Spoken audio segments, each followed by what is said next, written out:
Hey guys, welcome back to the channel. This is part 1 of our story. If you like this what if story and want to see part 2, let me know in the comments below. Before we start, don't forget to like, subscribe, and share this video with your friends. Also, check the description for more great content and my playlist. This story was posted by 𝗵𝗃𝗧𝗵𝗃 on Wattpad. Now let's start. The world spun in a kaleidoscope of colors, a dizzying whirl that made the stomach lurch. One moment, there was a desk and a phone, and the next, there was a tumbling void of light and sound. The name that once mattered was gone, erased like a half-remembered dream. When the spinning stopped, there was a bed in a room that felt both familiar and alien. Posters of a muscular, grinning hero with blonde hair and a star-spangled costume adorned the walls. All might. The heart skipped a beat. This place was known. It was the world of My Hero Academia. And the identity was Izuku Midoriya. Sitting up, the head throbbed as memories flooded in, not personal memories, but his. Izuku's life, dreams, and pain emerged vividly. The quirkless kid who idolized heroes, who scribbled in notebooks about their powers, who endured years of bullying for being useless. Emotions surged like they were personal, the sting of Bakugo's taunts, the quiet hope of one day becoming a hero, the weight of a world that insisted he'd never be enough. But it was not just Izuku, there was another identity, someone from another world, reborn into this one at 15 years old, with all knowledge of My Hero Academia intact. As the thoughts settled, a sharp ding echoed in the mind, like a notification from a video game. A translucent screen materialized, glowing with neon blue text that hovered in the air like a hologram. Welcome to the Gacha system. The jaw dropped in disbelief. A Gacha system. Like those mobile games where characters or items were rolled for. The screen flickered, and more text appeared. User, Izuku Midoriya age, 15 quirk, none pending activation system objective. Assist the user in becoming the greatest hero by unlocking abilities, skills, and items through the Gacha system. Starting bonus. 1 free Gacha pull legendary tier guaranteed. Would you like to initiate your first pull? /N hands trembled at the thought. This was surreal. A Gacha system in My Hero Academia. The dangers of this world were known. Villains like All for One, the League of Villains, the looming threat of Shigaraki. To survive as Izuku Midoriya and become a hero, every advantage was needed. A finger hovered over the glowing Y button, heart racing. What would be obtained? A quirk. A weapon. Something game-changing like All Might's One for All. The button was pressed.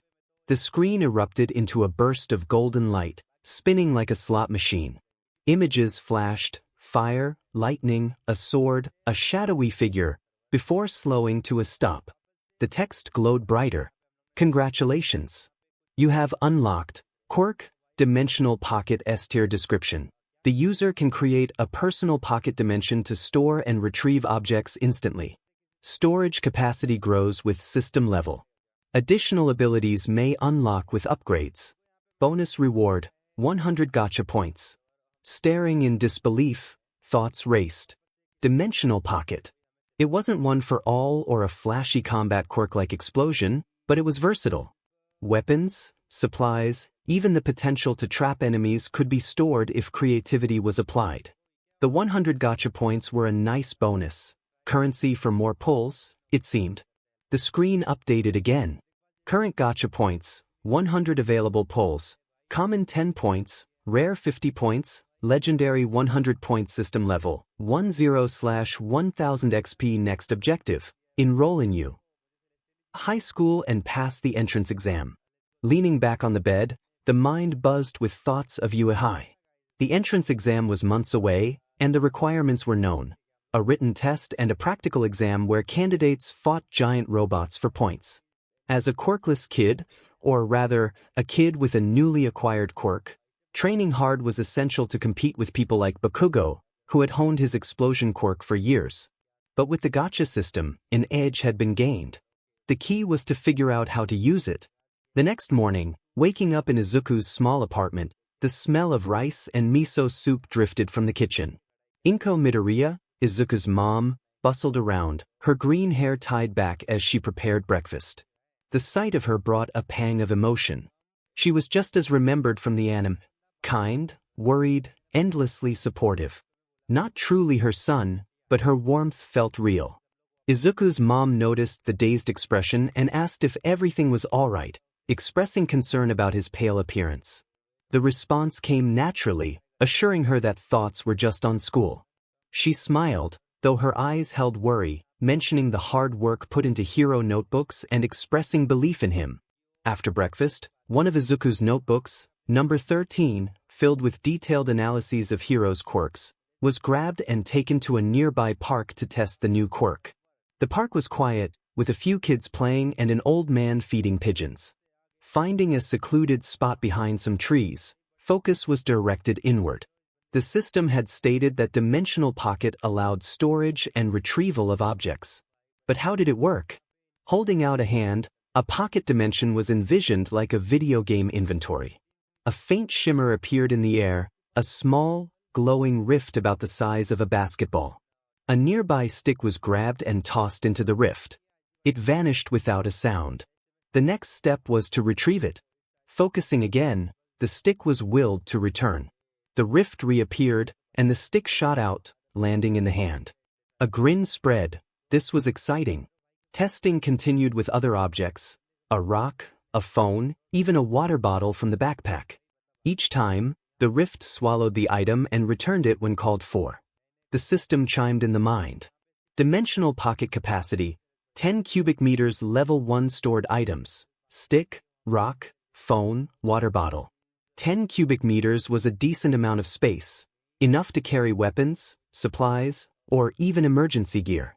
But limits needed testing. Could living things be stored? Energy. A leaf with a caterpillar was tossed into the rift, but an error buzzed through the system. Living organisms cannot be stored at current level. That was understandable. Leveling up the system was necessary to unlock more features. The question remained, how? The system mentioned XP, but specifics on earning it were lacking. Completing objectives like the U entrance exam would likely yield significant XP, but smaller ways must exist: training, helping people, or even confronting villains. Over the next few weeks, training became a priority. Izuku's body was scrawny, but determination was strong, combined with knowledge of the My Hero Academia world. Basic fitness routines began: running, push-ups, sit-ups, in the park every morning. Dimensional Pocket was utilized to store weights, making it easier to carry heavy equipment without drawing attention. The system rewarded efforts with small bursts of XP. Plus 10 XP for completing daily workouts. Current system level, 150/1000 XP. It wasn't much, but it was progress. Practicing with Dimensional Pocket continued, experimenting with the speed of summoning items. By the end of the first week, retrieving my phone from the pocket dimension became a swift task. I envisioned using it in combat, deploying a shield to block an attack or tossing out a smoke bomb for a quick escape. School, however, proved to be more challenging. 𝐒𝐵𝐺 Junior High was a minefield of bullies, led by Katsuki Bakugo. I had known he was intense from the anime, but encountering him in person was a different experience. His crimson eyes burned with contempt as he cornered me in the hallway one afternoon, taunting me about my dreams of becoming a hero. Felt the memories of Izuku's years of torment bubbling up, but I was no longer the same Deku. I had a quirk now and a system. I resolved not to back down. I would prove that I could be a hero. Bakugo laughed mockingly and shoved past me, his shoulder knocking me into the wall. I gritted my teeth but held back my anger. Engaging Bakugo now would be reckless. He had been honing his explosion quirk since childhood. I needed to grow stronger and smarter. That night, I sat at my desk, focused on the gacha system interface. With 100 gacha points, I had enough for a legendary pull or 2 rare pulls. The entrance exam was still months away, and I needed something to enhance my combat abilities. Dimensional Pocket was great for utility, but it wouldn't help me take down robots. I decided to take a chance on a rare pull, hoping for a combat skill or weapon. The screen spun again, glowing silver, and when it stopped, new text appeared. I had unlocked enhanced reflexes, a skill that increased my reaction speed and agility by 50%. I felt a surge of excitement. This was exactly what I needed. The next day, I tested it at the park, dodging imaginary attacks and sprinting through an obstacle course of trees and benches. My movements felt sharper and faster, as if I was in sync with the world around me. The system chimed, rewarding me with experience points for my training. As the weeks passed, I settled into a routine. Mornings were dedicated to physical training, afternoons were spent at school avoiding bakugo, and evenings were for studying quirks and planning for the entrance exam. I meticulously reviewed Izuku's notebooks, adding my own insights based on my knowledge of the anime. I was aware that the exam would involve fighting robots for points, but I also understood the importance of hidden rescue points that rewarded heroic actions. With Dimensional Pocket and enhanced reflexes, I could focus on mobility and strategy, saving others while taking down robots. One evening, while walking home from the library, I heard a scream that quickened my heartbeat. This was 𝗵𝘃𝗄, a city filled with heroes and villains. I sprinted toward the sound, my enhanced reflexes kicking in as I deftly navigated around pedestrians and leapt over a fallen bike. In an alley, I found a girl cornered by a thug wielding a knife, his quirk causing his hands to glow ominously. Despite not having a hero license and knowing that using my quirk in public was illegal, I couldn't stand by. I activated Dimensional Pocket, summoning a metal pole I had stored earlier. The thug lunged at me, but my enhanced reflexes allowed me to sidestep effortlessly. I swung the pole, striking him in the knee. He yelped, dropping the knife, and I tackled him to the ground, pinning him until a nearby hero, 𝗵𝗲𝗄𝗧𝗵𝗲, arrived to take control of the situation. The girl thanked me, tears in her eyes, and the system chimed again, rewarding me for my heroic action. I felt a rush of adrenaline. I was beginning to feel like a hero. However, the entrance exam was approaching, and I knew I needed more than just a pole and quick reflexes to succeed. With 50 gacha points remaining, I contemplated whether to make another rare pole or save for a legendary one. As I stood in the alley, catching my breath, I opened the gacha system interface. The neon text glowed, awaiting my decision. The streets of 𝗵𝘃𝗄 buzzed with the usual afternoon chaos. School kids laughing, vendors shouting, and the distant hum of hero patrols maintaining the city's rhythm. I was Izuku midoriya, 15 years old, reborn into this world with a gacha system and a quirk called Dimensional Pocket. My heart raced from the past few weeks of training, dodging Bakugo's taunts, and testing my enhanced reflexes. I had been grinding experience points, inching closer to system level 2, but nothing could prepare me for what was about to unfold. While walking home from Aldra Junior High, my backpack slung over one shoulder, I muttered to myself about quirk combinations. Dimensional Pocket was versatile, allowing me to store objects like weights or a metal pole for quick access, but I needed something more impressive for 𝗂𝐴's entrance exam. My 50 gacha points felt like a burning temptation. Should I roll for a rare pull now or save for a legendary? A scream jolted me from my thoughts, followed by a sound that sent a chill down my spine. I recognized it from the anime, the sludge villain. My stomach dropped. In the original story, this was when Izuku met All Might, a pivotal moment that changed everything. But I wasn't just Izuku, I was me, equipped with a system and a quirk. I was about to step into danger. I sprinted toward the alley, my enhanced reflexes sharpening my movements. The scene was worse than I had imagined. A writhing mass of green sludge had pinned a 𝗬𝗲𝗿 worker against a wall. The man struggled as the sludge enveloped him, and civilians stood frozen at the alley's entrance, too frightened to act. No heroes were in sight, not yet. I shouted, urging the villain to release the man. The sludge villain turned its attention to me, its voice a wet rasp as it expressed its intent to find a new host. It lunged, a wave of slime shooting toward me like a tidal wave. I dove to the side, narrowly avoiding the attack. My heart raced, but I couldn't flee, not when someone was in peril. I activated Dimensional Pocket, summoning the metal pole I had stored during training. The rift shimmered, and the pole appeared in my hand, solid and ready for action. I swung it at the sludge, aiming for its eyes. The pole passed through the sludge, which reformed instantly. The villain taunted me, sending another tendril my way. I dodged again, but the sludge was quick, wrapping around my ankle and dragging me toward its gaping maw. Panic surged within me. In this world, I was seen as quirkless, and Dimensional Pocket wasn't designed for combat. I needed something else. The system chimed, its neon text flashing urgently. An emergency gacha pull was available, offering a rare pull for 50 gacha points. With no time to think, I mentally confirmed my choice. The interface spun, silver light flaring as I struggled against the sludge. The text materialized, announcing my reward. Congratulations! You have unlocked item, Flash Grenade A-tier description. Emits a blinding light and concussive blast, disorienting enemies for 10 seconds. One-time use. Remaining gacha points, 0 without hesitation. I summoned the grenade from my dimensional pocket, the small metallic sphere appearing in my palm. The sludge was pulling me closer, its stench overwhelming. I yanked the pin and tossed the grenade into its core, feeling a rush of adrenaline as I shouted my challenge. The explosion was deafening, a burst of white light that seared my eyes even through closed lids. The sludge screeched, its grip loosening as it recoiled. I scrambled free, grabbing the 𝗣𝗲𝗍𝗺 worker and dragging him out of the alley. The civilians cheered, but the villain wasn't finished. It reformed, angrier now, its eyes glowing with malice. Before it could attack again, a gust of wind roared through the alley. A towering figure landed with a thud, his blonde hair gleaming under the afternoon sun. All Might.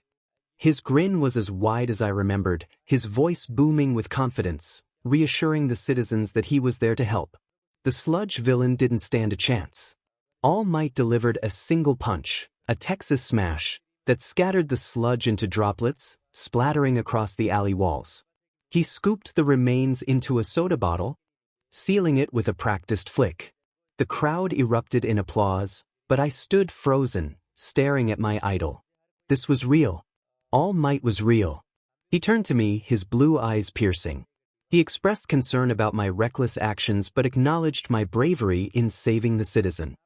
His voice softened, and I sensed curiosity in his gaze as he asked about my quirk. My throat tightened. I couldn't reveal the gacha system, and Dimensional Pocket wasn't exactly impressive. I stammered that I had just used a tool, holding up the now empty grenade casing, claiming to be quirkless.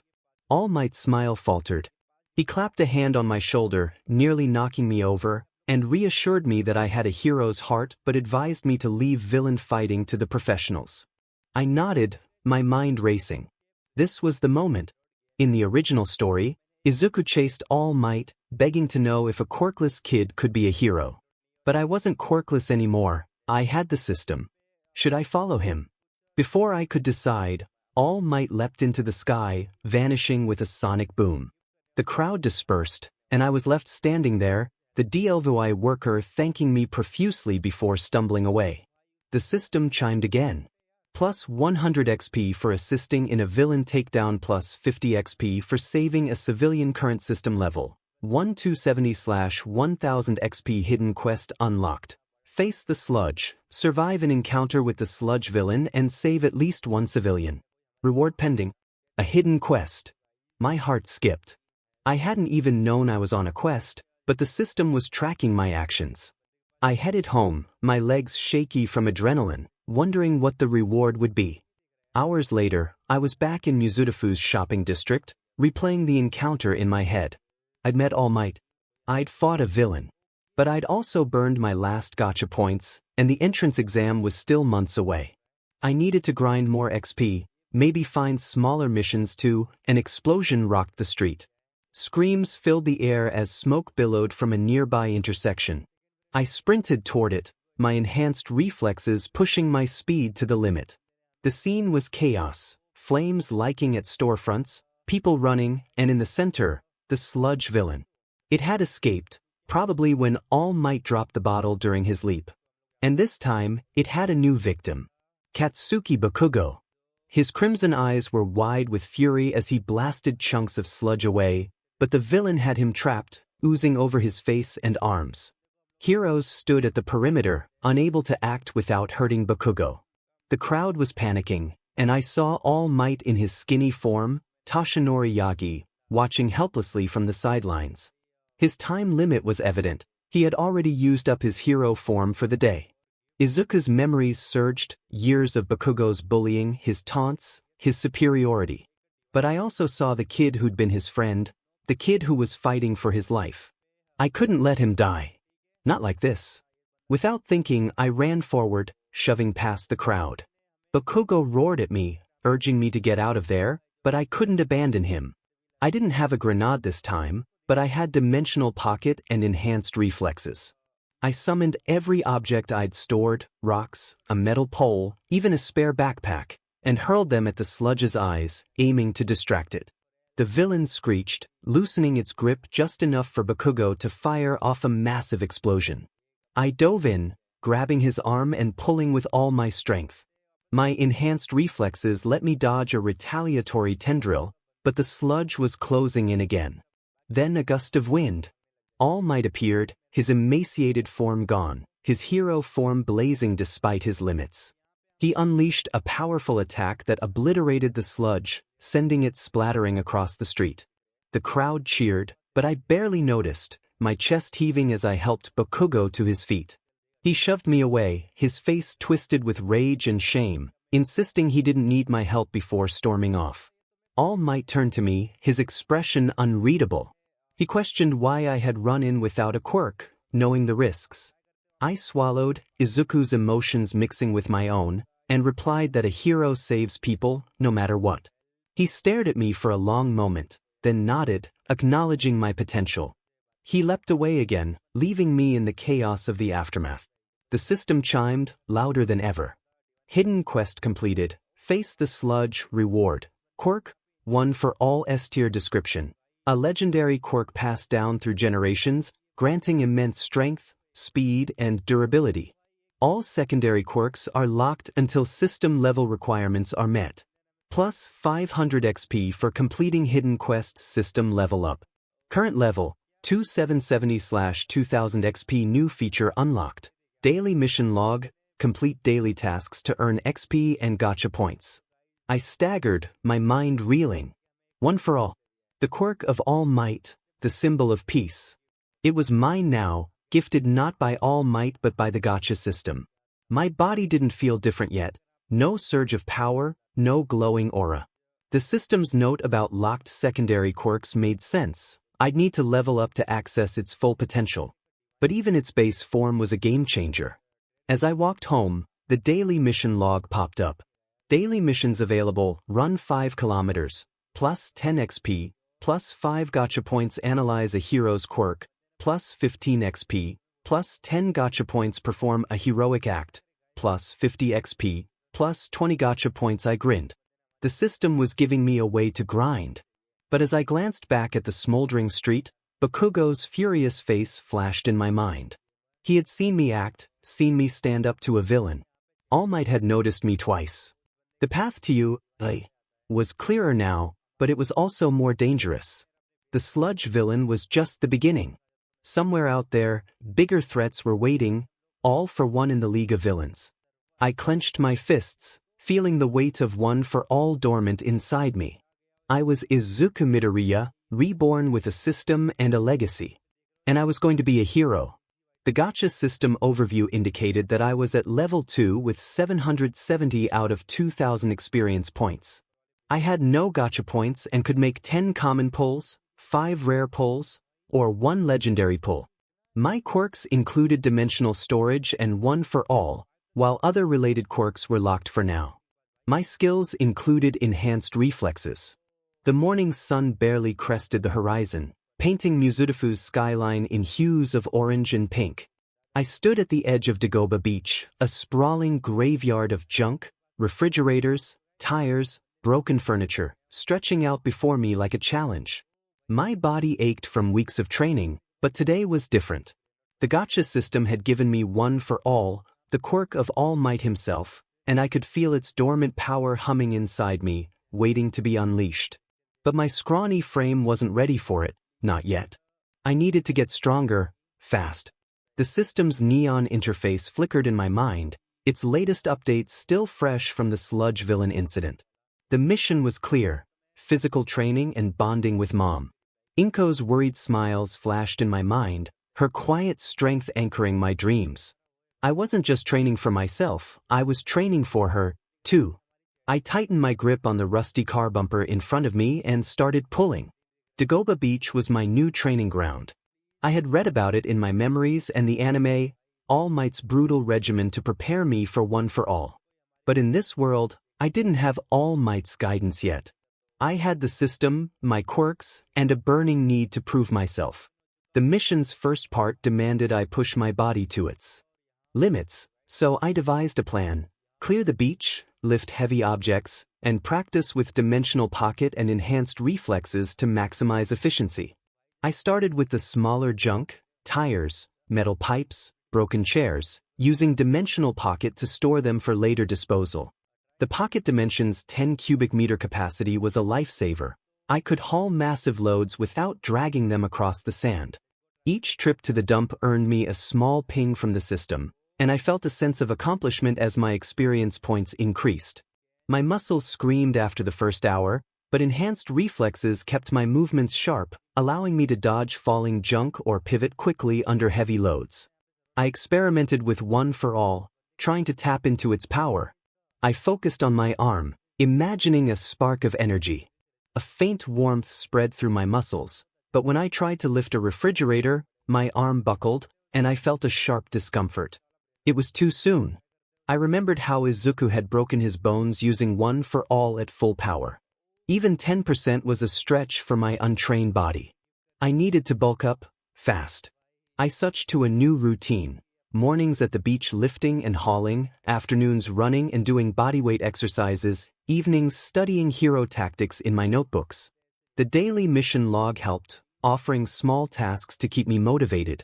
The points were a slow trickle, but I planned to save them for a common pull soon. For now, I focused on the grind. I hauled a rusted washing machine across the sand, sweat dripping into my eyes.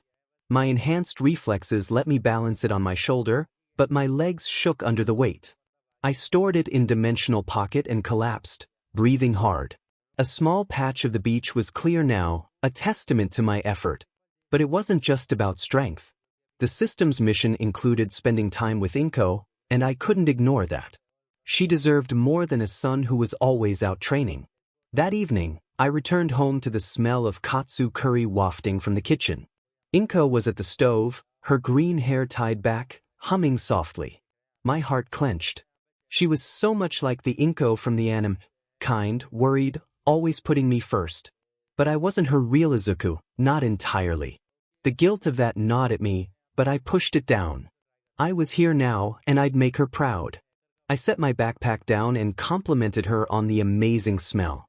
She turned, her face lighting up, but her smile faltered as she noticed my dirt-streaked clothes and scraped knuckles. She expressed concern about my well-being, and I reassured her that I was just training to be ready for you. Her eyes softened, but worry lines creased her forehead. I hesitated, remembering the system's mission to spend meaningful time with her. This wasn't just about checking a box. It was about connecting with the one person who believed in me no matter what. I asked if I could help with dinner, and her surprise melted into a warm smile. We worked side by side, chopping vegetables and stirring the curry. I asked her about her day, and she shared a funny story about a customer at the grocery store where she worked part-time. I laughed, feeling a weight lift. For a moment, I wasn't a system-wielding hero in training. I was just her son. As we ate, I opened up, not about the system or One for All, but about my fears. I admitted that sometimes I wondered if I was good enough. Everyone at 𝐸 would have amazing quirks, and I didn't want to let her down. 𝗏𝗏 reached across the table, squeezing my hand, and reassured me that I could never let her down. She reminded me that I had always had a spark, a need to help people, which was what truly made a hero. Her words resonated deeply, echoing All Might's ideals. I smiled, my resolve hardening. I was determined to keep pushing for both of us. The system chimed softly, indicating that I had strengthened my bond with 𝗏𝗏, earning me additional experience points. The next few weeks were a blur of sweat and determination. I doubled down on my training, inspired by 𝐒𝐭𝐲's faith. Mornings at Dagobah Beach became intense. I lifted heavier objects, car doors, engine blocks, using dimensional pocket to store them when my arms gave out. I ran sprints along the shore, my enhanced reflexes helping me navigate through debris. The system consistently rewarded my efforts. Clearing 500 kilograms of debris earned me plus 20 XP. Completing my daily mission of performing 100 push-ups granted me plus 15 XP and plus 10 gacha points. My current XP stood at 875 out of 2000, with 15 gacha points. I resumed experimenting with one for all, focusing on small bursts. Clenching my fist, I imagined a trickle of power flowing through me.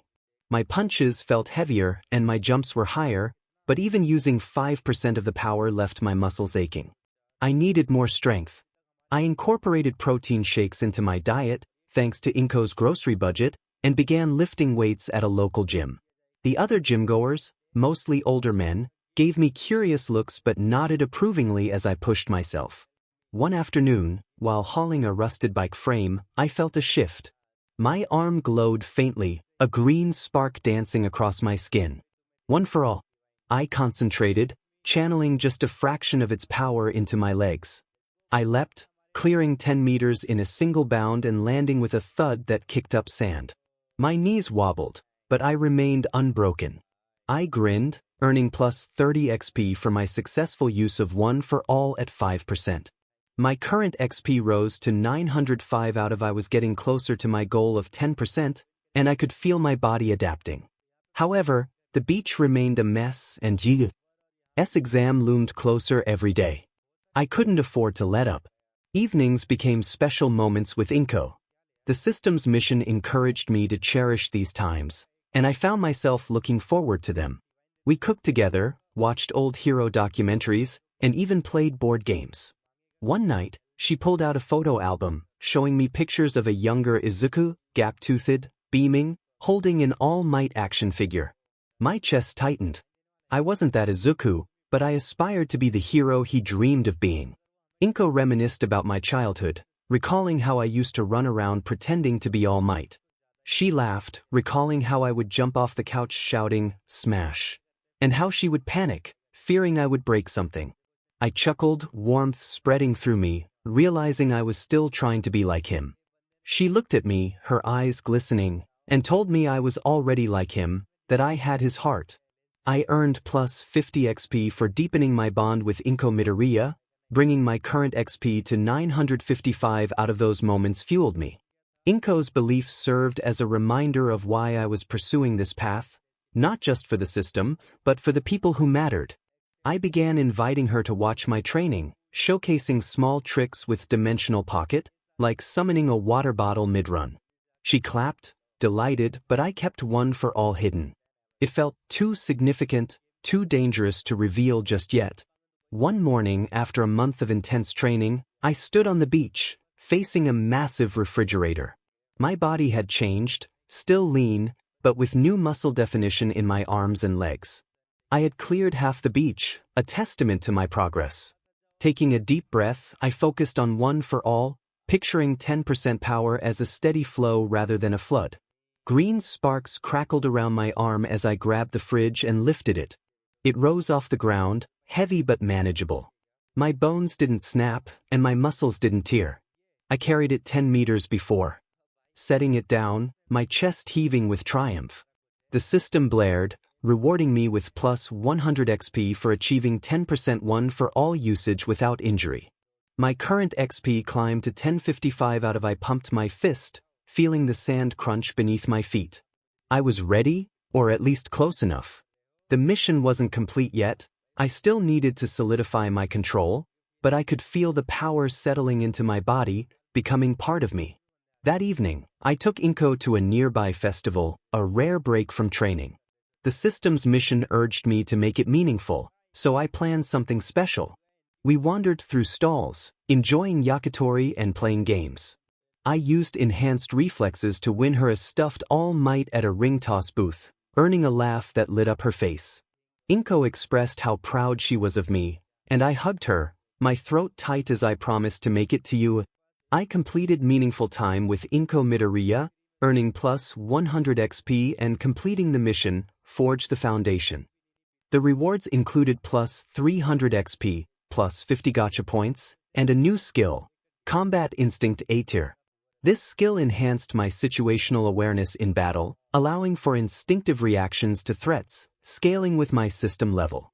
My current XP rose to 1455 out of 2000, and I had 65 gacha points. I stared at the system's text, my heart racing. Combat Instinct was perfect, a boost to my fighting ability, pairing beautifully with enhanced reflexes. With 65 gacha points, I could afford another rare pull or save for a legendary. The 𝗬𝗧𝗏 exam was closer now, and I felt stronger and more prepared. Yet, as I stood with 𝗵𝗄 watching the fireworks, a new thought struck me. The system had granted me one for all, but All Might was still out there, watching me. What would he think if he knew? And what about 𝗵𝗃𝗀𝗀, who had witnessed me defy the sludge villain? The beach was half cleared, my body was ready for 10% of one for all, and 𝗵𝗄's faith was my anchor. However, the system's rewards came with questions. Why had it given me one for all? What other hidden quests awaited me? As the fireworks faded, I felt a chill. The path to 𝗬𝗧𝗏 was clear, but the shadows of villains loomed larger than ever. The salty breeze of Dagobah Beach stung my face as I hauled a rusted microwave across the sand, my muscles burning with effort. It had been a week since I completed the gacha system's mission to MSTR 10% of one for all and bond with 𝗵𝗄, my mom in this world. My body was stronger now, leaner, with a hint of definition in my arms and legs. The green sparks of one for all flickered faintly when I pushed myself, but I was careful. Too much power could lead to injury. I set the microwave down, storing it in dimensional pocket with a thought, and wiped sweat from my brow. The beach was nearly 2/3 clear, a testament to weeks of hard work. As I caught my breath, a sharp ding echoed in my mind, louder than usual. The gacha system's neon interface flared to life, but something felt different. The text pulsed erratically, like a glitching screen, before stabilizing into a bold announcement. A system update had occurred. The system level was removed, with progression now tied to user growth and actions rather than numerical levels. Random daily pulls were introduced, allowing one free pull per day for random quirks, skills, or items of varying tiers without requiring points.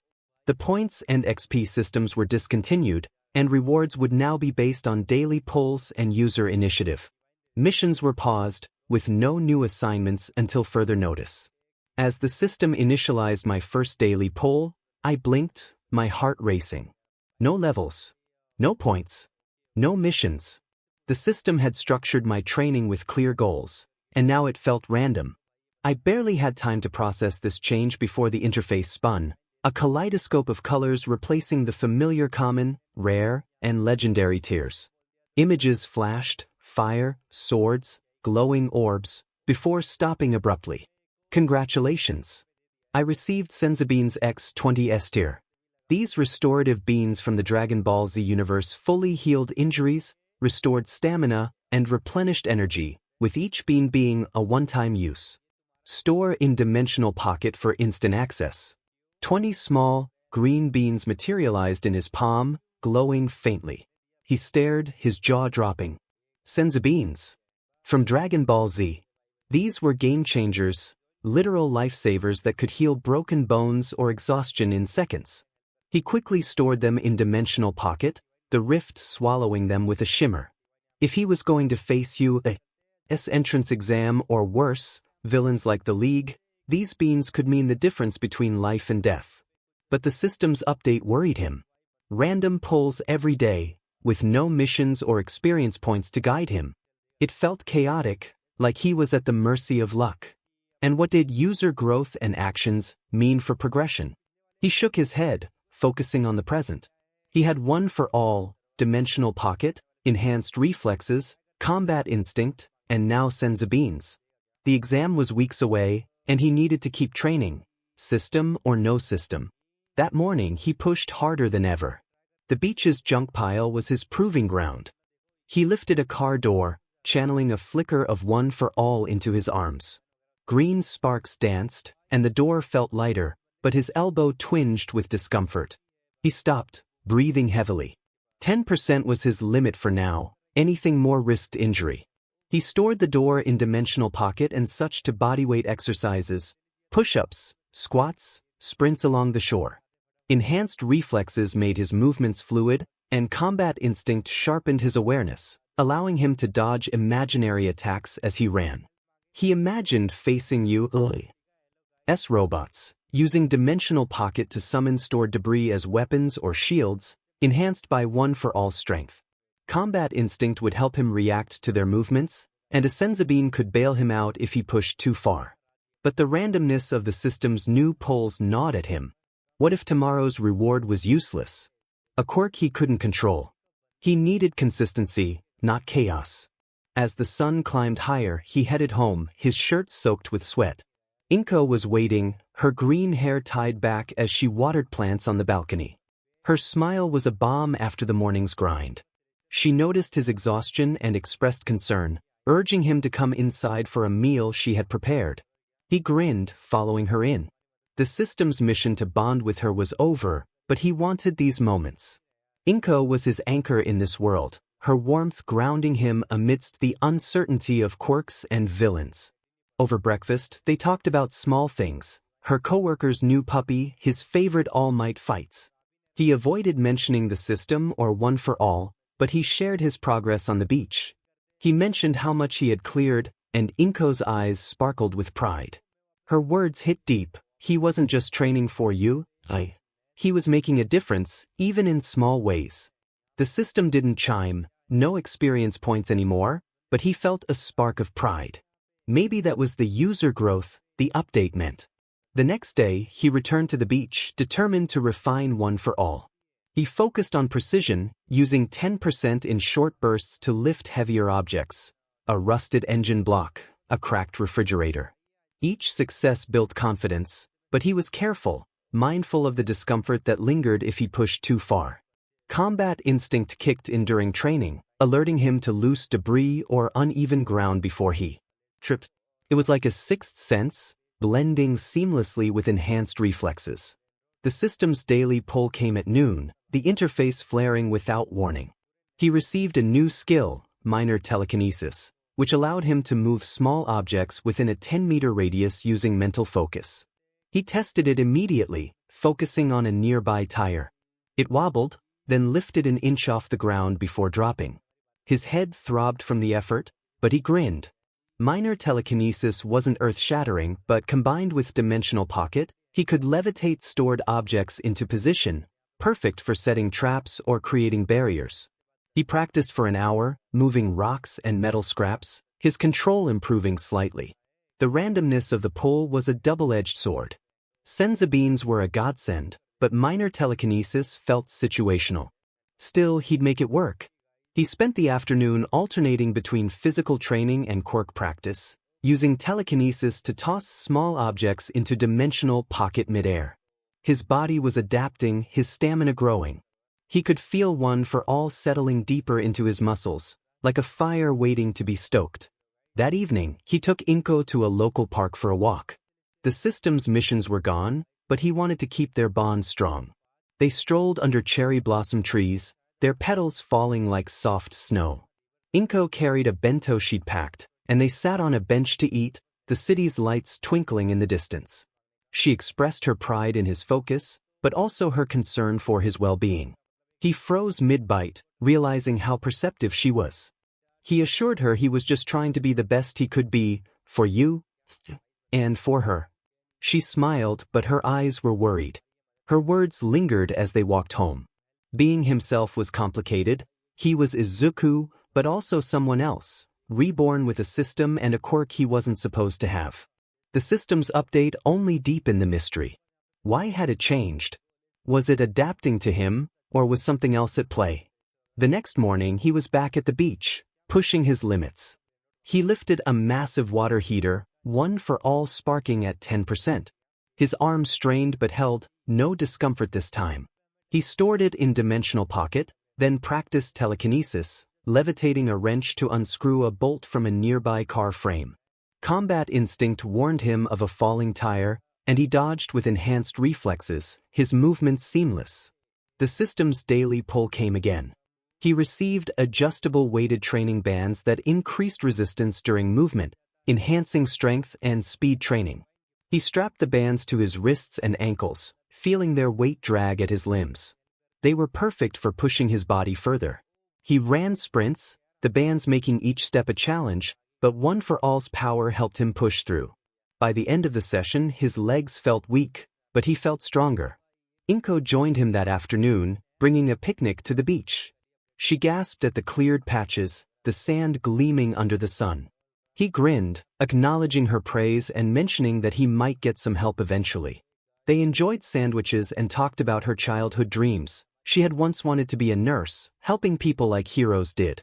He shared his own dream, careful not to mention the system or 𝗏𝗏𝗏. He expressed his longing to save everyone, just like All Might. Her eyes glistened with pride, affirming his aspirations. Days turned into weeks, and Izuku's routine became a blend of training and time spent with 𝗏𝗏𝗏. The beach was nearly clear, with only the heaviest debris remaining. His body had transformed, still lean, but now with defined muscles and newfound confidence in his movements. 𝗏𝗏𝗏 at 10% felt natural, allowing him to lift heavy objects and leap across the beach effortlessly. His minor telekinesis improved with practice. He could now move objects weighing up to 7 kilograms with better precision, using them to set up training obstacles or simulate combat scenarios. The system's daily pulls were a mixed bag. Some were useful, like a smoke bomb for escapes or a first aid kit for minor injuries, but others were quirky, such as a holographic disguise pen that projected temporary illusions. He stored everything in his dimensional pocket, building an arsenal for the upcoming exam. One evening, while watching a Hero News broadcast with 𝗏𝗏𝗏, he learned something that shook him. The reporter mentioned All Might's protege, a third-year 𝗬𝗏 student named Mirio Togata, rumored to have inherited a powerful quirk from the symbol of peace. Izuku's heart sank. Mirio had 𝗏𝗏𝗏 in this world, not him. The system had given him the quirk, bypassing All Might's choice. Did that mean he was an anomaly? A mistake? 𝗏𝗏𝗏 noticed his silence and asked what was wrong. He forced a smile and mentioned that he was just thinking about you. And how tough it would be. She hugged him, her warmth easing his doubts, assuring him that he would shine. The final day of the week brought him back to the beach. The last major pile, a rusted truck frame, loomed before him. He strapped on the weighted training bands, channeled 10% of 𝗏𝗏𝗏 and lifted. The frame groaned, but he held steady, his muscles straining. Combat instinct guided his balance as he dragged it to the dump, collapsing in triumph as the beach lay clear, sparkling under the sunset. The system chimed, unprompted. Congratulations. User growth recognized. Cleared Dagobah Beach. Daily pull initiated. Congratulations. You have received Skill Energy Efficiency 8 tier. This skill reduces stamina consumption for quirk usage by 20%, with effects improving with practice. Izuku grinned, exhausted but elated. Energy efficiency would allow him to use 𝗏𝗏𝗏 and telekinesis longer, a perfect boost for the exam. As he sat on the sand, 𝗏𝗏𝗏 arrived, carrying a thermos of tea. She gasped at the cleared beach, tears in her eyes, and expressed her pride in his achievement. He stood to hug her, stating that he did it for her and for everyone who needed a hero. They sat together watching the waves. The system's randomness was daunting, but he had 𝗧𝗵𝗵𝗏, a growing arsenal, and a body ready for 𝗏𝗏𝗏. Mirio's inheritance of 𝗏𝗏𝗏 raised questions, but he pushed them aside.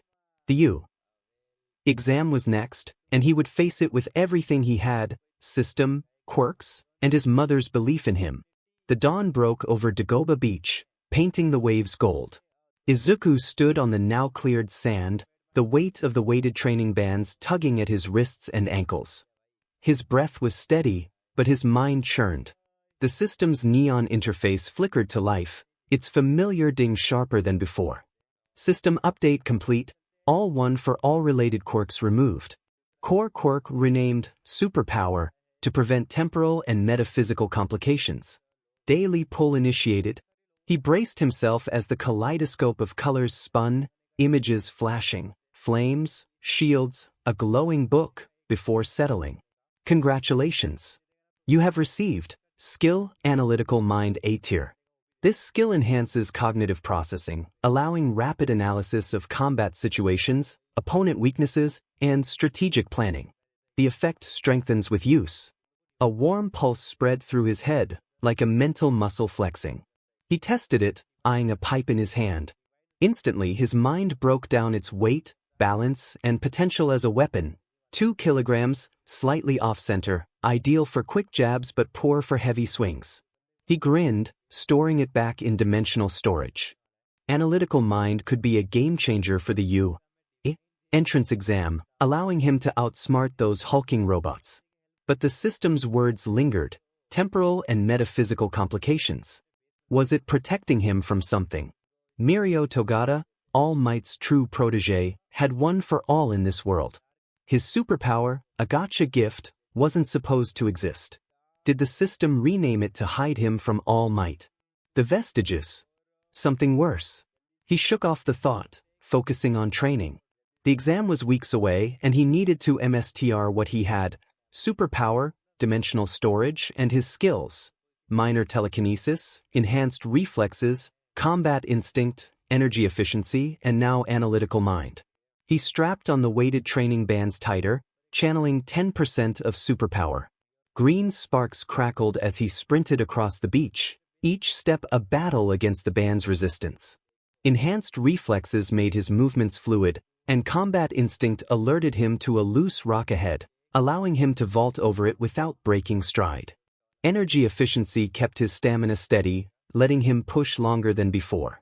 He summoned a car door from dimensional storage, using minor telekinesis to levitate it as a shield while he practiced strikes. Analytical mind kicked in, calculating angles for maximum impact: 45 degrees for a jab, 30 for a kick. By noon, sweat soaked his shirt, but he felt alive. The beach was his proving ground, and every move honed his quirks and skills. He paused for a 𝗧𝗵𝗃𝗀𝗏, its glow warm in his palm. One bite, and his fatigue vanished, muscles knitting back to full strength. He stored the rest, 19 beans left, in dimensional storage. They were his trump card, but he couldn't rely on them alone. Inko's voice broke his focus, calling him for lunch. She stood at the beach's edge, holding a bento box, her green hair catching the sunlight. He jogged over, grateful for the break. They sat on a driftwood log, sharing rice ball and Tamagotchi. Her pride in the cleared beach warmed him, but her earlier words echoed. He didn't have to carry the world. She didn't know about superpower or the system, but her belief in him was enough. He expressed his concerns about not being what people expected at 𝗬𝗧𝗏, and what if he was too different? She smiled, soft but firm, encouraging him to show them who he was, not what they expected. Her words resonated deeply. Superpower wasn't one for all, but it was his. He would make it enough. That afternoon, he pushed harder, combining quirks and skills. He used dimensional storage to summon debris mid-sprint, flinging it with minor telekinesis to hit targets he'd set up, old tires and crates. Analytical mind mapped their trajectories, adjusting his aim in real time. Superpower surged through his legs, allowing him to leap to dodge imaginary robot attacks, with combat instinct guiding his path. Energy efficiency stretched his endurance, but his limit loomed. 10% was safe, while 11% risked pain. As the sun dipped, the system chimed again, unprompted. User growth recognized. Mastery of superpower at 10% stabilized. 𝗧𝗵𝗃𝗀𝗏 initiated. Congratulations! You have received item Kinetic Glove B tier description. A single glove that amplifies the kinetic force of punches by 5x when worn. It stores in dimensional storage. As the protagonists slipped on the glove, they felt its weight. A test punch cracked a crate, the impact sharper than expected. With superpower, this could shatter 𝗬𝗧𝗏's robots, if they didn't injure themselves first. They stored it away, their mind racing with strategies. Analytical mind was already weaving plans. Use the glove for key strikes, save 𝗧𝗵𝗃𝗀𝗏s for emergencies, and deploy dimensional storage for traps. However, Mirio's shadow lingered. If he had one for all, would he be at 𝐒𝐻𝐢𝐵 exam? Would All Might see them and know something was wrong? They pushed the fear down. They had 𝐒𝐭𝐸, their quirks, and their skills. They would carve their own path. The 𝗂 training grounds were a maze of steel and concrete, perfect for pushing limits. Mirio phased through a collapsing wall, One for All's power humming in his veins. Green lightning danced across his skin, stronger than ever, 20% now, after months of grueling work with All Might. His permeation quirk let him slip through obstacles, but One for All gave him the strength to smash them when needed. The combination felt unreal, like being a ghost and a tank at once. He vaulted over a robot's swipe, phasing his torso to avoid its claws, then solidified to land a punch. Green sparks flared, and the bot crumpled, circuit sparking. Night Eye would have been proud: precision, power, control. But All Might's words from their last session echoed: "You're my successor, Mirio. One for All chose you." That weight sat heavy, heavier than any robot. As he caught his breath, a strange feeling hit him, like a tug in his chest. One for All pulsed not with power, but something else. A whisper, faint, like voices he couldn't hear. The vestiges. All Might mentioned them once, saying they would guide him when the time came. But this felt off, like the quirk was restless. He shook it off, focusing on the next obstacle, a gauntlet of lasers. He phased through, One for All boosting his speed, and cleared it in seconds. Training with All Might was intense but inspiring. He was weaker now, his time limit shrinking, but his grin never faded.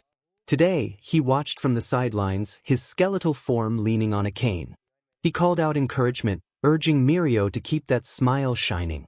Mirio grinned back, but his mind wandered. The 𝗂 entrance exam was soon, and as a third year, he would help oversee it.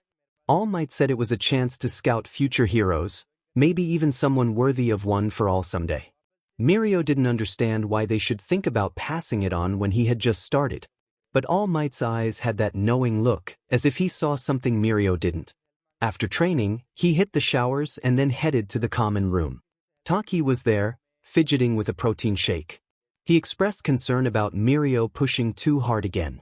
Mirio, eager to show off, flexed and declared he was just getting ready for the exam, wanting to show the first years what a real hero looked like. Tamaki rolled his eyes but smiled. Nijire bounded in, her energy infectious, asking if Mirio had smashed another robot and if his One for All was getting stronger. Mirio nodded, but that tug in his chest returned, sharper. One for All flared unexpectedly, and for a split second he saw a beach. Sand, waves, a green-haired kid lifting a truck frame with green sparks. Not his sparks, different but familiar. He blinked and it was gone.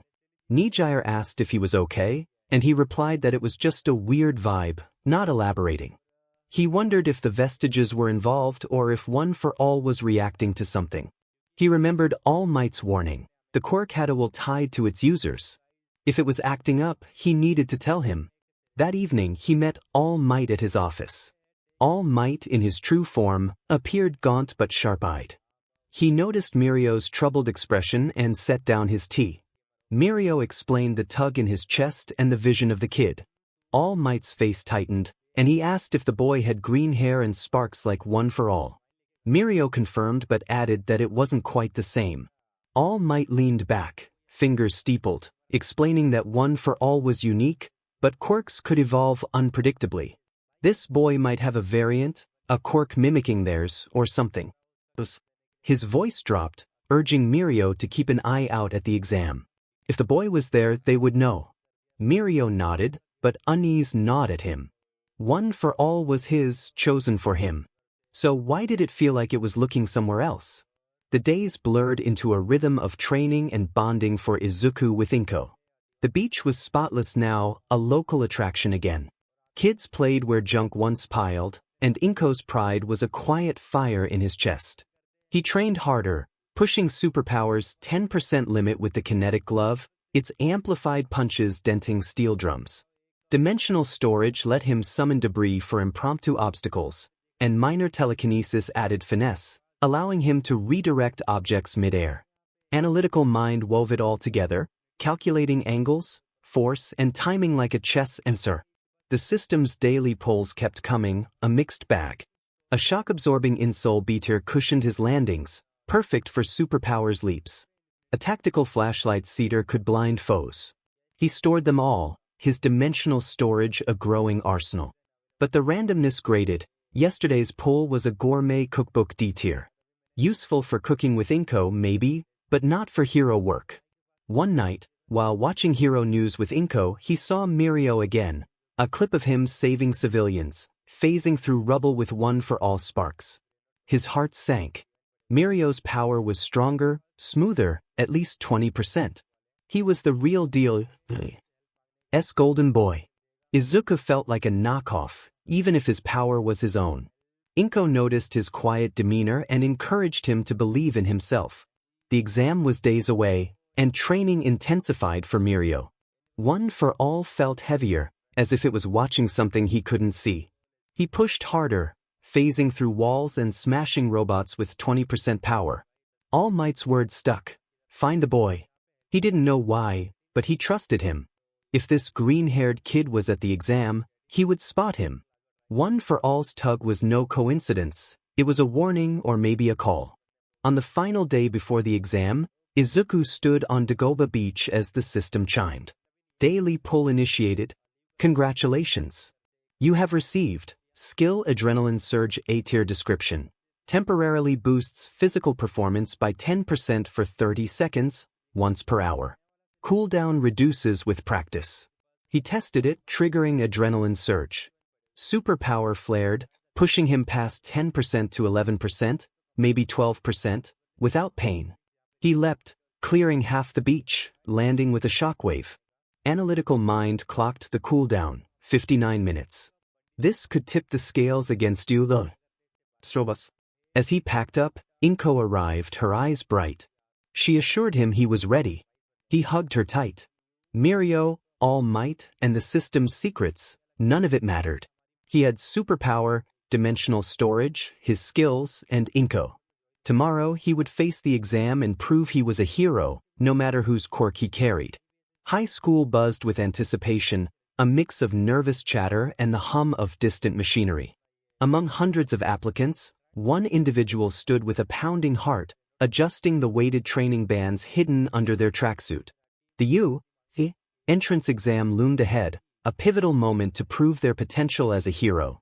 Superpower coursed through them, now stable at 15% after weeks of relentless training on Dagobah Beach. The green sparks felt sharper and stronger, like a fire finally under control. Dimensional storage, their other quirk, had evolved too, thanks to a cryptic Gacha system update.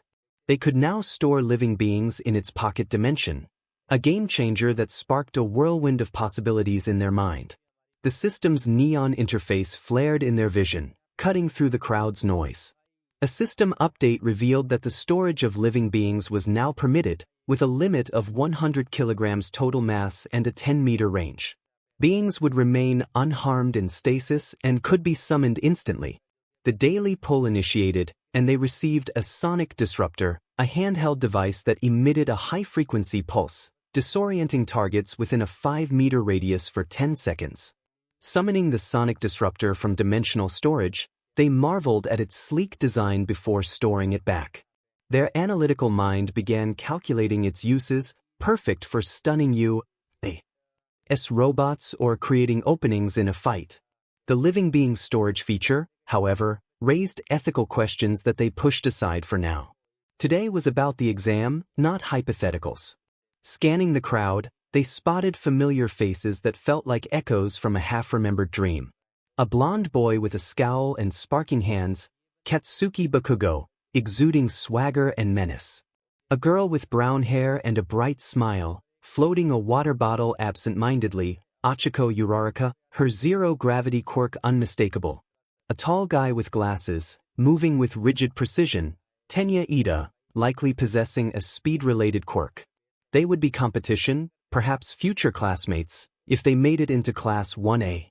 The exam's rules were simple yet brutal. Defeat robotic enemies to earn points based on their difficulty, with a hidden rescue score for heroic acts. The testing ground, a mock city of steel and concrete, sprawled before them. Tightening their grip on resolve, they recalled 𝐭𝐽𝐲's words, "Show them who you choose to be." As the gates opened, chaos erupted. Applicants surged into the city, quirks flashing. Fire, ice, vines, explosions. They sprinted forward, superpower igniting their legs. Green sparks trailed as they leaped over a crumbled wall, enhanced reflexes guiding their landing. A one-point robot, a clunky drone with glowing red eyes, rolled toward them. Summoning a rusted pipe from dimensional storage, they swung with superpower's force. The pipe dented its chassis, and their analytical mind pinpointed a weak joint. A second strike shattered it, earning them 1 point. More robots appeared, a 2-pointer with spinning blades and a 3-pointer with tank-like treads. Activating minor telekinesis, they levitated a steel plate from dimensional storage to block the 2-pointer's blades. Combat instinct warned of the 3-pointer's laser. Dodging with enhanced reflexes, they used adrenaline surge, causing superpower to spike to 17%. Their fist, amped by the kinetic glove, crushed the 3-pointer's core. Sparks flew, and they breathed, energy efficiency keeping their stamina steady. That was 3 points. Nearby, 𝗵𝘃𝗲 was a whirlwind, explosions tearing through robots effortlessly. His ferocity was terrifying, but their analytical mind noted his recklessness. Debris from his attacks could hit others. They stayed clear, focusing on their own points. 𝗬𝗏𝗏 floated a 2-pointer into the air, giggling as it flailed before crashing. Iida rocketed past, his engine quirk propelling him to dismantle a drone with precise kicks. Their skills were impressive, but they had an edge, versatility.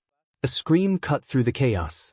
A girl with green hair, 𝐒𝐩𝐢𝐽, dangled from a collapsing building, pinned by debris, while a 3-pointer loomed over her. Heart racing, they knew points were important, but saving her was non-negotiable. Sprinting forward, superpower pushed their speed. Combat instinct mapped the terrain, unstable rubble, the robot's claw arm charging. Summoning a car door from dimensional storage, they held it as a shield. Minor telekinesis lifted smaller debris to distract the robot, buying precious time. They shouted for 𝗬𝗪 to hang on.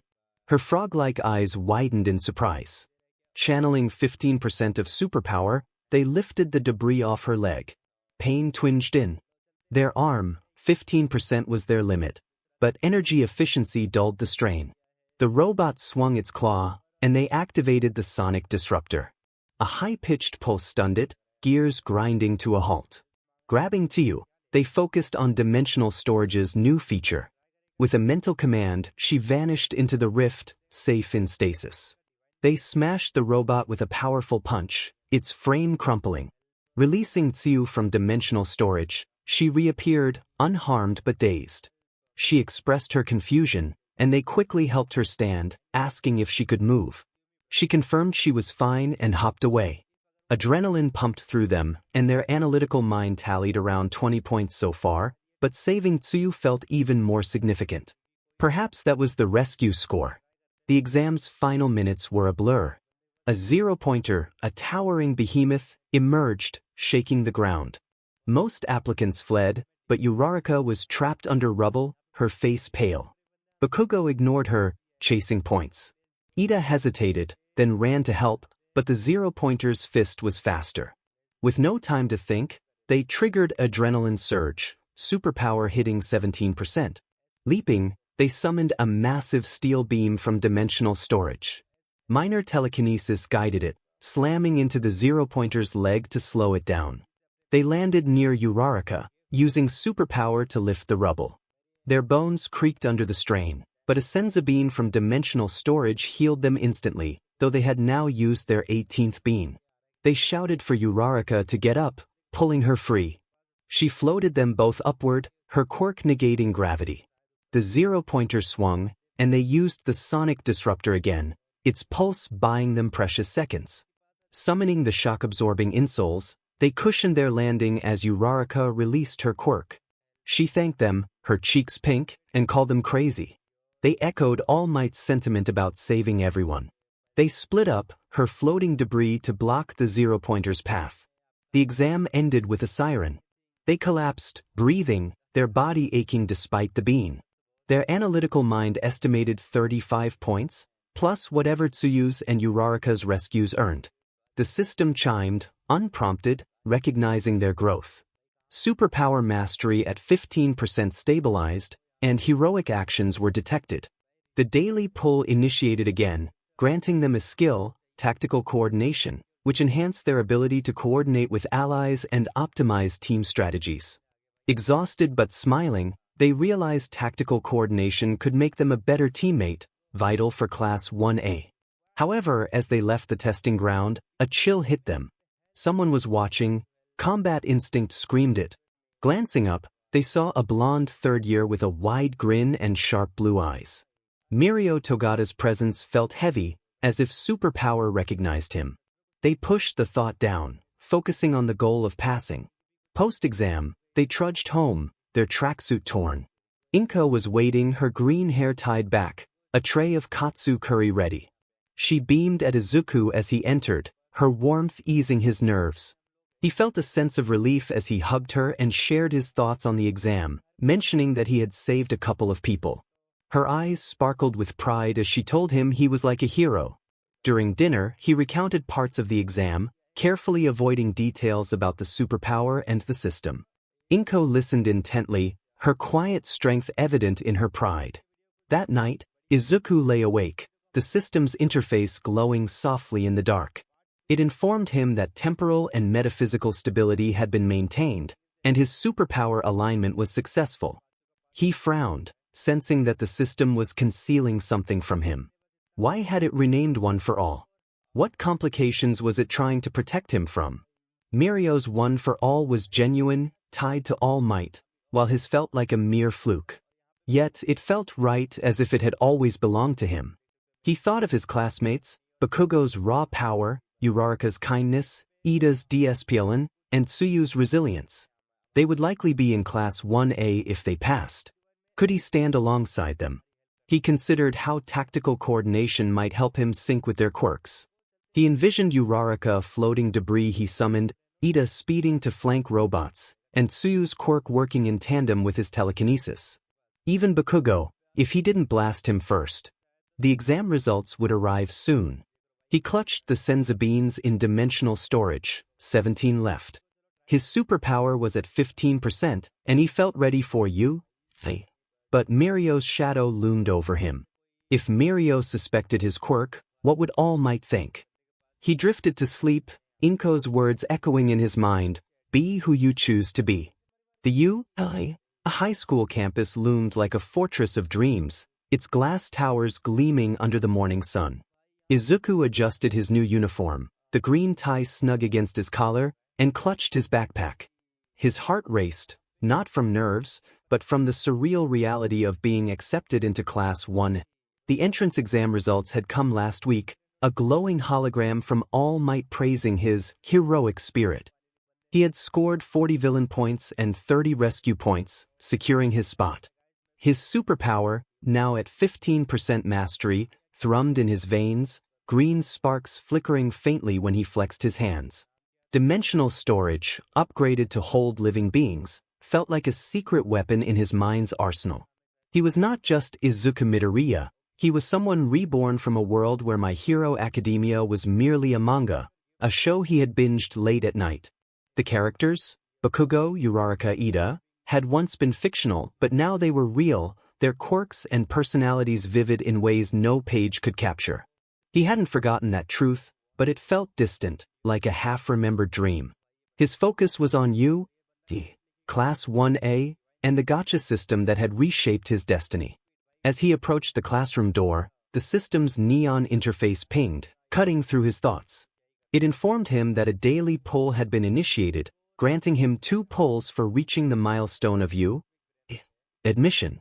The first pull revealed an item, a pair of standard-issue 𝐸𝐸 female uniform underwear belonging to Ochiko Uraraka. Izuku felt his face burn, nearly tripping over his own feet.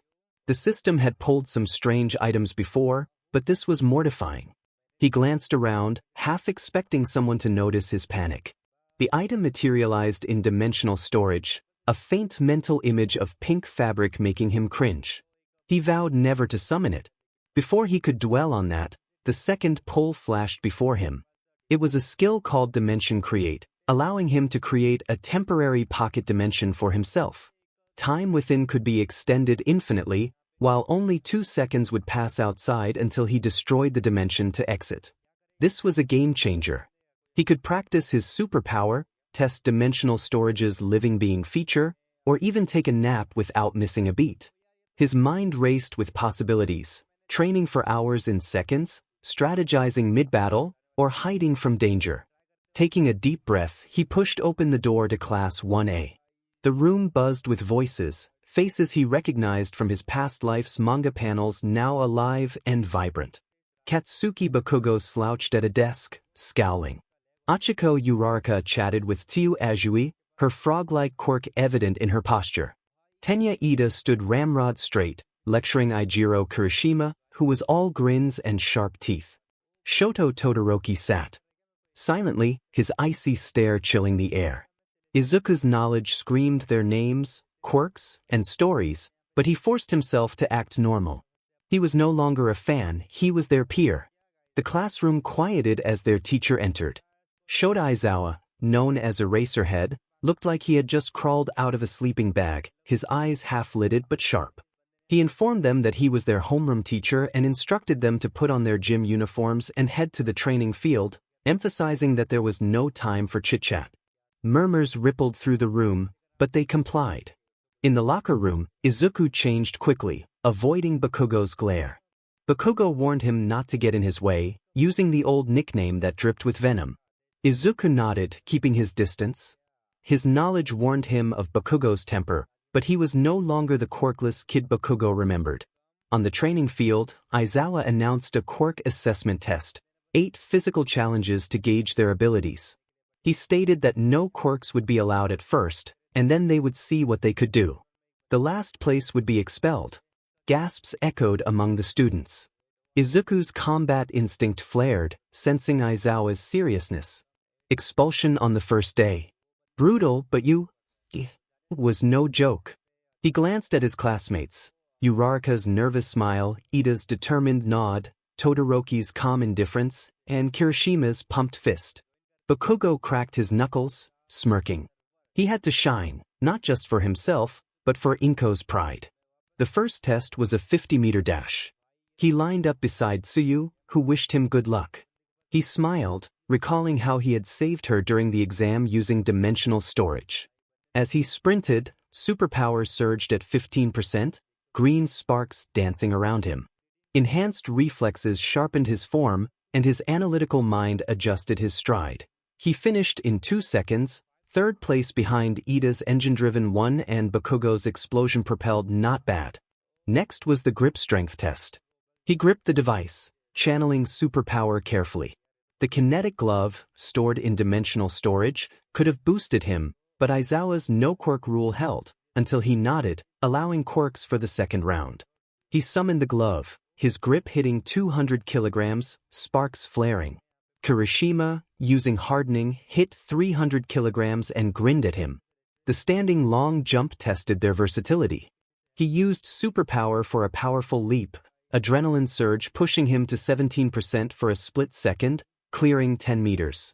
Uraraka floated herself effortlessly, giggling, while Todoroki's ice propelled him further. Izuku noted Todoroki's dual quirk, fire and ice, but he only used ice now. During the repeated side steps, he used minor telekinesis to nudge his footing, staying balanced. His combat instinct kept him aware of stray pebbles, and energy efficiency allowed him to sustain his pace. I positioned myself behind Mina Ishido, who moved gracefully, her acid quirk making her steps appear fluid and slippery. The ball throw was my moment to shine. Uraraka went first, effortlessly sending her ball soaring into the sky for an impressive score, her smile contagious. I stepped up, taking the ball from Aizawa. Channeling 15% of my superpower, green sparks crackled around me as I hurled it.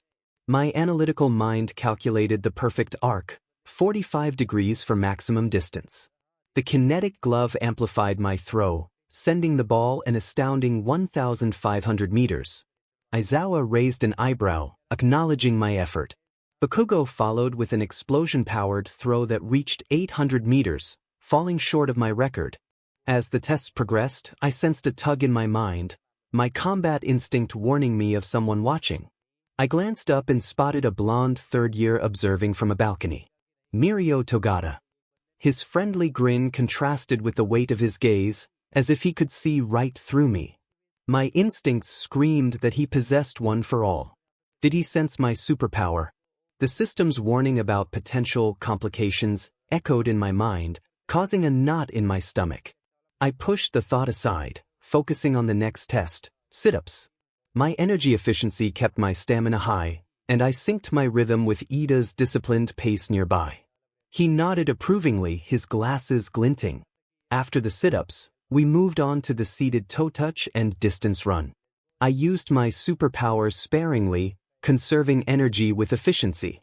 Tsuyu's remarkable flexibility dominated the toe touch, while Todoroki glided effortlessly on ice during the run. I kept pace, utilizing shock-absorbing insoles from dimensional storage to ease my joints. My score remained solid, top 5, consistent but not flashy. Aizawa called for a break before the final test, a combat simulation. He instructed us to pair up and demonstrate our quirks against training bots, emphasizing that we should not hold back. I partnered with Uraraka, her cheerful enthusiasm easing my nerves. I recalled her zero-gravity quirk, perfect for combo attacks. I asked her if she could float my crate from dimensional storage, and her eyes widened in excitement. She made the crate weightless, and I used minor telekinesis to hurl it at a bot, my superpower adding force. The crate struck the bot's core, earning cheers from Kirishima. Tactical coordination kicked in, helping me anticipate Uraraka's moves. She floated another bot, and I punched it with the kinetic glove, sparks flying. As we fought, I decided to test Dimension Create. A bot charged at me and I activated the skill, slipping into a pocket dimension. The world around me vanished, replaced by a gray void. Time was mine to strategize. I planned my next move, testing the limits of my superpower. My muscles ached, but a 𝗧𝗵𝗵 healed me instantly. I destroyed the dimension, reappearing outside just 2 seconds later. To Uraraka, it seemed as if I had barely blinked, but I felt refreshed and landed a powerful punch to crush the bot. The simulation concluded, and Aizawa took notes. He informed us that results would be revealed tomorrow and reminded us not to slack off. His threat of expulsion loomed over us, but I felt accomplished. My quirks and skills had held up, and Uraraka's smile made me feel I had found a friend. After class, I lingered in the hallway, catching my breath. The system chimed again, notifying me of my progress. I had successfully integrated into Class 1A, and the synergy between my superpower and dimensional storage was recognized. A warning about maintaining distance from One for All's true successor echoed in my mind. Mirio. The system meant Mirio.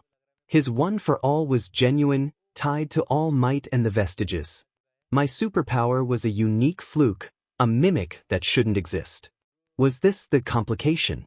Would meeting Mirio disrupt something, quirk-wise or timeline-wise? My instincts warned of potential consequences, Vestiges rejecting me, all for one sensing an anomaly, or worse, a paradox threatening this world. I shook off the thoughts and headed to the cafeteria. Kirishima waved me over, joining Uraraka, Tsuyu, and a spiky-haired boy, Denki Kaminari, who was struggling with his chopsticks. Kirishima greeted me, praising my performance during the tests. I thanked him and sat down. Uraraka offered me a mochi, her smile brightening my day. Tsuyu remarked on my surprising abilities, particularly my storage quirk. I laughed, trying to downplay it. I was in the company of Class 1 as heroes, my future allies. Bakugo sat alone, glaring, while Todoroki remained silent, his expression unreadable. Ida joined us, lecturing Kaminari on table manners. This was it, the beginning of something greater. That evening, I walked home with Inko, her pride evident as I shared vague details of my day. She expressed her happiness about me making friends. At home, we enjoyed katsu curry, her warmth grounding me. I didn't mention the system, my superpower, or Mirio's intense gaze, but her belief in me fueled my determination. In my room, I tested Dimension Create again, spending an hour in the void practicing my superpower punches. Outside, only 2 seconds passed.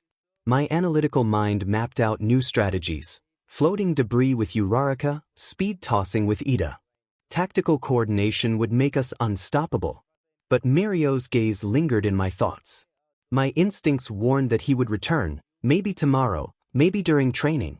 The system's warning about stability felt like a ticking clock. My superpower, dimensional storage, and skills were mine, yet they marked me as an outsider. I clutched a 𝗧𝗵𝗵, its glow calming my nerves. Class 1A was my new home, but the path ahead was uncertain. Bakugo's rivalry, Mirio's scrutiny, and the system's secrets awaited me. I would face them all, for Inko, for myself, and for the hero I aspired to be. The U training ground buzzed with anticipation, a sprawling urban maze of concrete towers and steel girders designed for chaos. Class 1A stood in our hero costumes, mine a green jumpsuit reinforced with shock-absorbing insoles and the kinetic glove tucked away. My heart raced, not just from the mock battle ahead, but from the Gacha system's latest upheaval. My superpower, now at 20% mastery, crackled faintly under my skin. I had spent what felt like days in Dimension Create's pocket dimension, training relentlessly, pushing my limits, and honing my new telekinetic abilities.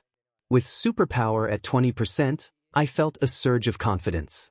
My knowledge from that other world, where My Hero Academia was merely a story, told me that this level of control put me ahead of my classmates.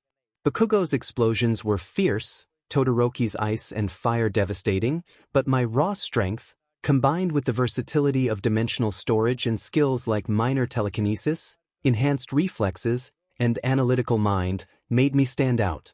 Even third years like Mirio, with his permeation, couldn't match my potential, not without his full one for all.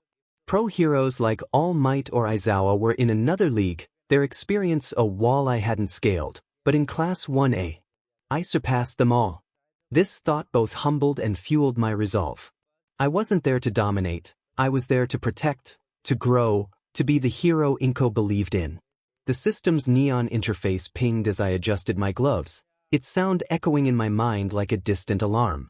The system update indicated that my minor telekinesis had been upgraded to major telekinesis A tier, increasing my weight limit to 50 kilograms and range to 20 meters. Precision and power would improve with practice. The visual effect of my superpower changed from green sparks to black sparks for metaphysical alignment. The daily pull initiated, granting me 2 pulls for reaching a milestone, the commencement of combat training. The first pull yielded an energy drink pack C tier, a mundane item that could temporarily boost stamina. The second pull, however, was extraordinary, a ticket to a world inspired by Dragon Ball Super Esther, one-time use with extreme caution. My memories from my past life, where My Hero Academia was just a story and Dragon Ball was another epic saga, made my mind race. Goku's Kamehameha, Vegeta's pride, and the sheer scale of power levels filled me with excitement. I could train there, learn techniques far beyond this exercises, or stock up on 𝗧𝗵𝗵s. Yet, the one-time use clause and the warning to use it with extreme caution made me hesitate. What if the world's creation disrupted something here? What if I brought back a threat? I stored it in dimensional storage, its presence a tantalizing weight in my mind. Not today. Maybe not ever. All Might's voice boomed across the field, snapping me out of my thoughts. He announced the exercise, a battle trial where heroes would protect or secure a mock bomb.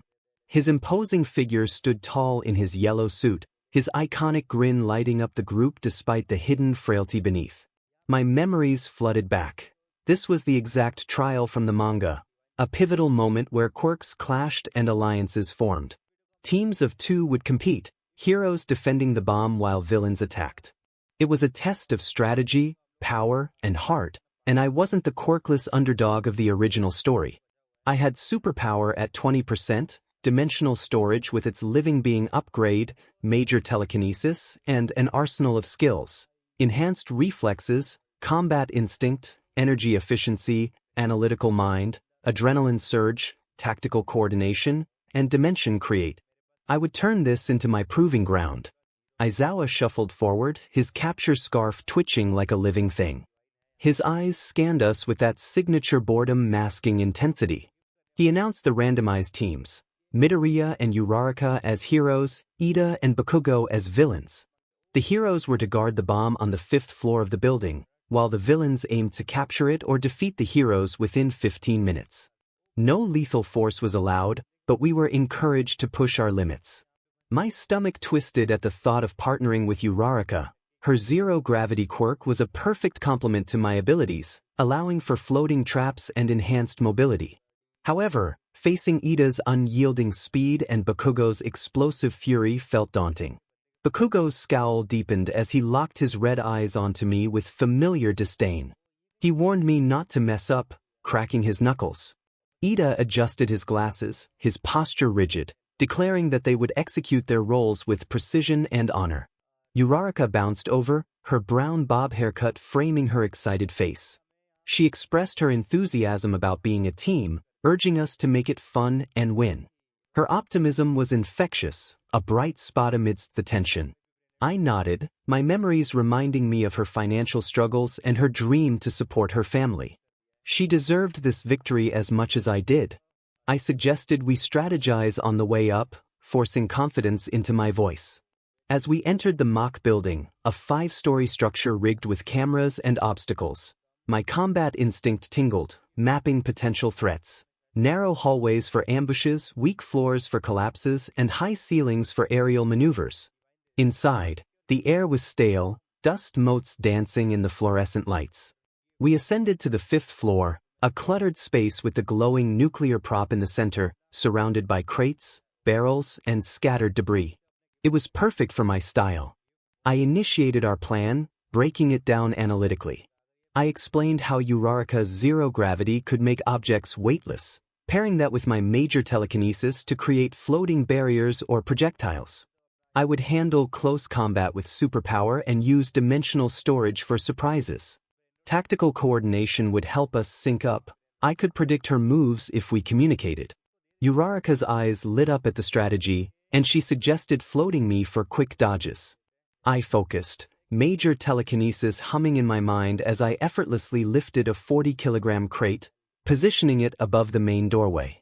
Uraraka touched it, negating its gravity and turning it into a floating mine. We stacked more barriers, creating a maze around the bomb. Energy efficiency kept my quirk. Usage steady, with no fatigue creeping in yet. I marveled at how far I'd come. In the original story, Izuku broke his bones during this trial. But I was ready, my body honed from pocket dimension sessions where time bent to my will. With superpower at 20%, I could outlift Kirishima's hardening, outpace Iida's engine, and match Todoroki's raw power in bursts. The class was talented, Momo's creation, Mina's acid, Kaminari's electricity, but my combination of strength, versatility, and skills set me apart. Even against other classes, like Minoma's copy or Shinso's brainwashing, nothing compared to my potential. Only pro heroes like All Might in his prime or Endeavor could truly challenge me. It was a responsibility, not a boast. I had to use this power wisely. A distant rumble shook the building. They were here. The attack came like a storm. Iida's engine quirk roared to life, his calves igniting as he blurred up the stairs, with Bakugo close behind, sparks crackling from his palms. Iida shouted to charge the objective, while Bakugo snarled for him to blast them.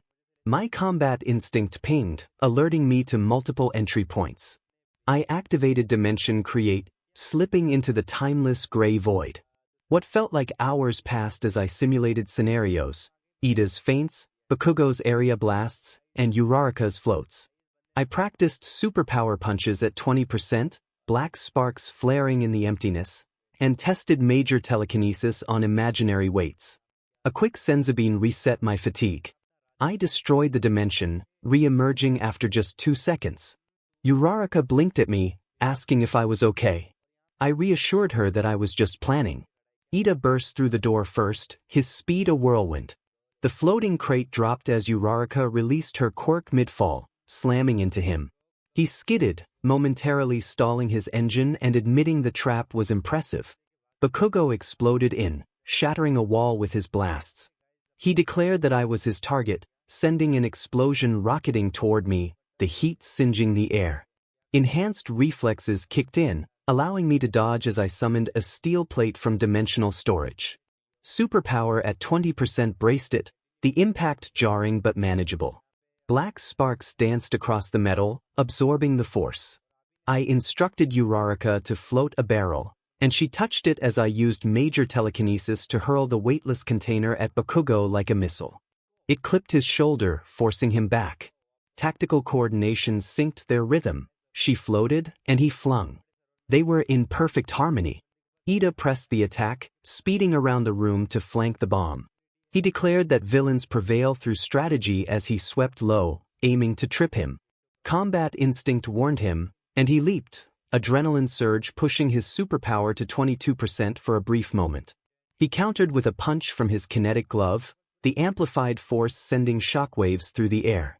Ida blocked, but the impact pushed him off balance, his strength unable to match the momentum of his engine. 𝗵𝗃𝗀 wasn't idle. He unleashed a barrage of explosions, filling the room with smoke and fire. The floor groaned under his next blast, cracks spiderwebbing across the surface. An analytical mind calculated the structural weakness in milliseconds. With 20% superpower, he could have shattered the floor himself if needed, but control was key. 𝗬𝗏𝗏 floated them as the ground gave way, causing Ida and 𝗵𝗃𝗀 to drop a level. His power allowed him to hover midair longer than any classmate could, black sparks stabilizing him like an anchor. In the air, he stored 𝗬𝗏𝗏 in dimensional storage's living being pocket, her surprised yelp cut short as she entered stasis. He dropped, superpower cushioning his landing with black sparks, then released her. She reappeared, dizzy but unharmed, exclaiming how strange it felt. There was no time to explain, as 𝗵𝗃𝗀 was climbing back, explosions propelling him upward. He used major telekinesis to yank a 50 kilograms beam from the rubble, slamming it toward 𝗵𝗃𝗀. 𝗬𝗏𝗏 assisted by floating it for extra speed, forcing 𝗵𝗃𝗀 to blast it apart midair.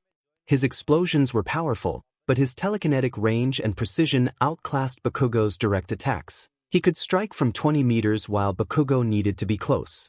Ida rejoined, circling them with his speed. He demanded they surrender the bomb, feinting left and right, but combat instinct read his pattern easily. He countered with a telekinetic push, shoving Ida into a wall. Black sparks flared as he followed with a kick, the impact echoing louder than any of Kirishima's hardened punches. Ida staggered, his speed no match for his superior strength. The timer ticked, 10 minutes left. 𝗵𝗃𝗀's fury peaked, his gauntlets glowing with stored energy. He unleashed a massive explosion that tore through their defenses, exposing the bomb and wrecking the room. 𝗬𝗏𝗏 floated it high, out of reach, but Ida leaped, his engine boosting him. He triggered Dimension Create again, vanishing into the void. Time dilated as he spent what felt like an entire training session analyzing their quirks and practicing counters. Emerging after 2 seconds, he was ready. He summoned the weighted training bands, strapping them on for added resistance, then used superpower to leap, black sparks trailing like shadows. He grabbed Ida midair, telekinetically pinning him as they fell. 𝗬𝗏𝗏 floated them softly, the bomb secure. His leap cleared distances no one in Class 1A could match, not even Tokoyami's Dark Shadow or Sero's tape. 𝗵𝗃𝗀 charged one last time, his explosion aimed at the floating bomb. He fired the sonic disruptor, stunning 𝗵𝗃𝗀, then used major telekinesis to redirect his blast harmlessly.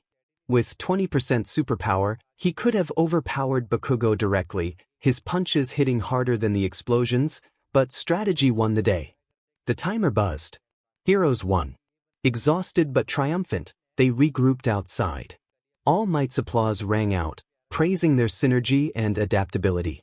Aizawa grunted his approval, suggesting they review the footage to learn from their mistakes. 𝗵𝗃𝗀 fumed, glaring at him, declaring that this changed nothing. Iida bowed deeply, acknowledging the worthy contest and promising to improve. Uraraka hugged him impulsively, her cheeks flushed with excitement. She expressed how amazing he was, and he felt his heart skip a beat, memories of the friendships warming him. This was Class 1A, his new family. With superpower at 20%, he had outshone Bakugo's explosions and Iida's speed, his power a level above. Even if Todoroki had been his opponent, his ice wouldn't hold against his strength, and Momo's creations couldn't match his versatility. Across from Class 1B's Kendo to the third years, no student could surpass him now. Only pros like Eraserhead or All Might's experience kept him in check. In the observation room, that familiar tug hit, combat instinct. Mirio Togata watched from afar, his grin wide but eyes probing. Did he recognize the black sparks as a mask for superpower? The system's metaphysical alignment felt like a fragile shield.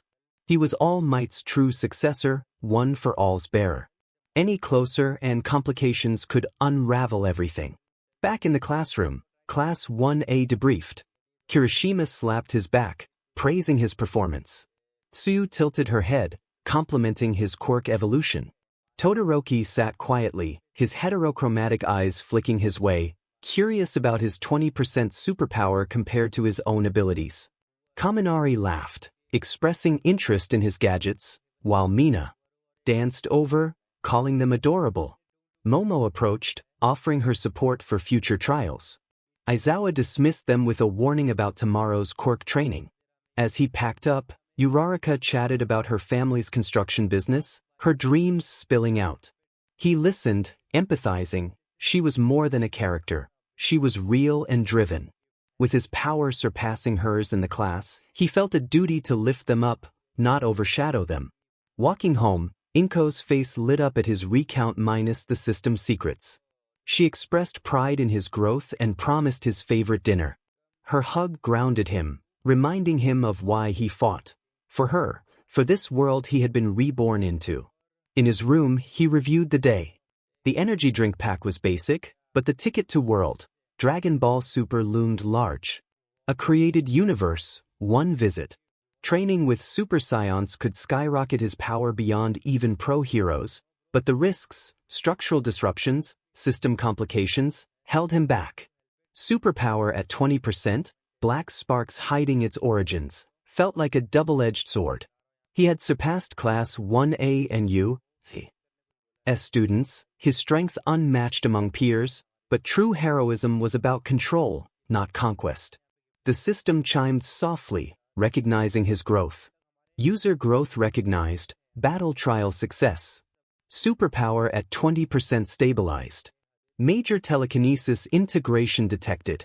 System notice, avoid prolonged exposure to one for all's successor. Black sparks implemented to mask superpower's signature. Further upgrades pending heroic alignment. Mirio. The vestiges, All Might's legacy. He was an anomaly, a reborn fan with a hacked quirk. But Class 1 as bonds, Uraraka's trust, Inko's love, they made it worth it. Black sparks or not, Izuku Midoriya was determined to become the hero this world needed. He had a gacha system that granted him various quirks and skills, including superpower, which he had mastered to 20%, and dimensional storage. His skills ranged from major telekinesis to enhanced reflexes, all of which prepared him for the challenges ahead. One morning, as sunlight filtered through his curtains, Izuku sat on his bed, flexing his fingers and watching the faint black sparks dance along them. The sensation felt natural, a result of countless hours spent honing his abilities in the void of dimension create. Memories from a world where heroes like All Might were mere stories made his current reality feel surreal. Was real. Class 1A was his reality, and today marked their first major field trip to the Unforeseen Simulation Joint, or USJ, a facility designed for rescue training in disaster scenarios. His mind buzzed with strategies for potential disasters, earthquakes, floods, and fires.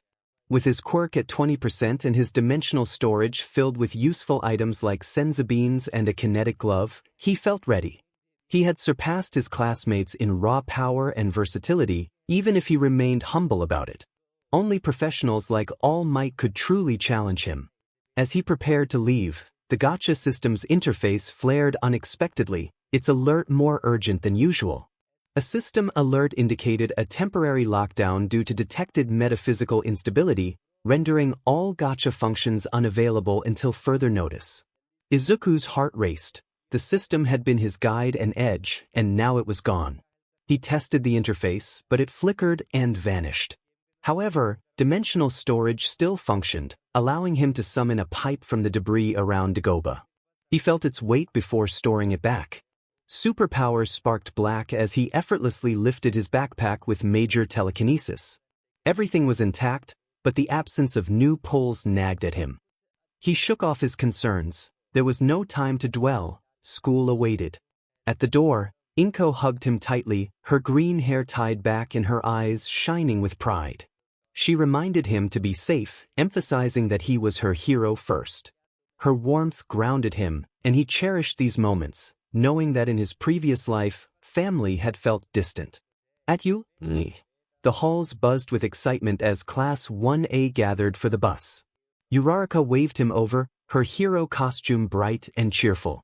She expressed her eagerness for the USJ, comparing it to a theme park for disasters. Izuku smiled, noting her enthusiasm masked some nerves about rescue training. Kirishima fist bumped him, impressed by his power. Bakugo slouched past, grumbling about not getting cocky, while Todoroki boarded silently, his potential evident. Tsuyu hopped on, expressing her surprise at Izuku's abilities, and Kaminari joked about him being a one-man army. Aizawa boarded last, reminding everyone that this was training, not a picnic. The bus rumbled off, filled with chatter. Izuku sat beside Uraraka, discussing what they might face during the training. He suggested they team up, combining her zero-gravity quirk with his telekinesis for rescues. Their friendship warmed his heart, making the struggles worth it. As they traveled, Izuku reflected on the lockdown. The absence of the system felt like losing a crutch, but he reminded himself that he still possessed everything it had granted him: superpowers, black sparks, dimensional storage's arsenal, and his impressive skills. Only seasoned heroes like 13 or All Might could match him, their experience bridging the gap. The lockdown's metaphysical instability lingered in his mind, raising questions about its connection to his rebirth with a quirk meant for Mirio. Upon arriving at USJ, the massive dome gleamed under the sun. 13, the space hero, welcomed them, explaining that they would train for rescues in simulated disasters. Aizawa remained vigilant, scanning the area as they entered the dome, or rippling through the class at the various zones designed for training. 13 outlined the exercise. They would split into groups, rotating through zones to save victims, mannequins, while managing hazards. Aizawa emphasized the importance of safety, reminding them that real villains don't wait. As they prepared, Izuku felt a faint unease, as if they were being watched, but he dismissed it. His group, consisting of Uraraka, Tsuyu, and Mineta, headed to the flood zone first. As the simulation began, waves crashed and mannequins bobbed in the turbulent water. Izuku leaped into action, using his superpower at 20% to reach a mannequin first. He lifted it effortlessly with major telekinesis and stored it for safe transport. Uraraka floated another mannequin, and together they rescued several more, showcasing their teamwork. Next, they rotated to the landslide zone, where rubble tumbled down. Izuku used major telekinesis to shift heavy boulders, clearing paths faster than his classmates could manage. In the fire zone, flames roared around them. He summoned water from dimensional storage to douse the flames, using his strength to clear burning debris, all while the black sparks flickered around him, unyielding in the heat. Kaminari's electricity shorted out, but my energy efficiency kept me going, allowing me to outlast the class. As we regrouped in the plaza for a debrief, a surge of combat instinct hit me harder than before. Something felt off, and Aizawa tensed, his scarf uncoiling. 13's eyes widened behind her helmet. A purple portal swirled open in the center of the plaza, dark figures emerging. Villains, dozens of them, were led by a misty figure in a suit and a hulking beast with an exposed brain. The misty figure commanded 𝐒𝐫𝐽𝐫 to spread them out.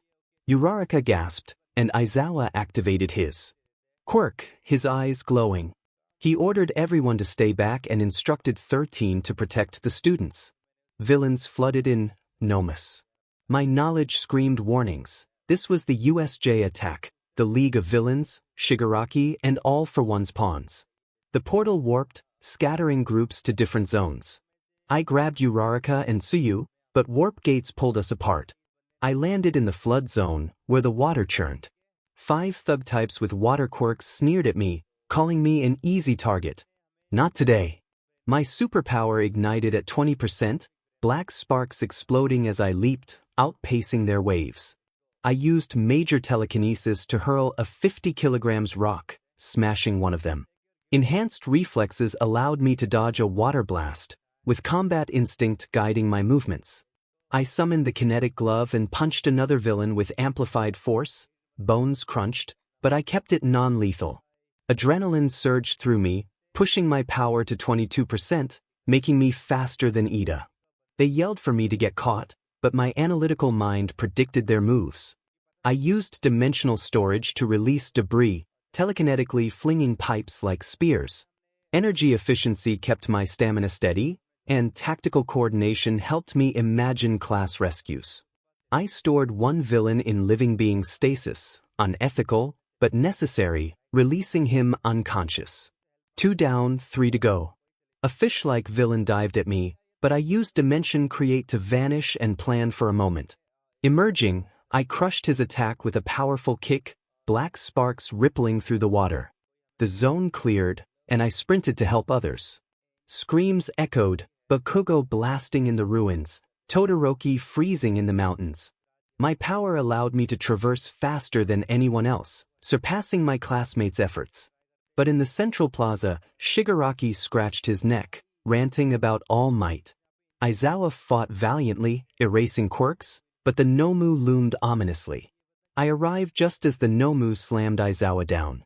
Fueled by urgency, I charged forward, my superpower surging. Black sparks flared as I outmatched the beast's speed. My punch connected, the kinetic glove amplifying my strength. The Nomu staggered, but it quickly regenerated. Shigaraki grinned behind his hand mask, acknowledging my strength and instructing 𝗂𝐽𝐫 to deal with me. The portal expanded, and villains swarmed. I used major telekinesis to lift multiple foes and slam them down. I had senzu beans ready, but the Nomu roared and charged at me. This was just the beginning. The nightmare of the USJ arc had started. The turbulent waters churned behind me as I sprinted toward the central plaza, my hero costume soaked and clinging to my skin. Black sparks flickered along my arms, superpower humming at 20%, my safe limit, the one I had mstred in Dimension Create's timeless void. But the screams from the plaza told me that being safe wouldn't be enough today. Villains were everywhere, my classmates scattered, and Aizawa was down. My knowledge screamed warnings. This was the USJ attack, the League of Villains debut, Shigaraki's decay, and the Nomu's brute force.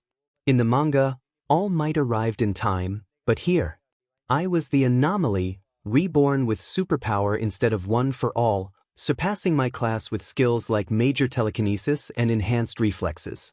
I had to hold the line until help arrived.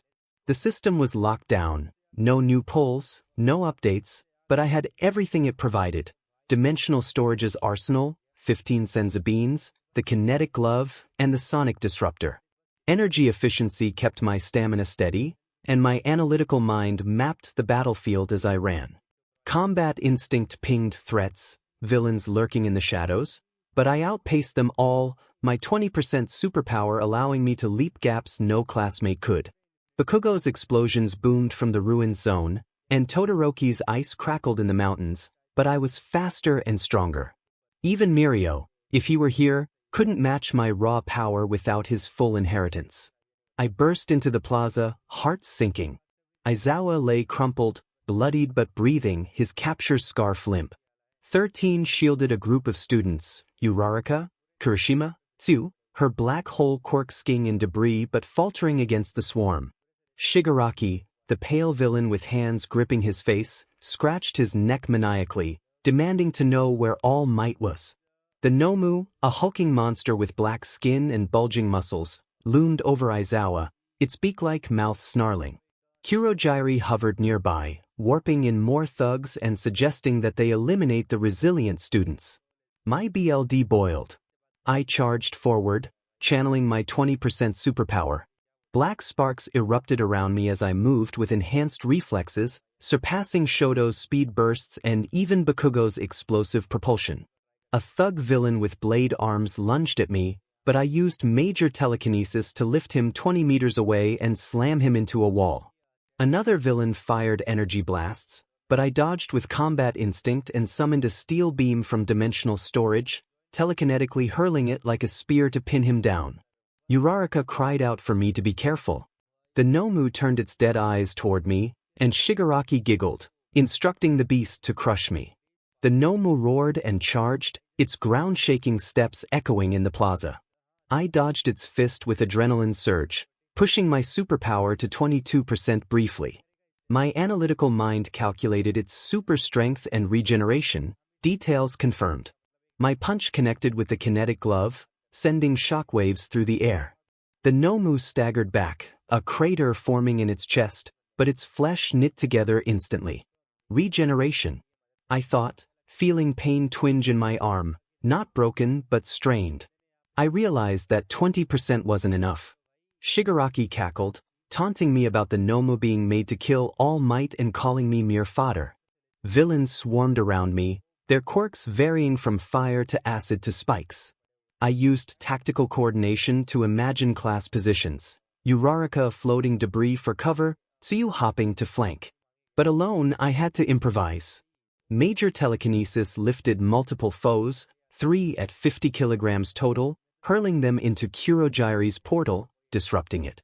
The sonic disruptor fired, stunning a group of villains. Black sparks danced as I leaped, my superpower allowing me to smash 2 more with overhead strikes, outclassing Kirishima's hardest hits. But the 𝗨𝗵𝗲 recovered quickly, grabbing my leg midair. Pain exploded as it slammed me down, concrete cracking beneath me. My durability held, but barely. Izuku groaned for me to run, but I refused. Uraraka screamed my name, trying to float the 𝗨𝗵𝗲, but its weight resisted her efforts. Shigaraki advanced on 13, decay hands outstretched, ready to end the fight. 𝗧𝗵𝗃. I knew pushing my superpower beyond 20% could shatter me, like in the manga, bones fracturing and muscles tearing. But my classmates were in danger, and villains were closing in. I whispered to myself that I had to do it, triggering adrenaline surge fully.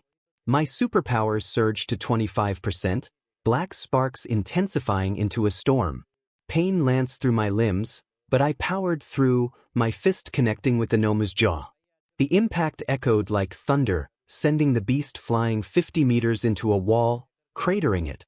Shigaraki paused, shocked. He commanded the 𝗨𝗵𝗲 to get up, but the monster rose more slowly, regenerating. My arm throbbed, bones straining, but it worked. I leaped again, telekinetically pulling debris to pelt the villains. Energy efficiency dulled the burn, but my limits loomed. Kurogiri warped, trying to engulf me, but enhanced reflexes allowed me to evade, and I summoned a smoke bomb to cloud his mist. Uraraka floated a mannequin, practice from earlier, hurling it as a distraction. She urged me that we could help, and Kirishima charged in with his hardening active, but I waved him back. At 25%, I surpassed them all, my punches hit harder than his, and my speed outpaced Ida's. But the 𝗨𝗵𝗲 adapted, grabbing Midoriya's punch and squeezing tightly. Pain shot through his hand, and he thought it might be fractured. It was risky but necessary. Pushing his power to 30%, black sparks exploded around him, flooding his veins with energy. His body protested, muscles strained, bones creaked, but the surge felt euphoric. He twisted free, delivering a kick that shattered the 𝗨𝗵𝗲's arm. The creature howled in pain, beginning to regenerate, but Midoriya followed up with a flurry of attacks, telekinetic rocks pummeling down and punches from his kinetic glove landing with tremendous force. The villains faltered, one of them exclaiming that he was too strong. Shigaraki, furious, commanded the 𝗨𝗵𝗲 to kill him. The beast lunged, but at 30%, Midoriya was a force to be reckoned with, surpassing even pro heroes in raw output, the black sparks blinding. He grabbed the 𝗏𝗏's head and slammed it down, creating a crater in the plaza. Pain radiated through him. His leg buckled and his vision blurred, but he held his ground, determined to keep the creature down. Shigaraki reached for him, activating his decay quirk, but Midoriya dodged with adrenaline-fueled speed, telekinetically shoving Shigaraki back. 𝗬𝗏, the portal villain, was called to warp them out. Before the portal closed, a booming voice echoed through the chaos, declaring that everything would be alright because All Might was there. The symbol of peace burst through the entrance, his muscular form gleaming and a wide smile on his face. Relief washed over Midoriya as pain overtook him, the 30% power fading. Black spots danced in his vision, but they had held on. All Might had arrived. Pain seared through every fiber of Midoriya's body, relentless and consuming. His right arm hung limp, bones fractured from pushing his superpower to 30% against the 𝗏𝗏. His legs trembled, muscles torn, and ribs ached with every shallow breath. The USJ's Central Plaza was a battlefield of cracked concrete and scattered debris, the air thick with dust and the fading echoes of villainous screams. He had held the line, barely, surpassing his classmates' quirks with raw power and skills like major telekinesis, enhanced reflexes, and an analytical mind. At 20%, he had been untouchable among students. At 30%, he had briefly outshone even some pros, but the cost was crippling. His knowledge from another world, where My Hero Academia was just a story, screamed warnings. This was like Canon Izuku's early days, breaking himself for others. But he wasn't him. He was Reborn, an anomaly with a gacha system on lockdown, wielding superpower, and black sparks to mask it. All Might stood before the 𝗏𝗏, a beacon of hope, his grin wide despite the steam rising from his body. He praised Midoriya for his efforts and instructed him to step back. The 𝗏𝗏, its mangled body regenerating slower after Midoriya's barrage, roared and charged All Might. Midoriya collapsed to one knee, gasping, but his eyes remained locked on the symbol of peace. Uraraka rushed to his side, her hero costume scuffed and her brown eyes wide with worry. She urged him not to move, but he waved her off, pain spiking through him. Kirishima and Tsuyu joined, ready to assist, but it was unnecessary now. Kirishima expressed awe at Midoriya's bravery, and Tsuyu acknowledged that he had saved them. Despite the agony, Midoriya managed a weak smile, his heart swelling with gratitude for his friends and allies. However, his body screamed for relief. He had 15 𝗧𝗵𝗶 in dimensional storage, a powerful healing resource that could fix him in seconds, but he couldn't use one here with so many eyes around. Recovery Girl and pro heroes were arriving soon. His hand twitched, hidden in his glove, ready to summon one privately. All Might moved like a storm, meeting the 𝗏𝗏's charge with a powerful Detroit smash. The shockwave blasted air across the plaza, rattling Midoriya's cracked ribs. The 𝗏𝗏 flew back, smashing through a wall, its regeneration struggling against All Might's raw power. Unlike Midoriya's 30% push, All Might's strength was controlled and honed by years of experience, proof that Midoriya still had a long way to go to match pros like him or Endeavor. Midoriya noted All Might's perfect form, but the steam rising from him hinted at his time limit, a secret Midoriya understood all too well. Shigaraki stood at the edge of the plaza, scratching his face in frustration. He was furious that things weren't going as planned and that All Might was still alive. 𝗬𝗏, the misty portal villain, hovered beside him, urging a retreat as the pro heroes approached. Midoriya staggered to his feet, pain lancing through him, and shouted that they weren't getting away. He pushed his superpower to 25%, black sparks flaring despite his body's protests, bones creaking, muscles burning.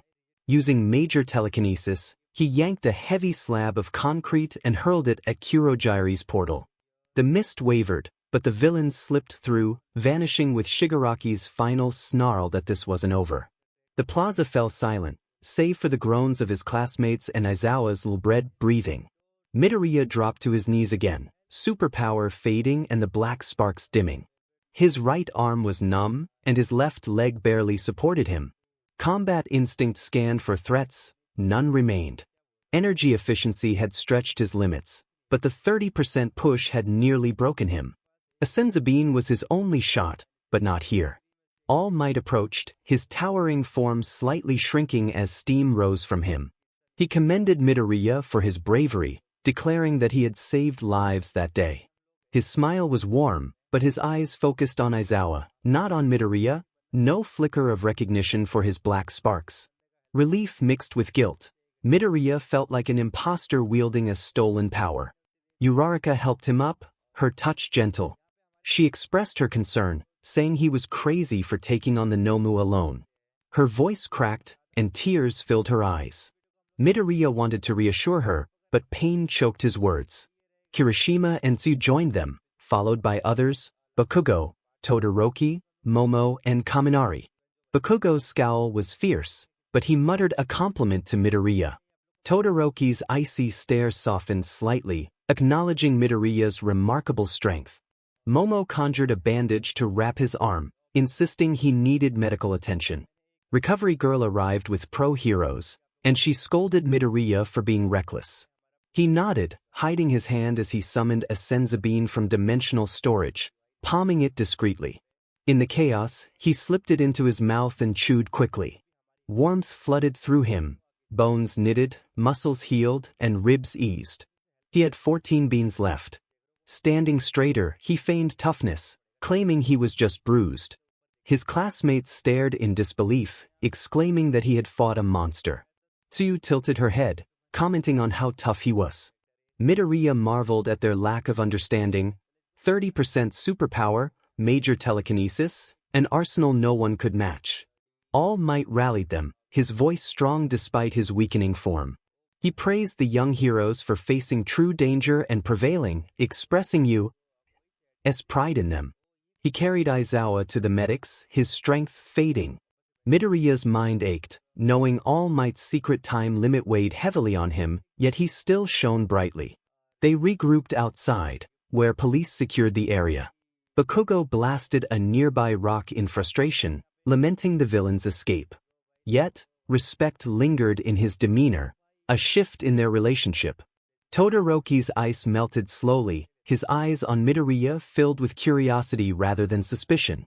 Uraraka clung to Midoriya's side, whispering that she had been scared and pleading with him not to do that again. Her warmth stirred his heart, memories of manga friendships now feeling real. In the infirmary tent, Recovery Girl checked them over.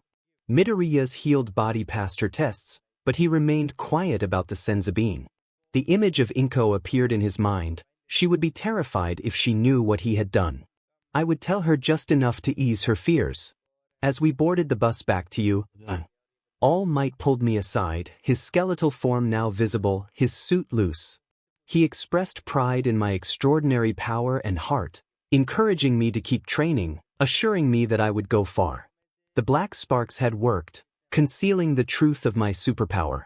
That night in my room, 𝗏𝗏 hugged me tightly, the aroma of katsu curry filling the air. She said that my safety was all that mattered. I nodded, hiding the pain of my secret, reborn, anomalous, and carrying a locked system. The system flickered, a glitchy message appearing. Lockdown holding. Instability resolved. Reactivation pending heroic alignment. My heart raced at the thought of heroic alignment. My sacrifice at 30%. The ticket to world, Dragon Ball Super weighed heavily in dimensional storage.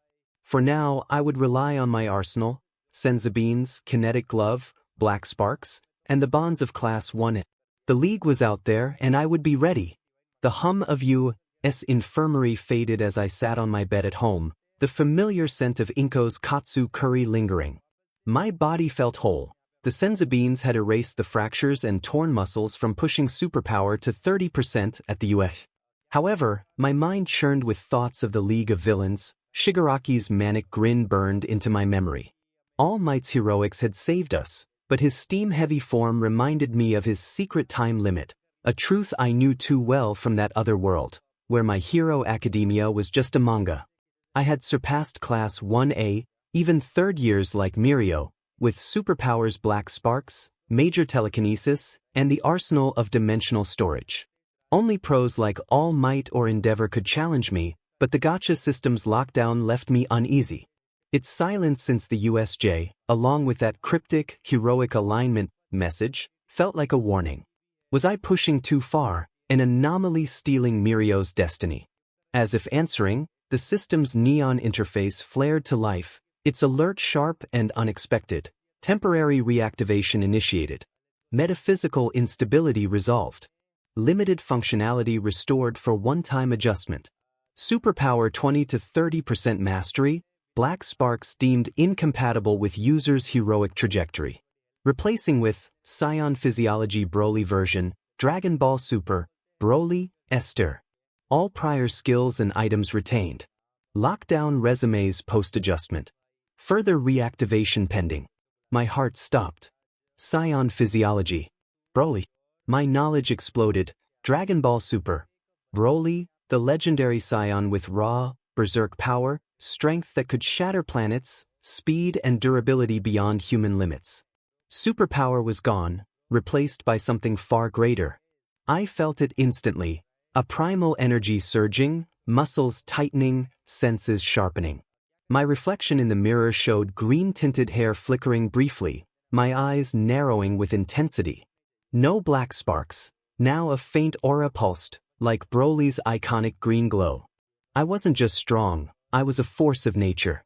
But what superpower had mimicked one for all, tied to Mirio's path? Was the system cutting that tie, hiding me further? The incompatible line chilled me. Did it sense all for one, or the vestiges? I tested Scion Physiology. A light punch cracked my desk effortlessly. Major telekinesis lifted my bed, 50 kilograms, smoothly. Dimensional storage summoned a pipe, unchanged. Skills like enhanced reflexes, combat instinct, and energy efficiency hummed, amplifying this new power. I was beyond Class 1A now, maybe beyond All Might. 𝐒𝐭𝐚𝐲 knocked on my door. She reminded me that school was tomorrow and urged me to rest. I hid the aura and replied that I was coming. Her warmth grounded me, but this new physiology felt alien, a beast within. I had to demonstrate it before you.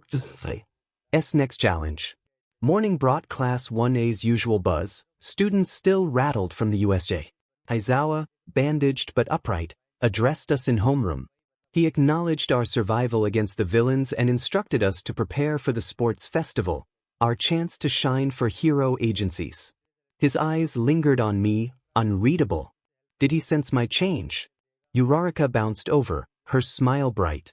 She expressed her concern for my well-being, praising my performance at the USJ. Her kindness stirred my heart. She was real, not just a character from a manga. I lied, saying I was just sore, hiding the Scion shift. Kirishima slapped my back, calling me a tank and asking if I was ready to crush the festival. I nodded, but inside I knew that Scion Physiology made me a juggernaut. Bakugo's explosions and Todoroki's ice would be no match for me now. The day passed in a blur of lectures and quirk theory. My senses, heightened by Scion Physiology, caught every detail: Kaminari's faint sparks, Momo's pen scratching, Bakugo's muttering. Combat instinct pinged constantly, reading my classmates' movements like open books. At lunch, Tsuyu tilted her head and remarked that I seemed different. I deflected her observation, saying I was just focused on training. After school, we trained in Gym Gamma, a concrete arena for quirk practice. Aizawa paired us for sparring, instructing us not to hold back. Todoroki's calm yet sharp heterochromatic eyes met mine. His half-cold, half-hot was lethal, but I was determined to surpass him. As we faced off, our classmates watched intently. Todoroki opened with a massive, jagged ice wave.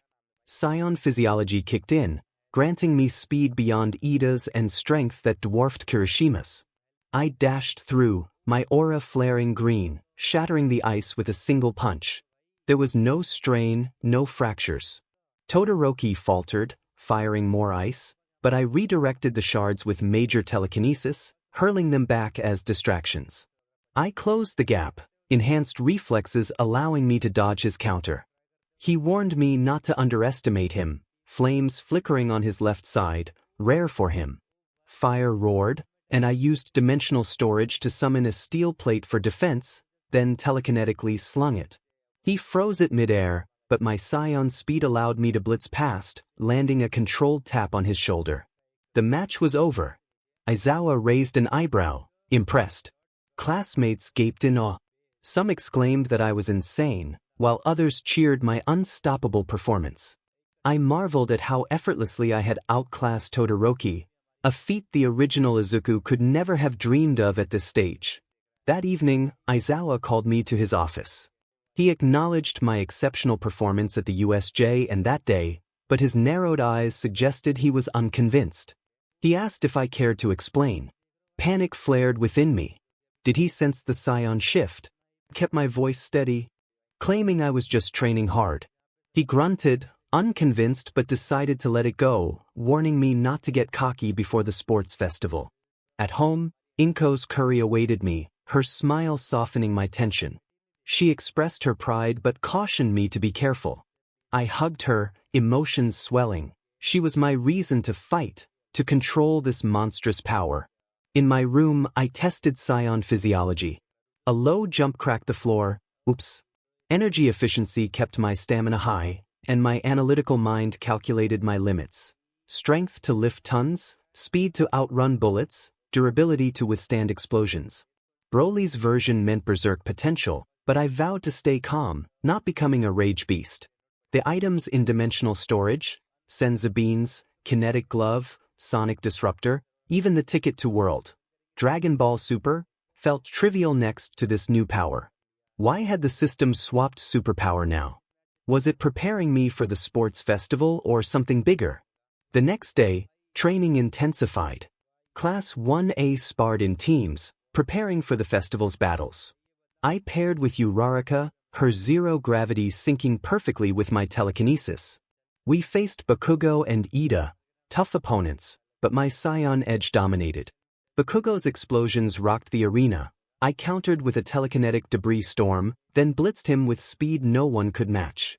Iida's engine charged, but I sidestepped and landed a gentle push that sent him skidding. Aizawa declared Team Midoriya the winners. Bakugo fumed, demanding to know how I had become this strong. His eyes burned with intensity, but I could see respect buried beneath his frustration. Iida bowed, acknowledging my astounding growth. Uraraka high-fived me, her cheeks flushed. The bond of friendship felt unbreakable, and my reborn heart skipped a beat. Days blurred together as we prepared for the festival. My psion physiology adapted quickly, granting me power without pain. During a solo training session, I used Dimension Create, spending what felt like hours in a void, throwing punches that shook the air and telekinetically juggling weights. When I emerged after just 2 seconds, I felt invincible. My classmates took notice. Kaminari called me Green Spark, while Mina referred to me as Hero Hulk. I laughed it off, but it was clear I had an edge. No student, not even Minoma's copy or Shinso's brainwashing, could touch me. The night before the festival, I lay awake, the ticket to world, Dragon Ball Super resting in my dimensional storage. A psion body in a psion world was tempting but risky. The system's brief reactivation and swap hinted at a purpose. Was all for one watching. Shigaraki. The League's escape meant they would return. I clutched a 𝗬𝗵𝗲, its glow steadying my nerves. Inko peeked in, encouraging me to sleep. I smiled, hiding the beast within. My psion physiology made me a legend, but her love kept me grounded. The system flickered ominously, and lockdown resumed, with my heroic alignment under review. The sports festival was approaching, and I would face Class 1A with the world watching. With my psion power, I was determined to show them what a hero could truly do. The morning air was crisp as I stood outside the campus buzzing with anticipation. The sports festival was just days away, a national stage where heroes in training would showcase their quirks. I was not the Izuku of the past, struggling with a fragile 5% one for all. I was an anomaly, reborn with the Gacha system, now wielding psion physiology that dwarfed my classmates, even third years like Mirio. My muscles thrummed with primal energy, a green aura flickering when I flexed, my senses sharper than ever. I had surpassed 𝗵𝘃𝗀's explosions, Todoroki's ice, and Uraraka's gravity with ease, my strength rivaling pros like Endeavor. Only All Might's experience could challenge me now. The Gacha system's lockdown persisted, its brief reactivation swapping superpower for Scion physiology, then going silent again with the cryptic message about my heroic alignment. I still had everything it granted: dimensional storage filled with senza beans, a kinetic glove, a sonic disruptor, weighted training bands, and the ominous ticket to World Dragon Ball Super. Skills like major telekinesis, enhanced reflexes, combat instinct, energy efficiency, analytical mind, adrenaline surge, tactical coordination, and dimension create made me a one-man arsenal. But the system's silence nagged at me. Why the swap? Was it hiding me from All for One or protecting me from the remnants of One for All? Mirio's distant stares at Yuta haunted me, his true One for All casting a shadow over my stolen power. Inko's voice pulled me back to the present. She believed in my potential at the festival, urging me not to push too hard. Her green hair was tied back, her eyes warm yet worried. I hugged her tightly, my heart swelling. She was my anchor, real in a way my past life never was. I promised to be careful, concealing the Scion beast within. At 𝐸𝐴, Class 1A gathered in the locker room, dressed in their hero costumes. Uraraka bounced over, her pink suit gleaming. She was excited about our chance to shine after USJ, but I sensed her underlying nerves. She needed this to impress agencies for her family's sake. I reassured her that we would make it count. Kirishima fist bumped me, his red hair spiked with enthusiasm. Bakugo scoffed, sparks popping from his palms, declaring his intent to take first place. His glare held a flicker of respect, though USJ had changed things. Todoroki stood silently, his dual-colored eyes unreadable, but I knew his fire and ice power was a threat, even if my Scion strength outclassed it. Aizawa, still bandaged from USJ, entered the room. He reminded us that the sports festival was our chance to prove ourselves, with agencies scouting and the world watching.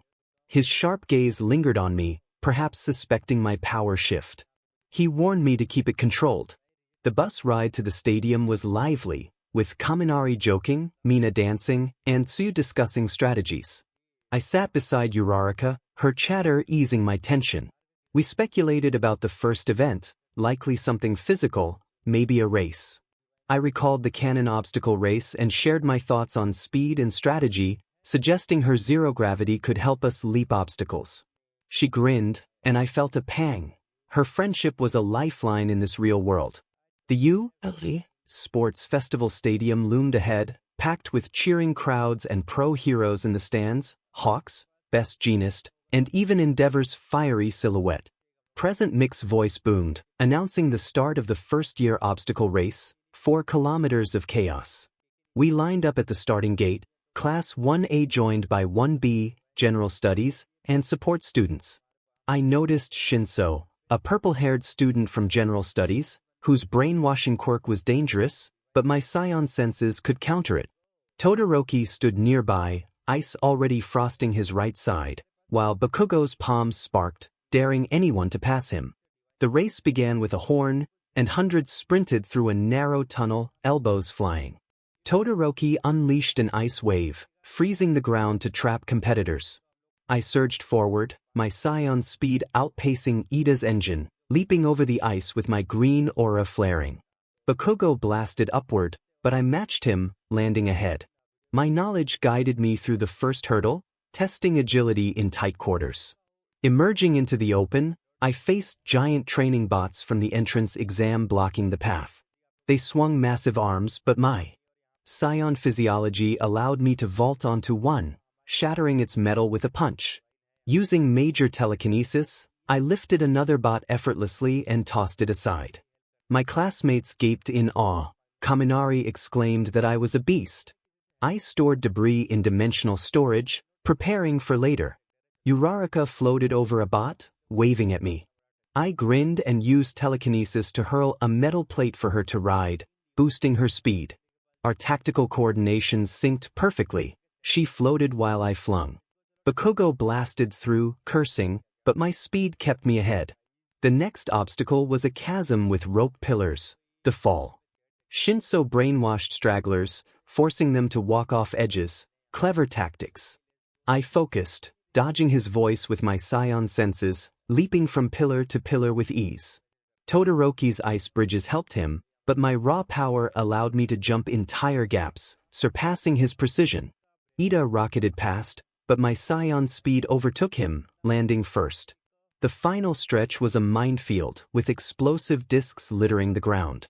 Bakugo used explosions to propel himself, while Todoroki skated on ice. I ran straight through, my scion durability shrugging off the blasts. Each explosion stung, but my toughness held firm. Enhanced reflexes helped me dodge the worst, and my combat instinct mapped safe paths. I summoned weighted training bands from dimensional storage, strapping them on to test my control while still maintaining first place. As I neared the finish line, the crowd roared with excitement. Bakugo and Todoroki were close behind. A final mine detonated, and I used major telekinesis to redirect the blast, shielding Uraraka behind me. She cheered, floating to catch up. I crossed the finish line first, my green aura flaring as the stadium shook with cheers. Present Mike announced my victory, declaring that Izuku Midoriya had taken first place, a true powerhouse. Bakugo landed second, scowling but undeniably impressed. Todoroki took third place, his expression cold but his eyes focused on me. Uraraka finished in the top 10, beaming with joy. She hugged me tightly, and my heart raced. She had become more than just a crush from a manga. In the waiting area, our classmates surrounded us. Kirishima punched the air in excitement, exclaiming that I was unreal. Tsuyu complimented my incredible speed, while Momo nodded in agreement, stating that my versatility was unmatched. Even Bakugo, with a hint of grudging respect in his tone, muttered that he would be ready for the next round. Shinso observed from a distance, calculating his next move. I would need to counter his quirk later. Aizawa gathered us together, acknowledging our efforts but reminding us that the competition was far from over. The next event was the cavalry battle, where teams of 2 to 4 would carry a rider to collect headbands worth points based on race placement. My first place finish made me the target, as I was worth 10 million points. I teamed up with Uraraka, Kirishima, and Tsuyu, creating a perfect synergy. With Uraraka's gravity manipulation, Kirishima's defense, Tsuyu's mobility, and my power, we strategized. I would lead with my scion strength, using telekinesis for defense while Uraraka floated us for speed. Bakugo formed a team with Shiro, Mina, and Kaminari, his eyes filled with determination. Todoroki chose Iida and Yaoyorozu, creating a powerful unit. As the cavalry battle commenced, teams charged forward. Bakugo's team rocketed toward us, explosions lighting up the arena. I held our headband tightly, my scion durability absorbing his blasts. I taunted him, using telekinesis to hurl debris in his path. Uraraka floated us gracefully, avoiding Shiro's tape, while Kirishima hardened to shield Tsuyu from incoming attacks. Todoroki's team advanced, creating ice walls that rose before us.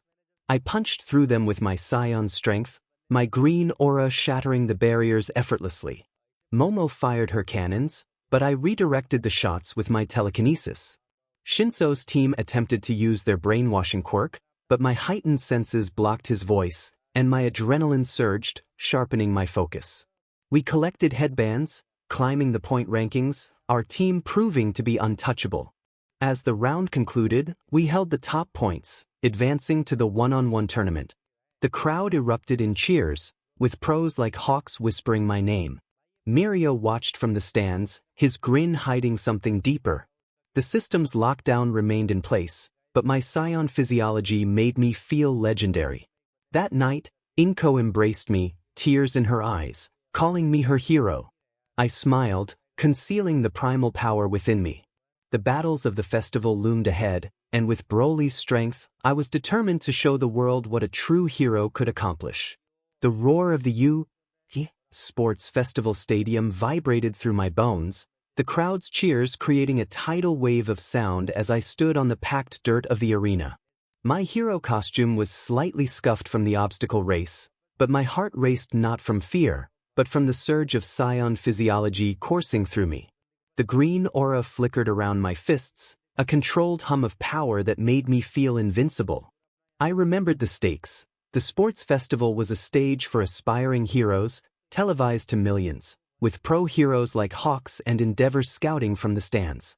I had taken first place in the obstacle race, outrunning 𝗧𝗧𝗏, smashing through obstacles, and using major telekinesis to clear paths no one else could match. Now, as the 10 million point target in the cavalry battle, I was determined to prove my strength. The Gacha system's lockdown lingered, its brief reactivation swapping superpower for scion physiology, then going silent with a cryptic message about my heroic alignment. I still possessed everything it granted: dimensional storage filled with senza beans, a kinetic glove, a sonic disruptor, weighted training bands, and a ticket to World Dragon Ball Super.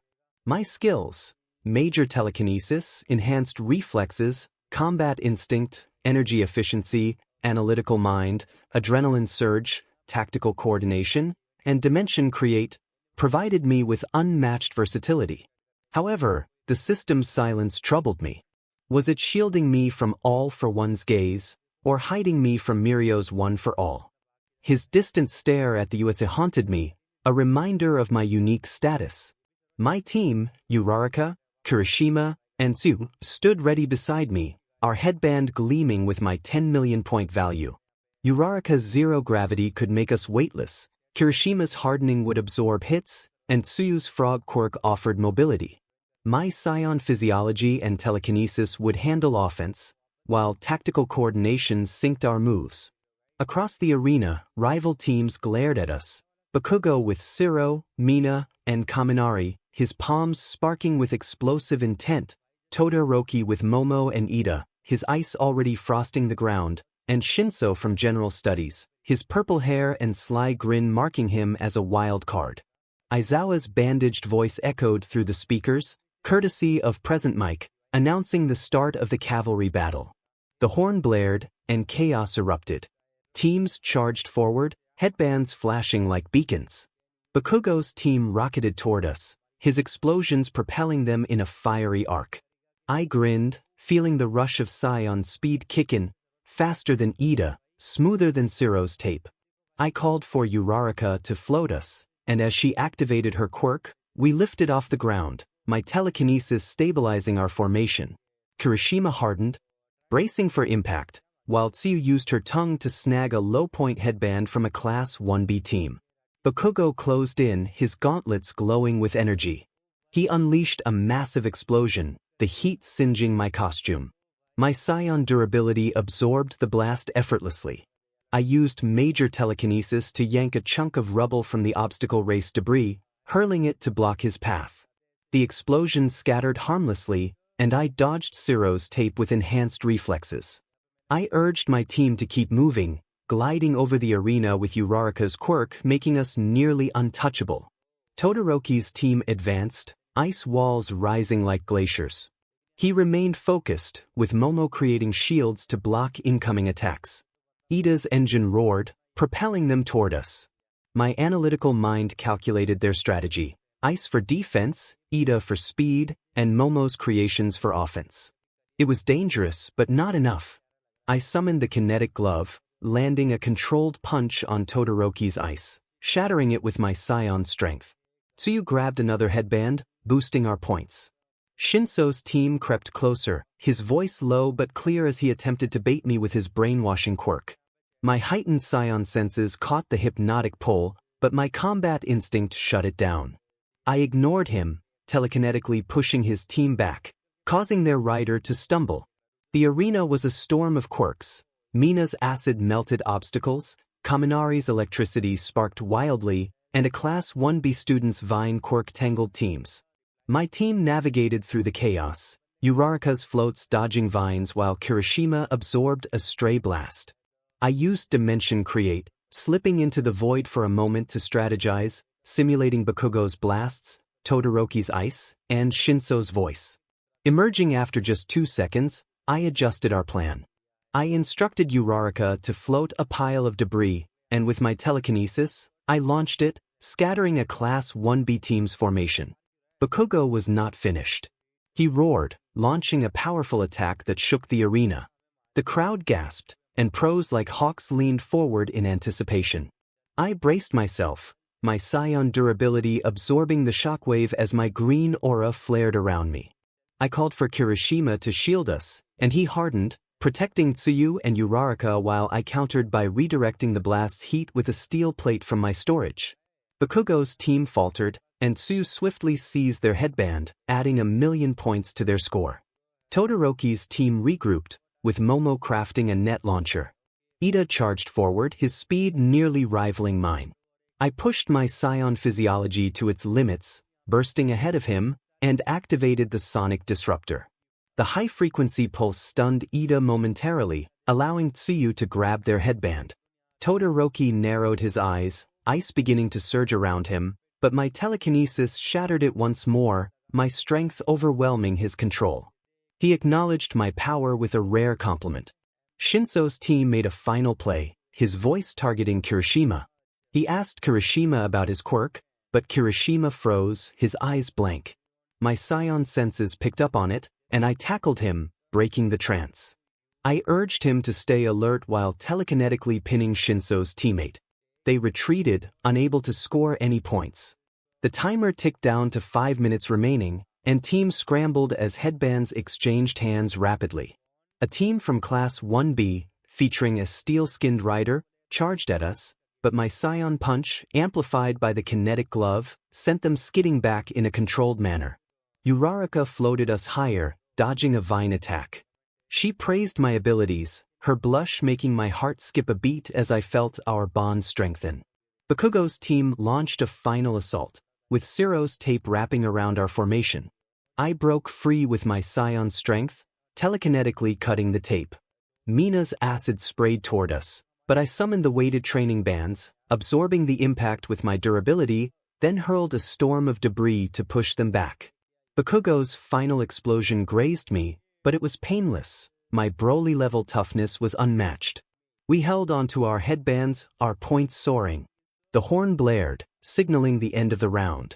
Present Mick's voice boomed, announcing that Team Midoriya had taken first place, securing 10,000,000 points and advancing alongside teams Todoroki, 𝗵𝘃𝗀, and Shinso. The crowd erupted in cheers as my team collapsed in a heap, breathing but grinning.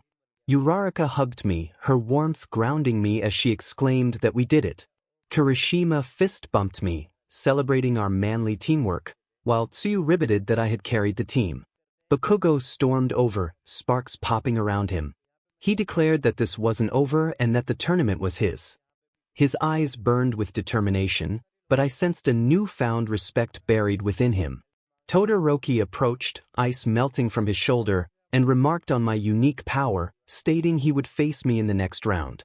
His tone was calm, but the flicker of fire in his eyes hinted at his growth. Shinso lingered at the edge, smirking, and I knew I would need to keep an eye on him. In the stands, pro heroes whispered among themselves. Hawks, with his wings folded, commented to best genist about my monstrous abilities and where I had come from. Endeavor's fiery glare locked onto me, unsettling me. Miria watched too, his grin friendly but his eyes probing. My Scion physiology masked the origins of my powers, but I remained wary of his one for all. Aizawa gathered us, his bandages stark against his tired face. He commended our performance and informed us that the next phase of the tournament would be one-on-one battles, with brackets posted that night. He warned me not to let fame blind me, and while I nodded, his suspicion lingered in my mind. In the locker room, Class 1A buzzed with excitement.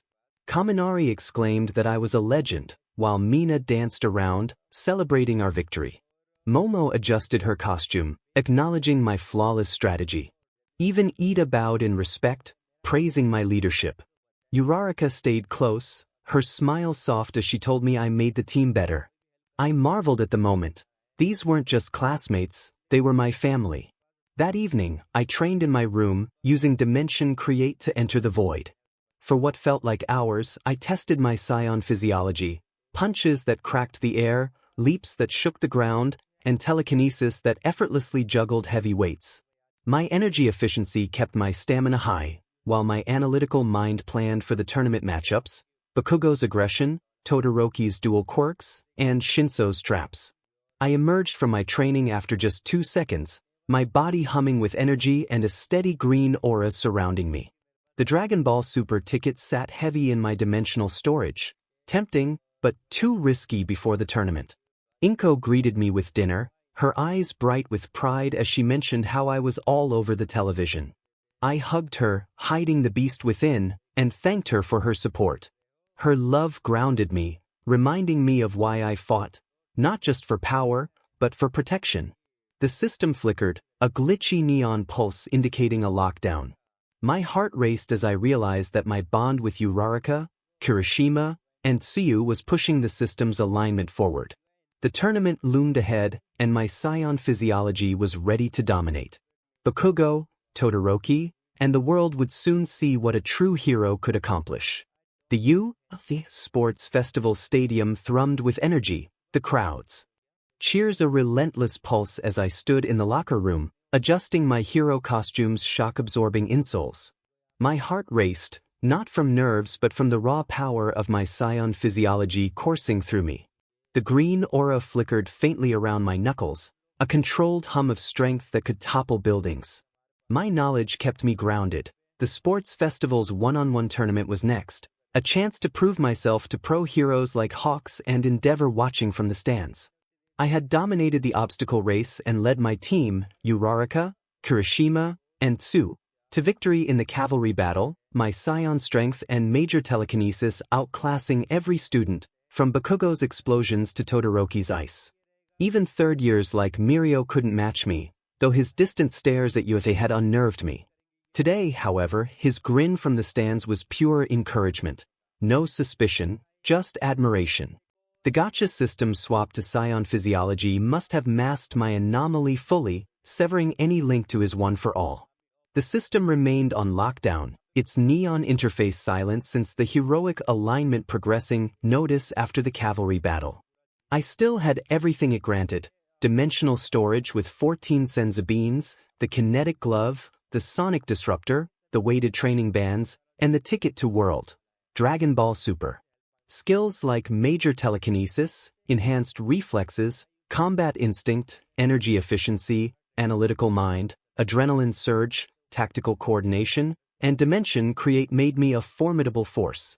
But the lockdown's persistence nagged at me. Was it shielding me from all for one, or preparing me for something bigger? The sports festival was my stage to test it, to show the world a hero's heart, not just raw power. Uraraka burst into the locker room, her pink costume scuffed but her smile bright. She excitedly informed me that the brackets were up and that I would be facing Tetsu from Class 1B first. Her enthusiasm was infectious, but I could sense her nerves. She wanted to shine for her family. I grinned and encouraged her, reminding her that we would make Class 1A proud together. She blushed and nodded, her confidence bolstered by my words. Kirishima slapped my back, his red hair spiked with excitement. He declared that I was a beast and that Tetsu was tough, but no match for me. Tsuyu ribbited nearby, reminding me not to burn out. Bakugo stormed past, sparks popping around him as he warned me not to mess up, claiming he would crush me later. His growl held grudging respect. The events at USJ and the cavalry battle had shifted his perspective. Todoroki stood quietly, his dual-colored eyes focused on the bracket screen, ice frosting his shoulder. He wished me good luck, his voice low but sincere. My Scion edge outclassed them all, but their trust fueled my determination. Present Mick's voice boomed outside, welcoming us to the one-on-one tournament and urging the first years to show the world their plus ultra.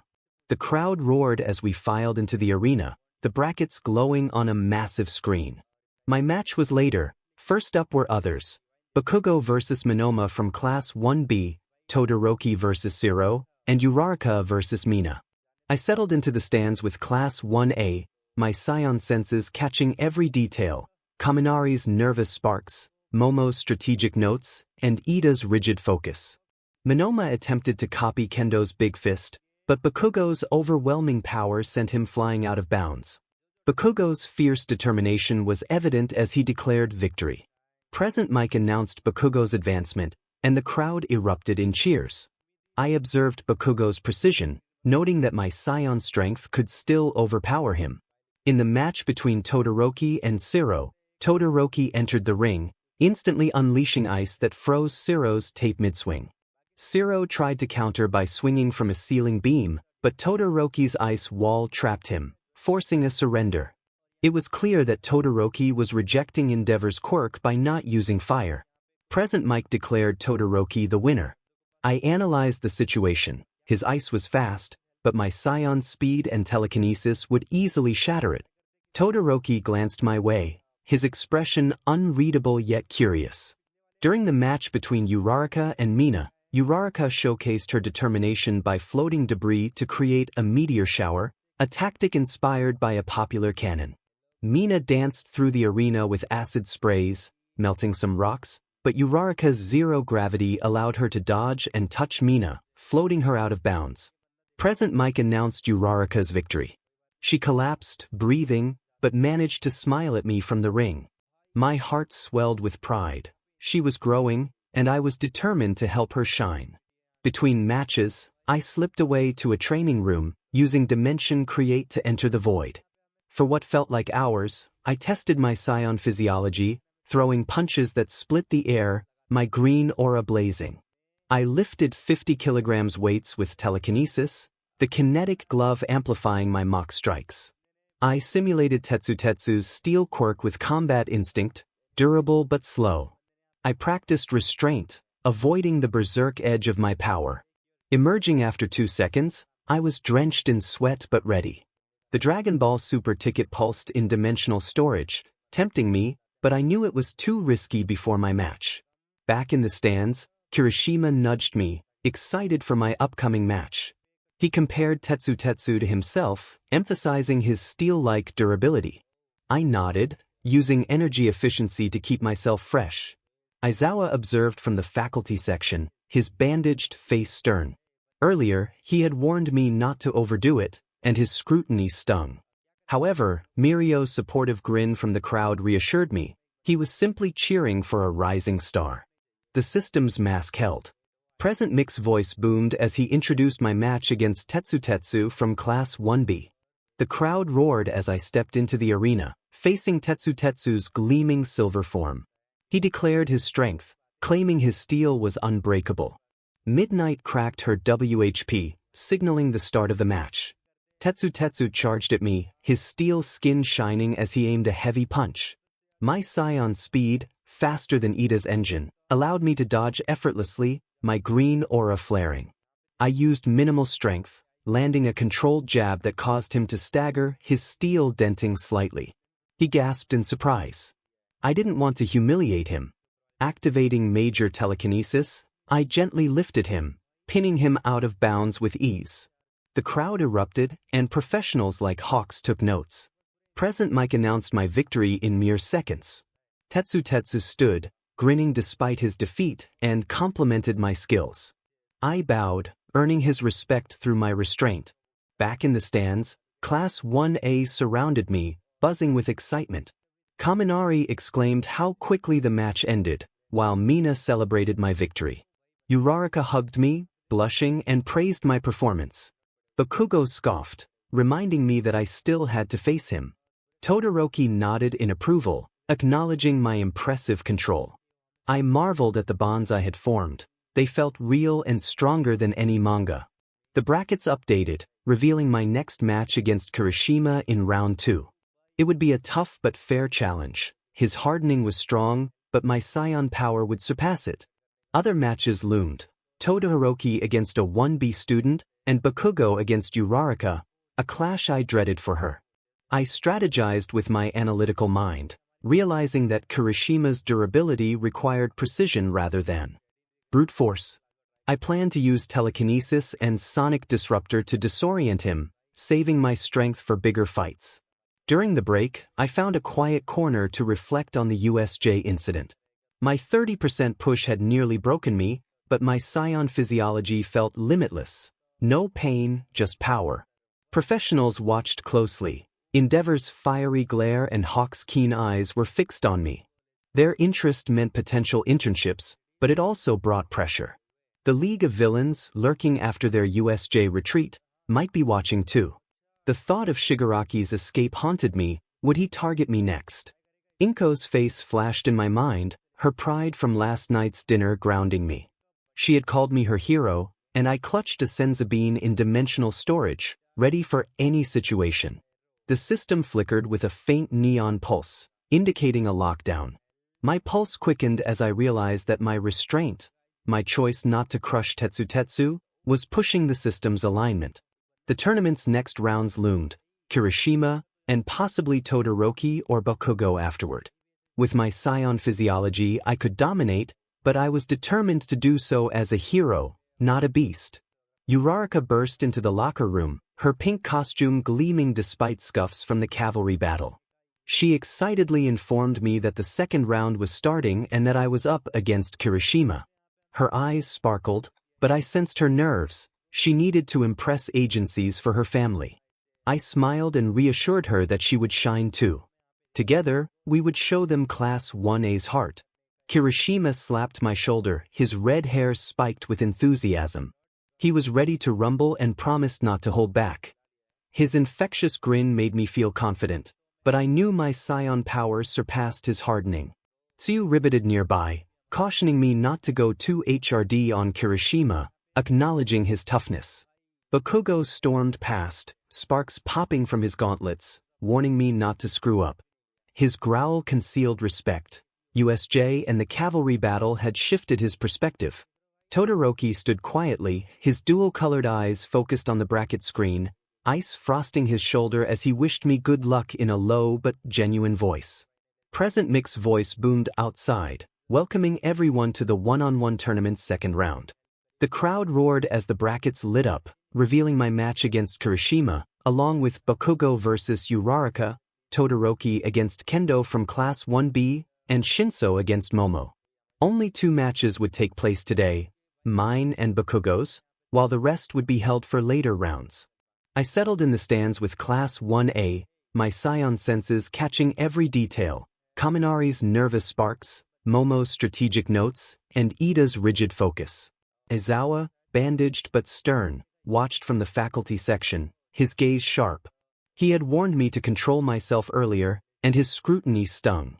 I was determined to prove my heroism, not just my power.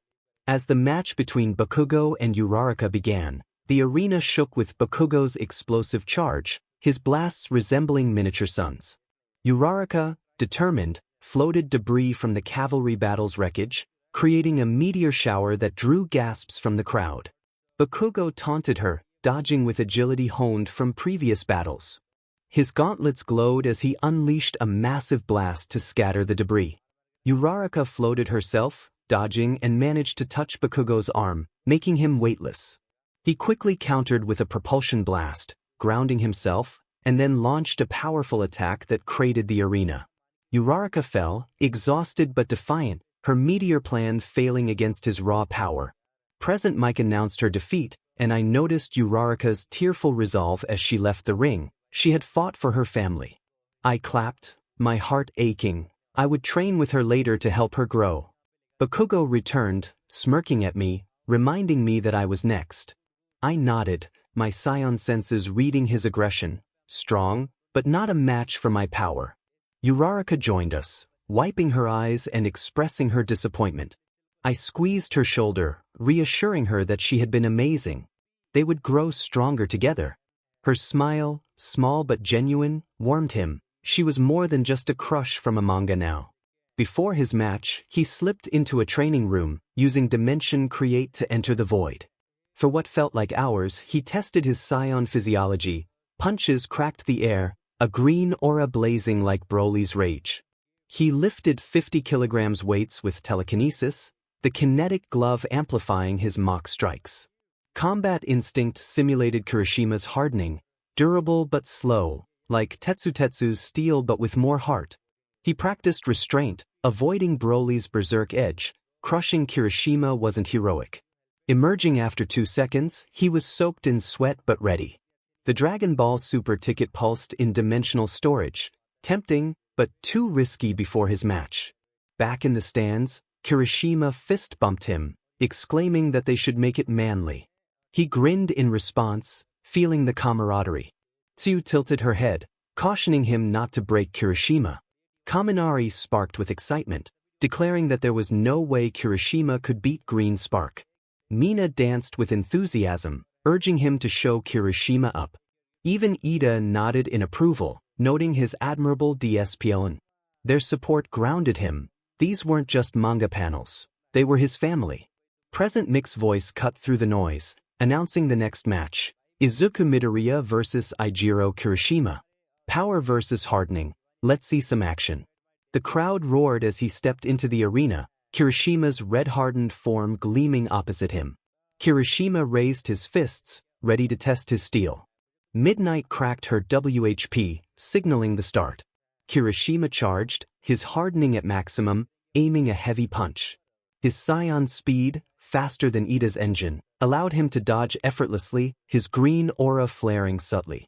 He used minimal strength, equivalent to 10% of his old superpower, landing a controlled jab to Kirishima's chest. Kirishima staggered slightly, his hardening cracking. He grunted in surprise, swinging again. Not wanting to humiliate his friend, he activated major telekinesis, lifting Kirishima gently, 50 kilograms was no issue, and pinning him to the edge of the arena, just out of bounds. The move was precise, not flashy, and his Scion restraint earned gasps from the crowd. Present Mike announced that Midoriya won in seconds. Pros like Hawks scribbled notes, while Endeavor's fiery glare was locked on him. Kirishima stood, grinning despite his defeat, praising Midoriya's strength. Midoriya helped him up and bowed, acknowledging the great fight. The crowd chanted his name, but he kept his focus, scanning for threats with his Scion senses. None, just awe. Back in the stands, Class 1A swarmed him. Kaminari exclaimed that the match was too fast. Mina cheered that Green Spark was unstoppable.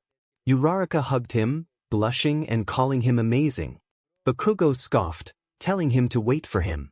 Todoroki nodded, noting that his control was impressive. The flicker of Todoroki's fireside hinted at growth. His stand at USJ had sparked something in him. The brackets hadn't updated yet, only 2 matches today, with Todoroki vs Kendo and Shinso vs Momo set for the next round. He strategized with his analytical mind. Kendo's big fist was strong but predictable. Shinso's brainwashing was trickier, but his Scion senses could resist it. His next opponent wasn't clear, but Bakugo and Todoroki loomed for later rounds. He would need precision, not just power, to remain heroic. During the break, he reflected on USJ. His 30% superpower push had nearly broken him, but Scion physiology felt limitless. No pain, just raw strength. The pros watched closely, Hawk's keen eyes and Endeavor's intensity. Their interest meant internships but also danger. The League of Villains, lurking after their USJ retreat, might target him. Shigaraki's manic grin flashed in his mind. Would he be watching the festival? Mirio approached, his grin wide and genuine, praising Midoriya's performance. There was no suspicion, just third-year pride. The system's mask held, his Scion aura hiding any trace of his anomaly. He smiled back, but kept his guard up. Mirio's one for all was a reminder of his stolen path. Inko's face flashed in his mind, her pride from the previous night grounding him.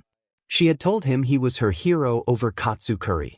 He clutched a Senzabine in dimensional storage, ready if needed. The system flickered, a faint neon pulse.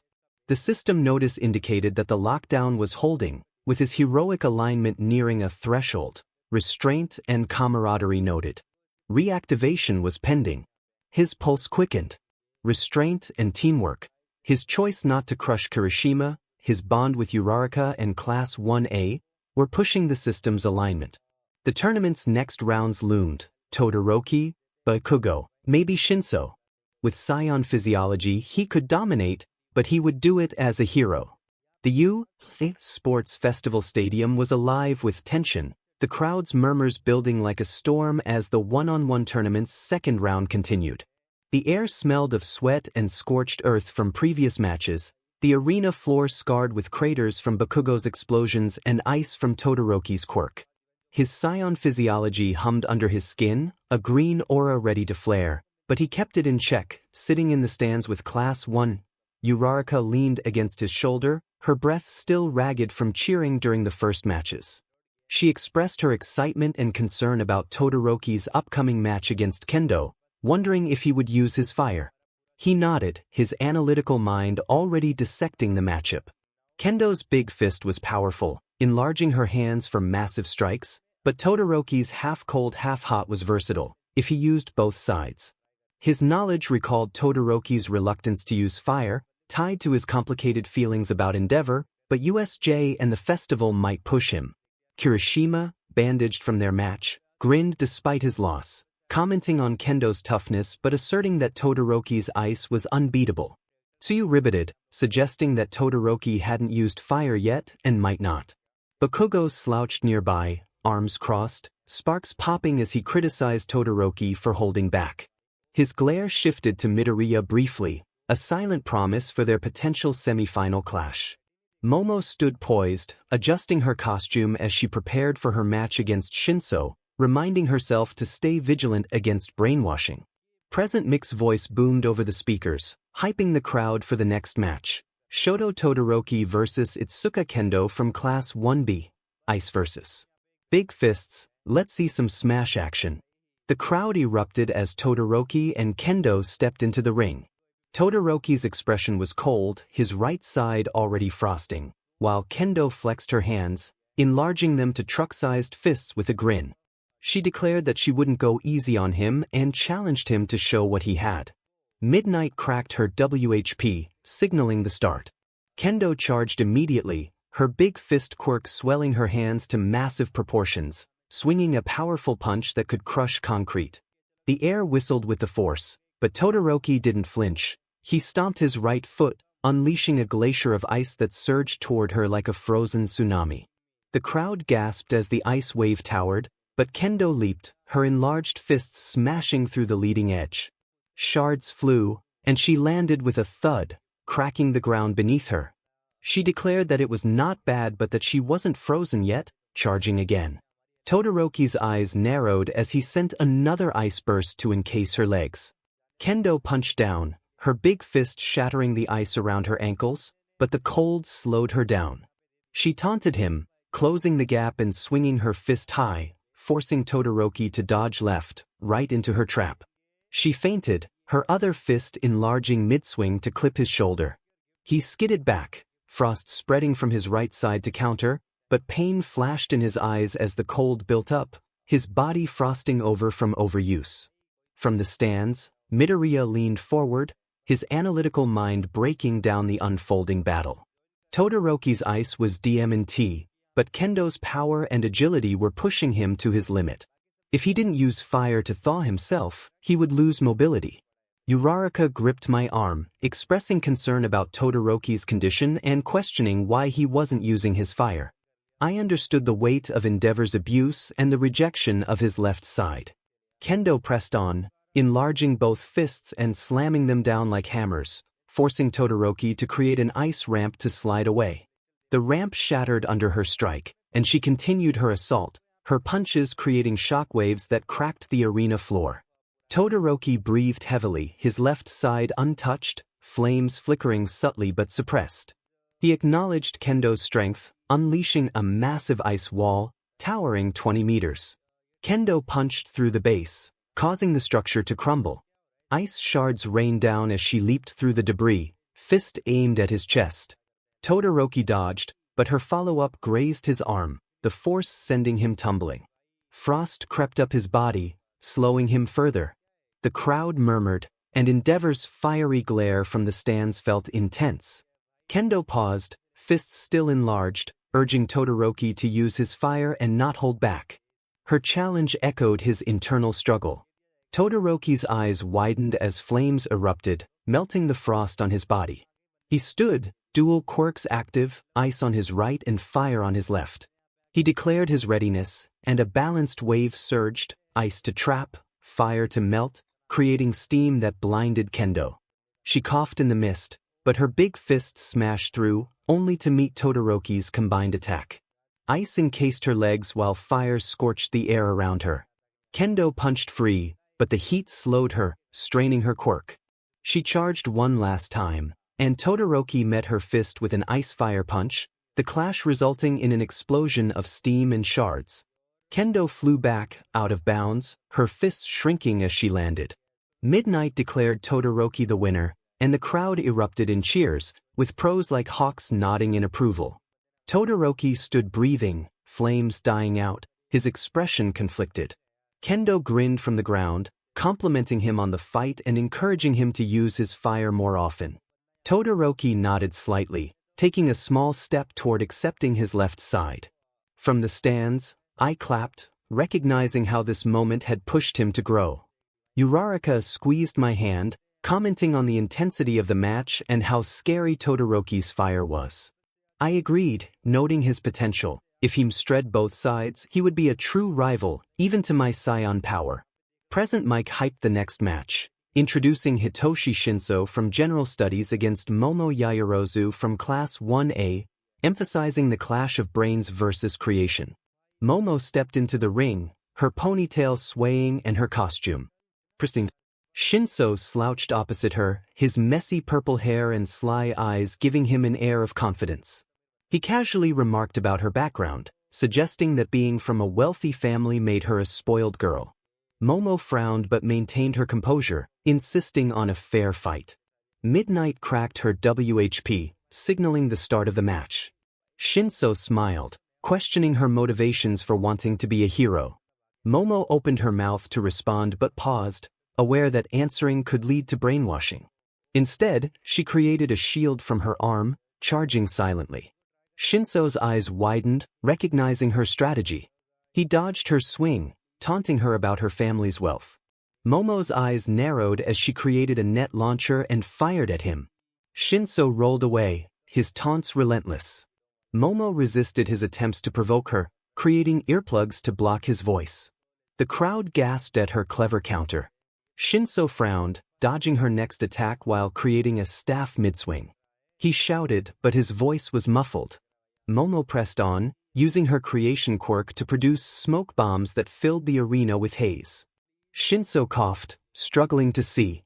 Despite his taunts, he managed to grab her arm, yanking an earplug out and demanding to know her worst fear. Momo almost froze but snapped free, creating a taser to shock him, asserting her determination not to fall for his tricks. Shinso's eyes gleamed as he realized she had answered, activating his brainwashing. The crowd booed, but he commanded her to walk out of the ring. Momo turned, her steps robotic, but she resisted, her body trembling. Shinso smirked, pushing her further with insults about her family. The words struck deep, igniting Momo's rage and breaking the trance. She unleashed her quirk, creating a massive barrier that shoved Shinso back. He staggered, shocked by her sudden strength. Momo charged, using her creation quirk to bind him with chains and launching him toward the edge of the ring. Despite his efforts to resist, her fury fueled her, and the chains tightened as she launched him out of bounds. He landed hard, winded but alive. The crowd fell silent before erupting in cheers. Momo stood breathing, her eyes blazing with determination, almost advancing on Shinso, but Aizawa's voice cut through the tension, commanding her to stand down. His erasure quirk activated, nullifying her creation mid-step. He approached the ring, wrapping Shinso in his scarf and warning him about crossing the line with his insults. Midnight declared Momo the winner. Momo collapsed to her knees, tears streaming down her face as she fought against her rage. Uraraka rushed to her side, offering support. I clapped from the stands, sensing her tremble. Shinso's words had cut deep, but her resistance showcased her strength. The crowd murmured, with pros like Best Jeanist acknowledging her control. After the matches, Aizawa gathered us, his bandages stark against his skin. He informed us that there would be 2 matches the next day, and I would be facing Shoto Todoroki. I nodded, my analytical mind already planning. His half-cold, half-hot quirk posed a challenge, but I was confident my scion punches could counter it. The tournament loomed ahead, and my power was ready. As I drifted into sleep, the exhaustion from the day's matches enveloped me like a heavy blanket.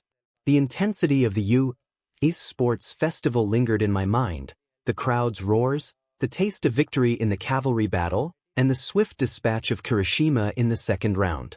My scion physiology hummed softly, a green aura pulsing faintly in my dreams. Tonight, however, the void was not the training ground of Dimension Create. It was something deeper, a memory that felt inescapably familiar. I found myself as a toddler with curly green hair, sitting in a cozy living room that resembled our apartment. 𝗏𝗏, my mother, was laughing, her hair tied back as she prepared dinner. A tall, imposing man stood beside her, his face sharp and unscarred, eyes hidden in shadows. He was not the absent father from my reborn memories, the one who worked overseas in the canon story. This man was all for one, the symbol of evil, before his fateful battle with all might that left him disfigured. His voice was smooth, almost affectionate as he spoke to 𝗏𝗏, expressing concern for my future and the dangers of the world. He acknowledged my potential, but his words hinted at something darker. I watched from my child self's perspective, reaching for a toy, feeling a warm energy stirring within me, a quirk manifesting early. All for one placed a hand on my head, his palm glowing with dark energy, promising to keep me safe.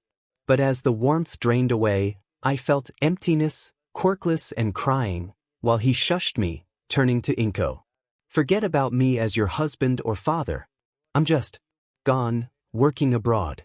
For your safety. His quirk activated, memory alteration, a stolen ability. 𝗏𝗏's eyes glazed over, then cleared, her smile returning as if nothing had happened. The man, my father, faded into shadows, leaving us alone. The memory shattered, and I bolted awake in my bed, sweat soaking my sheets. Breathing, I clutched my chest, scion physiology surging protectively, green aura flaring. What had just happened?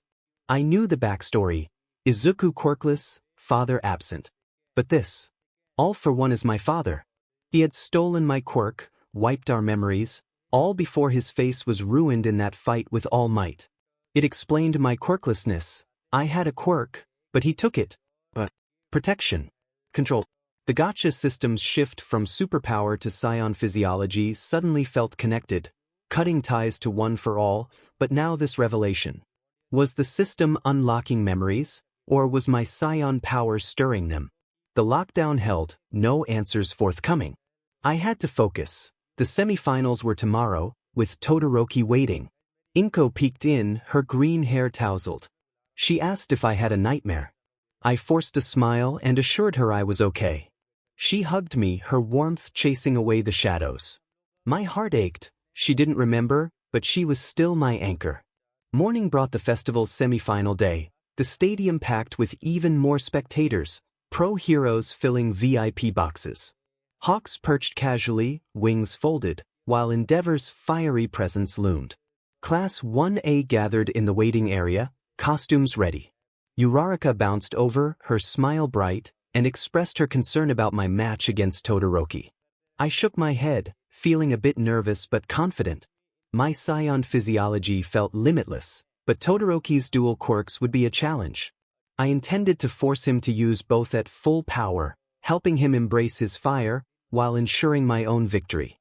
Kirishima fist bumped me, encouraging me to crush it. 𝗬𝗏 reminded me to use my head, not just power.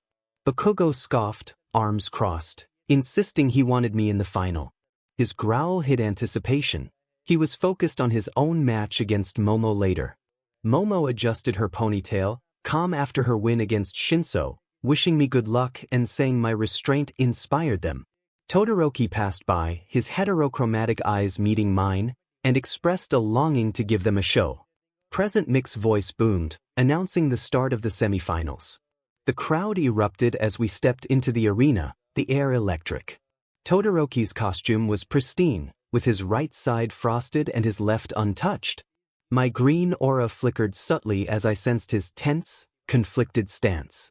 Midnight cracked her WHP, signaling the start. Todoroki stomped, unleashing a glacier of ice that surged toward me like a frozen avalanche.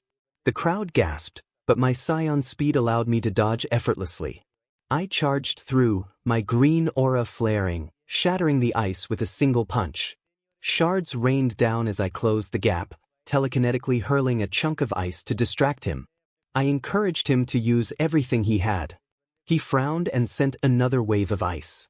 I weaved through using enhanced reflexes, my kinetic glove amplifying a counterpunch that cracked his defense. He skidded back, frost spreading on his right side from overuse. I pressed him, questioning why he held back. My Scion strength allowed me to tank a glancing ice hit, my green aura melting it instantly. Todoroki's eyes narrowed, and flames erupted from his left side. The crowd roared as Endeavor's glare intensified from the stands. Todoroki's fire wave clashed with my charge, the heat singing my costume, but my Scion durability shrugged it off. I leaped, telekinetically pulling debris to block his view, then landed a controlled kick. He blocked with ice, but the force sent him tumbling. I encouraged him to use both sides of his abilities, knowing he needed to accept his fire for himself.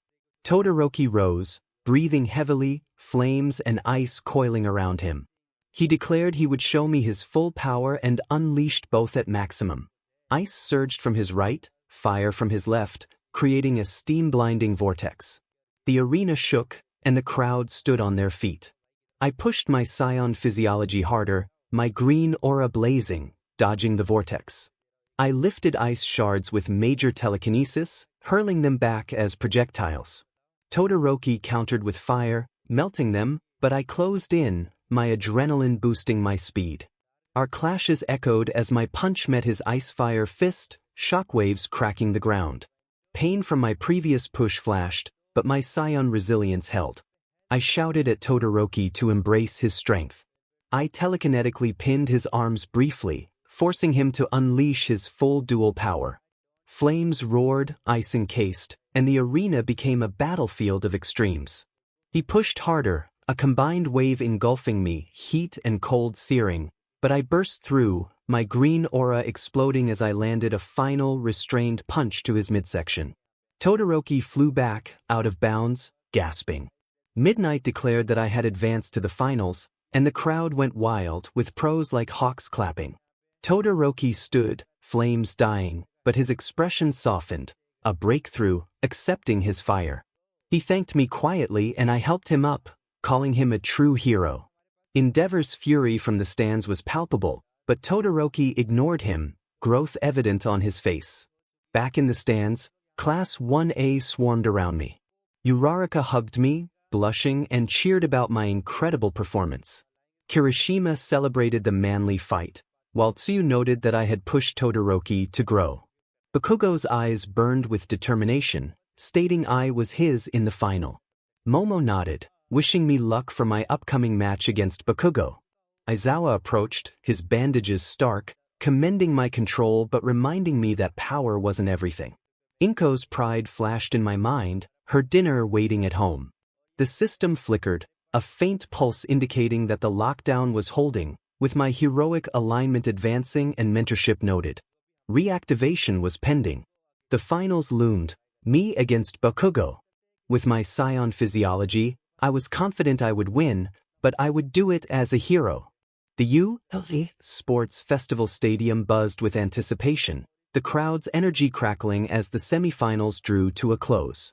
My match against Todoroki had been a whirlwind, his dual quirks pushed to full power, ice and fire clashing against my Scion physiology in a spectacle that left the arena scarred and the audience breathless.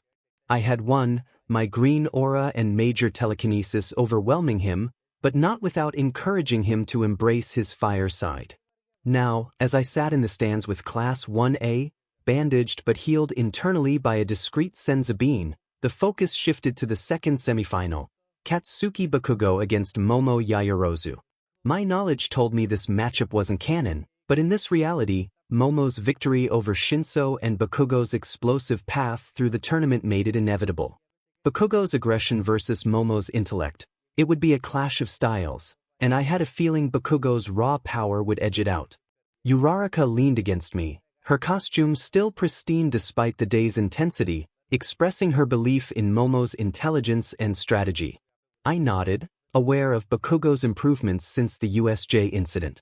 Tsuyu thoughtfully observed that brain power could triumph over brawn, noting that while Bakugo was tough, Momo's creation ability was versatile, making the match likely to be close.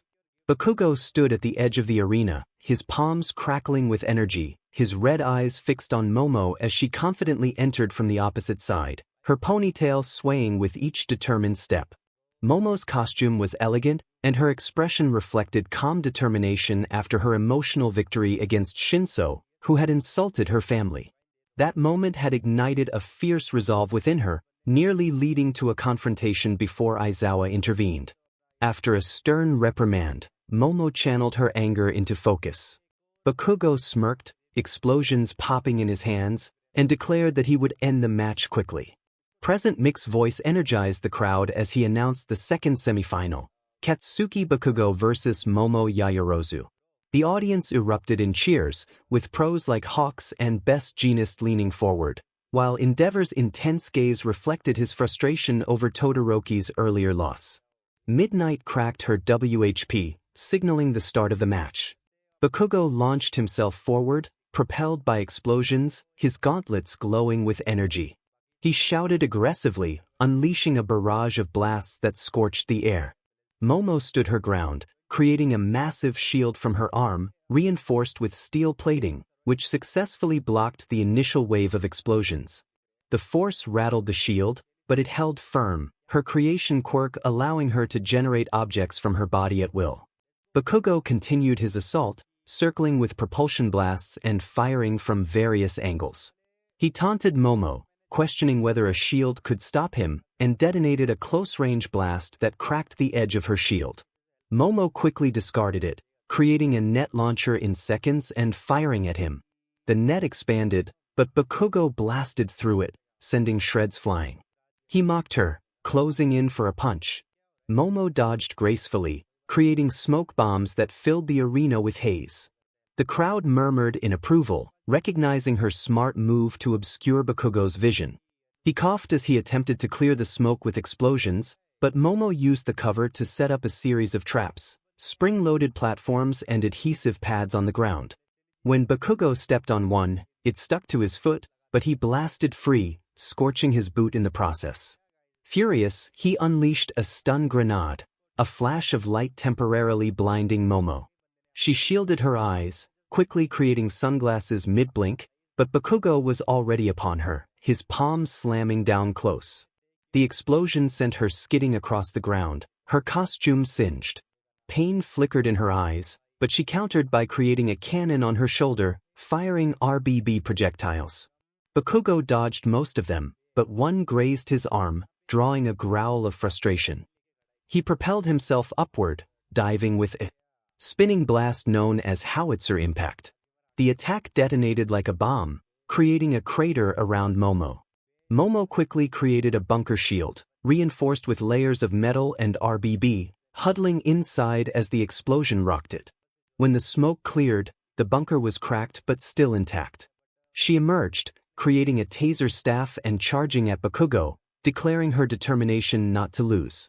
Bakugo blocked her strike with his gauntlet, explosions countering the electricity, but the shock momentarily numbed his arm. He grinned fiercely, asserting that he would end the match. He grabbed her staff, sending explosions traveling along it to her hand. Momo dropped it, quickly creating gloves for insulation, but Bakugo pressed on, blasting low with his other palm.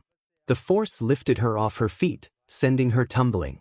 She rolled and created a grappling hook to pull herself back, firing it at Bakugo. It wrapped around his leg, but he blasted the line, using the momentum to launch himself at her. He shouted a focused attack name, and the explosion pierced her defenses, singeing her side. Momo gasped, pain slowing her down, but her mind raced. She created a series of mirrors to reflect light and blind him, followed by a smoke screen for cover. Bakugo blasted through, but she had set a pit trap beneath him, RBB-lined to cushion his fall. He fell in, but explosions propelled him out. Momo was ready, creating a weighted net to pin him down. As she threw it, she declared her success. Bakugo roared in defiance, shredding the net with explosions, but the effort left him vulnerable. Momo charged with her staff, striking his shoulder. He staggered, a small cut appearing, but his eyes burned with intensity. He declared that it was time to end the games and unleashed a massive blast. The shockwave knocked Momo back, shattering her staff. She quickly created armor plating, but Bakugo's follow-up stun grenade blinded her, and his palm connected with her chest, controlled but forceful. The explosion sent her flying out of bounds, crashing hard. Midnight declared Bakugo the winner, and the crowd erupted in applause. Bakugo stood breathing, sparks fading from his hands, his expression a mix of triumph and respect. Momo lay dazed on the ground, tears in her eyes, not just from pain, but from frustration. Uraraka rushed to her side, helping her up and praising her performance. Momo wiped her eyes and smiled weakly, acknowledging that she had almost succeeded. Aizawa nodded from the sidelines, having witnessed her potential. From the stands, a spectator clapped, sensing Momo's tremble. Shinso's insults had fueled her rage, but Bakugo's power had tested her limits. Both had grown, and now the finals loomed. The next match would be between Bakugo and the spectator. With Scion Physiology ready, they would fight as a hero. The 𝗧𝗵𝗲 Festival Stadium buzzed with anticipation, the crowd's roars shaking the stands like a thunderstorm. The air was thick with the scent of scorched earth and lingering frost from previous matches, the arena floor marked with craters from Bakugo's explosions and Todoroki's ice. The spectators stood in the waiting area, their hero costumes scuffed but intact, the hum of Scion Physiology pulsing through their veins. A green aura flickered subtly, a controlled ember of power that could level cities if unleashed. This was it, the final match of the one-on-one tournament, a showdown against Katsuki Bakugo. Having dominated the obstacle race, led their team to victory in the cavalry battle, and outclassed Todoroki in the semi-finals, the spectator was determined to prove their strength. Bakugo stood as the final obstacle, his explosive fury refined since their last encounter, but the spectator was confident that their Scion strength, major telekinesis, and dimensional storage arsenal would prevail. The Gacha system remained silent, its neon interface dormant since the last match. However, the spectator still had access to everything it provided: senzu beans, a kinetic glove, a sonic disruptor, weighted training bands, and a ticket to World Dragon Ball Super in dimensional storage. Skills like enhanced reflexes, combat instinct, energy efficiency, analytical mind, adrenaline surge, tactical coordination, and dimension create made them a formidable force. The system's silence was unsettling. Was it hiding them from All for One, whose shadow loomed after a troubling dream memory? The finals were a chance to prove not just power, but heroism, and Bakugo's challenge would test that resolve. Uraraka approached, her pink costume gleaming despite the tournament's toll. She encouraged the spectator, expressing confidence in their abilities while acknowledging Bakugo's ferocity. The spectator squeezed her hand, heartened by her support, and promised to fight for everyone. Kirishima slapped their back, grinning and urging them to show Bakugo who was in charge. Tsuyu reminded them to stay focused, while Momo, still recovering from her earlier match, nodded in agreement, inspired by their control. Todoroki stood nearby, his heterochromatic eyes calm after his fire breakthrough. He wished Midoriya good luck, acknowledging how much Midoriya had pushed him to grow, encouraging him to do the same for Bakugo. Bakugo stormed into the waiting area, his gauntlets sparking and red eyes blazing with intensity.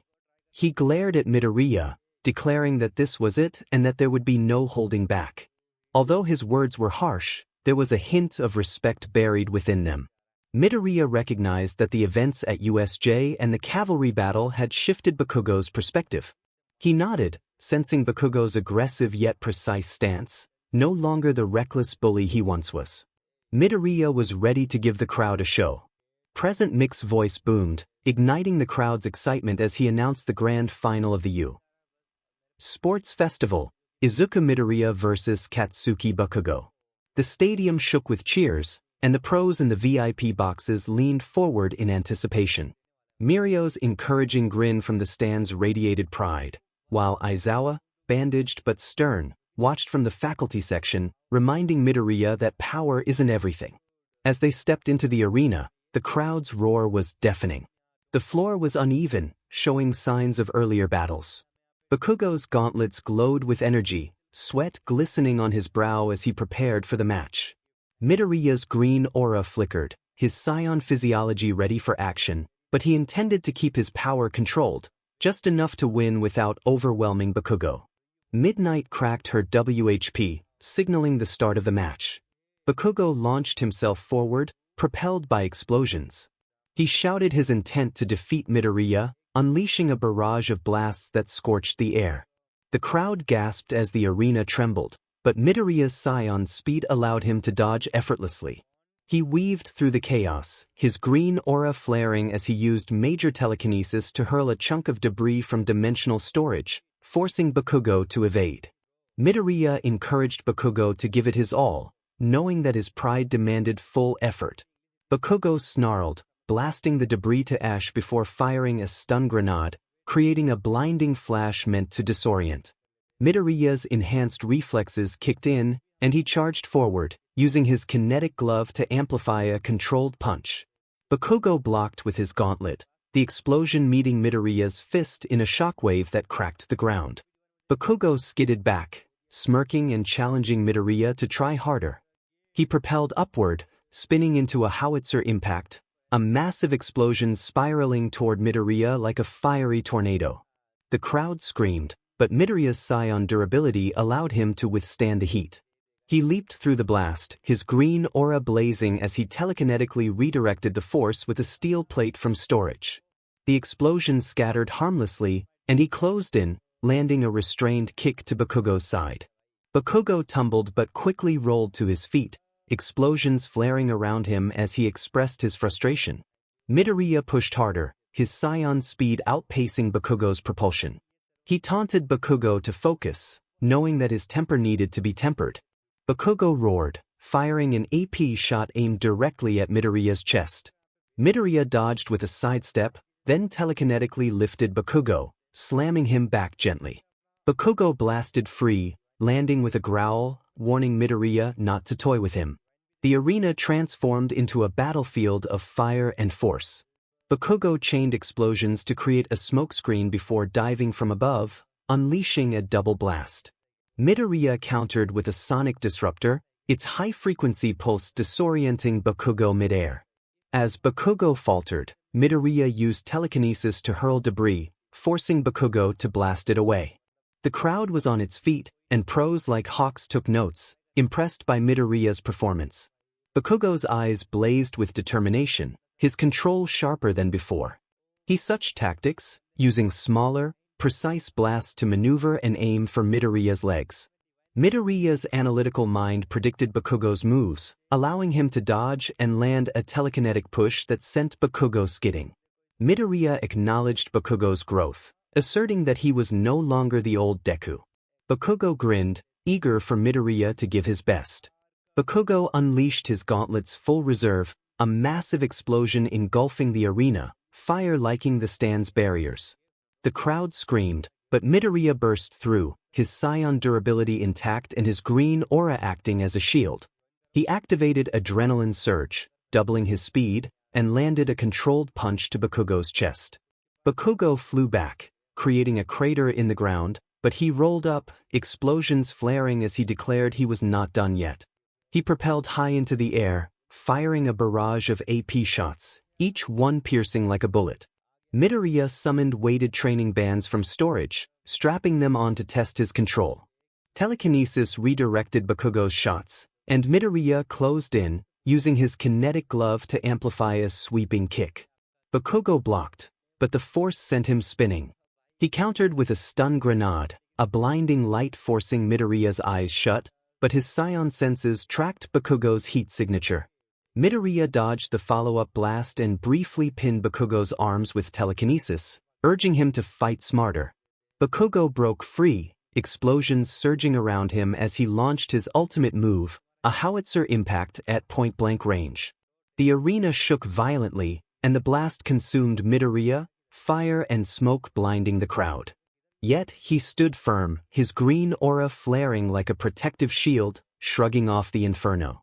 He burst forward, telekinetically clearing the smoke, and landed a final, restrained punch to Bakugo's midsection, equivalent to 20% of his superpower. 𝗵𝘃𝗀 flew out of bounds, crashing hard and gasping for breath. Midnight declared Midoriya the winner of the sports festival, and the stadium erupted in cheers. 𝗵𝘃𝗀 lay breathing, his red eyes locked on Midoriya, a mix of rage and respect evident in his gaze.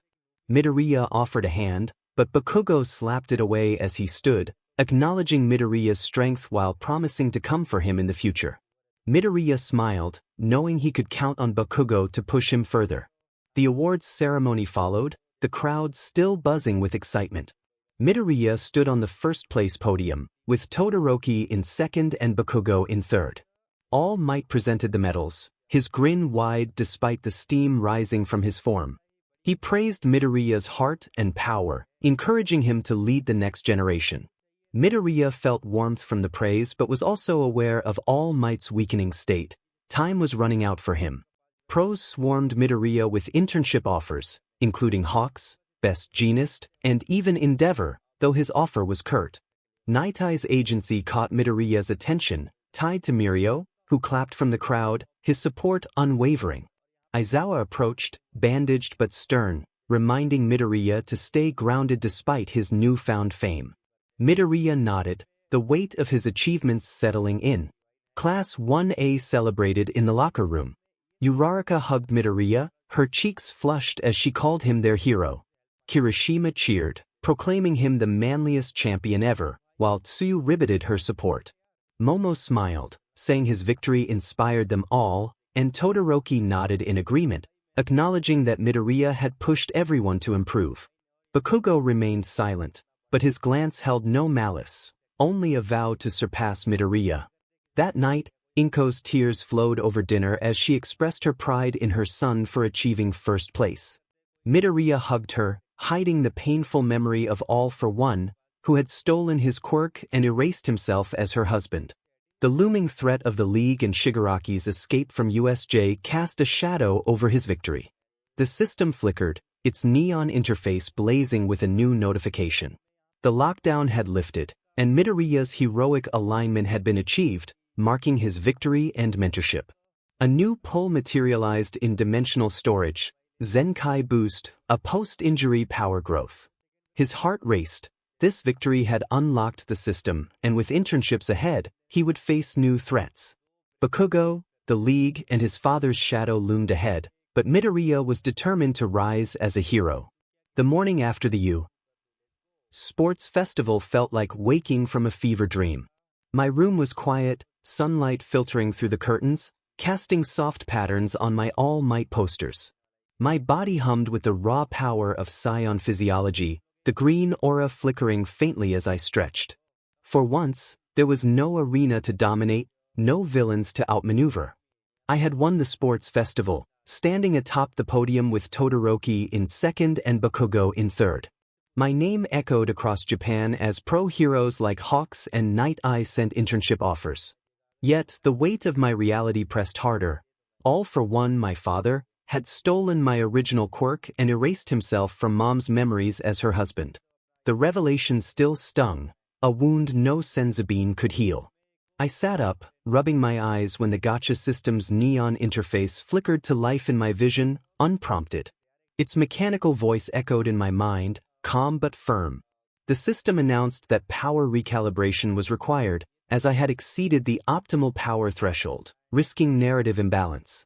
It proceeded to remove several abilities and items, including Adrenaline Surge, Enhanced Reflexes, Sonic Disruptor, Combat Instinct, all debris from Dagobah Beach, the Ticket to World, Dragon Ball Super, and an extraneous item due to ethical concerns. My jaw dropped at the mention of the item. How had I forgotten? My cheeks burned at the system's bluntness. I buried my face in my hands, grateful no one knew. The system continued, unfazed, granting me the knowledge of all dangerous spells from the Harry Potter world, allowing me to wield wandless magic powered by an internal magical source. The spells included offensive, defensive, and utility options, all stored in dimensional storage for activation. Processing the information was challenging. The Ticket to World, Dragon Ball Super was gone, replaced by Harry Potter magic. Wandless, self-sustaining magic was powerful, But losing skills like enhanced reflexes and combat instinct felt like a gut punch. They had sharpened my edge against Bakugo and Todoroki. The system's excuse about narrative imbalance felt hollow. Was it protecting me from 𝗏𝗏𝗏's notice, or was there another reason? My psion physiology, major telekinesis, and other skills remained, but I felt lighter, less invincible. Maybe that was the point. 𝐒𝐭𝐚𝐲's voice broke my thoughts. She called for breakfast, her cheerful tone pulling me back to reality. I slipped on a t-shirt and jeans, leaving my hero costume in the closet. Today was a rare day off. No training, no villains, just time to breathe. I needed it after the festival's chaos and that haunting memory of 𝗏𝗏. Downstairs, 𝗏𝐼nco bustled in the kitchen, her green hair tied back, apron dusted with flour. The smell of miso soup and tamagoyaki filled the air, grounding me. I greeted her with a hug and she beamed, her eyes misty with pride. Her warmth chased away the system's cold recalibration. As I sat down to breakfast, I savored the normalcy. She asked about my plans for the day, and I mentioned meeting friends later, just hanging out. 𝗏𝗏 nodded, her smile softening. She believed I needed fun, not just hero work. Her words resonated deeply. I knew she had suffered, unaware of 𝗏𝗏's betrayal. I vowed to protect her, scion or not. After breakfast, I helped with the dishes, our chatter light. She spoke about her favorite drama while I shared highlights from the festival, omitting the system's details. She praised my bravery against Bakugo, and I chuckled, explaining that he was intense but that we were sort of friends now. For a moment, I felt like just her son, not an anomaly. By noon, I headed to a local park near 𝐒𝐻𝐢, where Uraraka had texted to meet.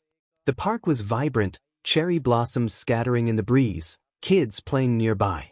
Uraraka waved from a picnic table, her casual sweater and jeans a stark contrast to her hero costume.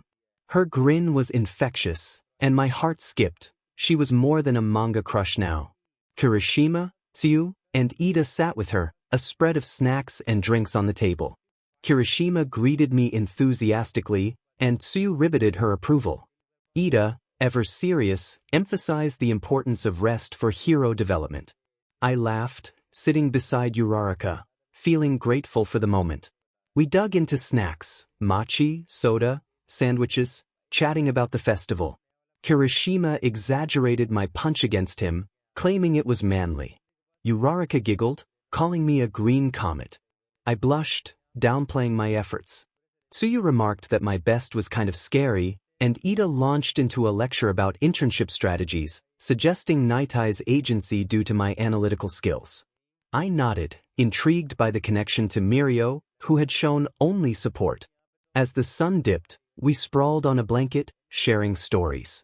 Kirishima talked about his middle school insecurities, Tsuyu about her siblings, and Iida about Tensei's hero work. Uraraka confessed her family struggles, her voice soft. She expressed her longing to make them proud, and I squeezed her hand, reassuring her that she was already amazing. Our friends teased about my smoothness, and I laughed, feeling warmth from her presence. Back home, 𝗏𝗏 had dinner ready, katsu curry, my favorite. We ate, her chatter about neighbors and my baby photos lightening the mood. She showed me a picture of my toddler self, and I smiled, hiding the pain of my reality. After dinner, I retreated to my room, eager to test the system's new gift, knowledge of all dangerous spells from the Harry Potter world. In my mind's eye, I visualized spells, cutting, shielding, teleportation, all wandless and powered by my internal magic source. I whispered a spell, and a soft glow lit my hand, feeling natural and less raw than my psion's strength. The system's recalibration lingered in my thoughts. Losing adrenaline surge, enhanced reflexes, and combat instinct dulled my edge, but my psion physiology and major telekinesis kept me diamante. The day had been a gift, time with Mom, Uraraka, and my friends. No villains, no 𝗏𝗏, just normalcy. Tomorrow, internships loomed, bringing new challenges.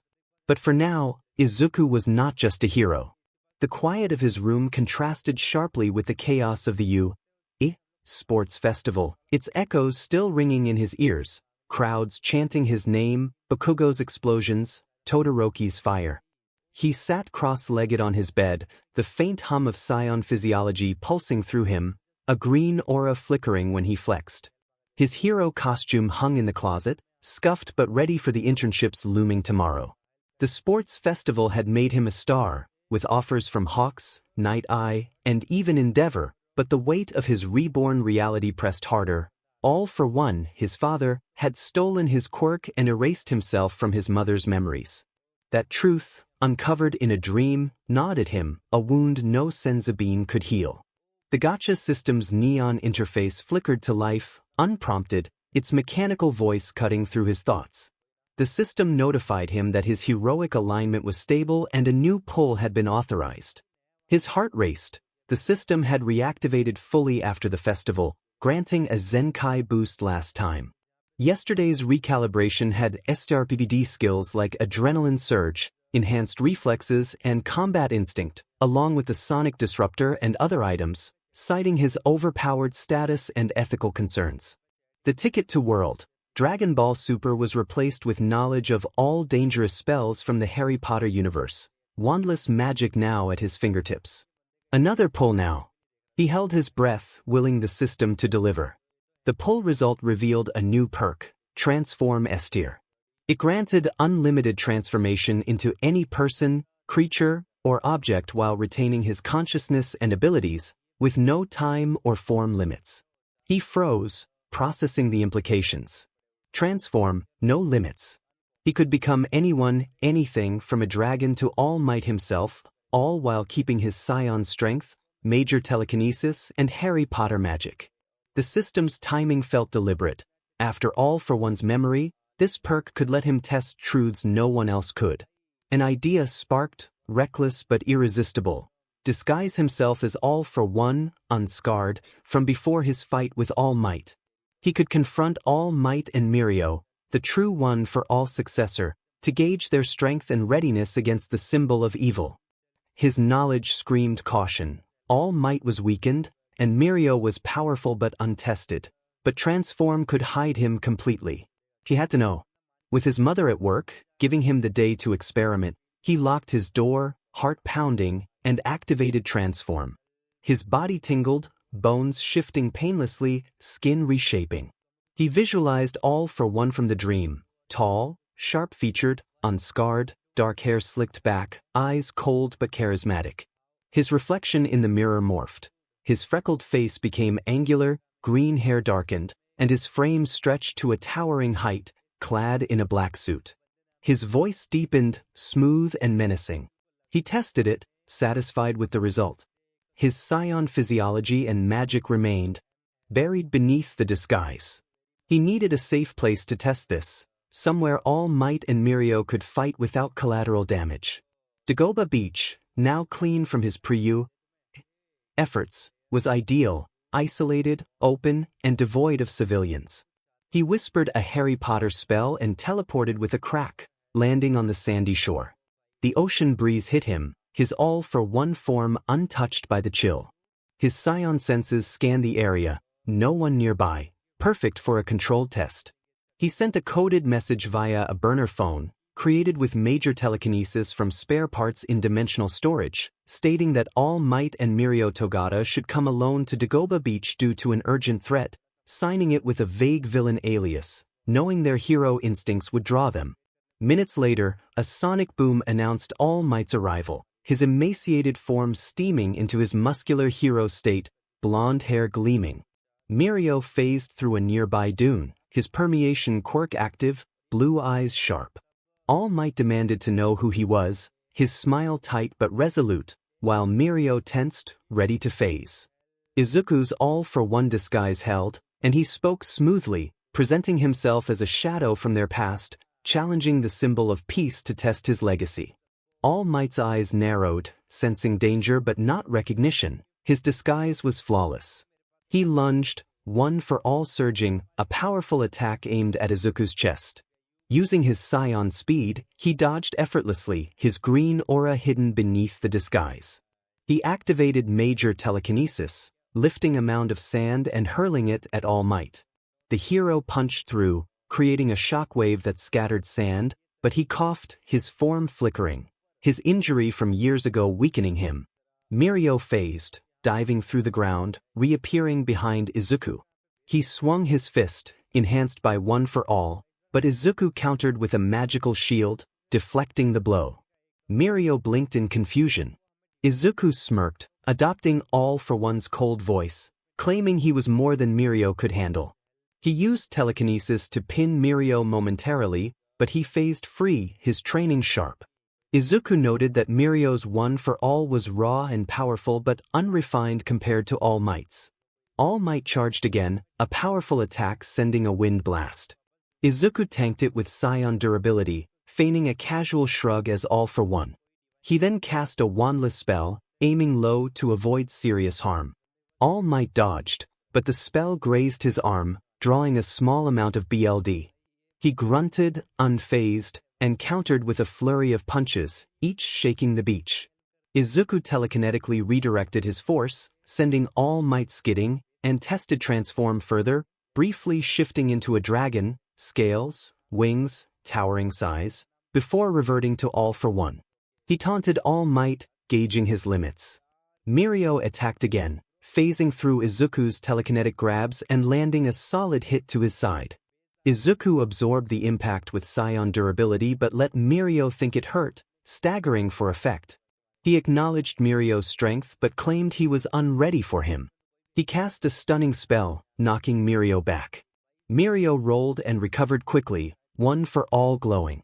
All Might rallied, declaring they would protect the world.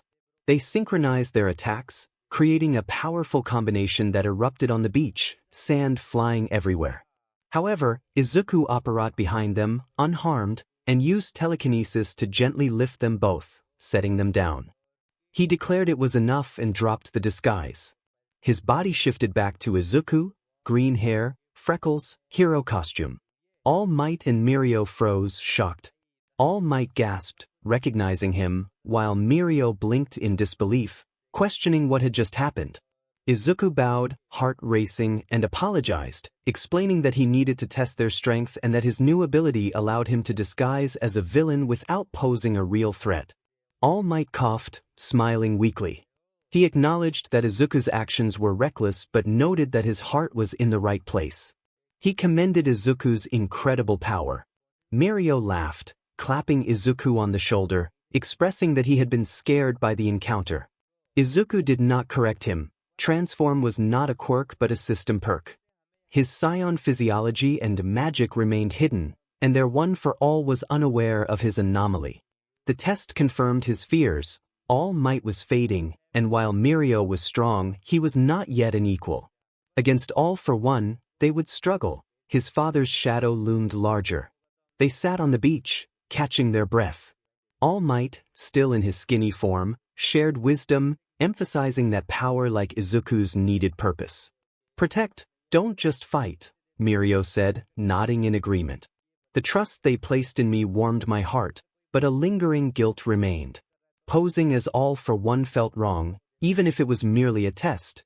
I offered another apology, but they dismissed it with a wave, All Might's reassuring smile easing my conscience.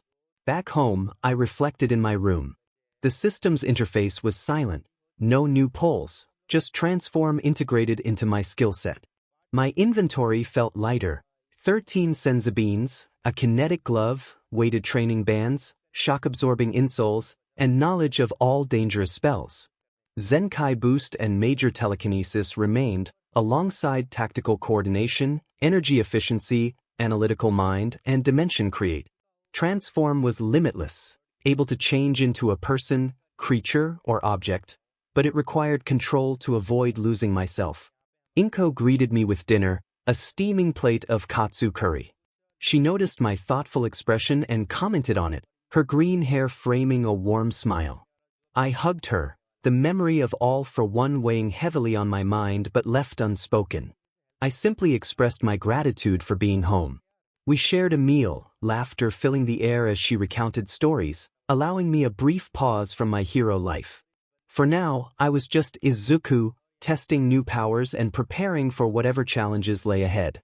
The quiet of my room after the whirlwind of the sports festival felt like a gift.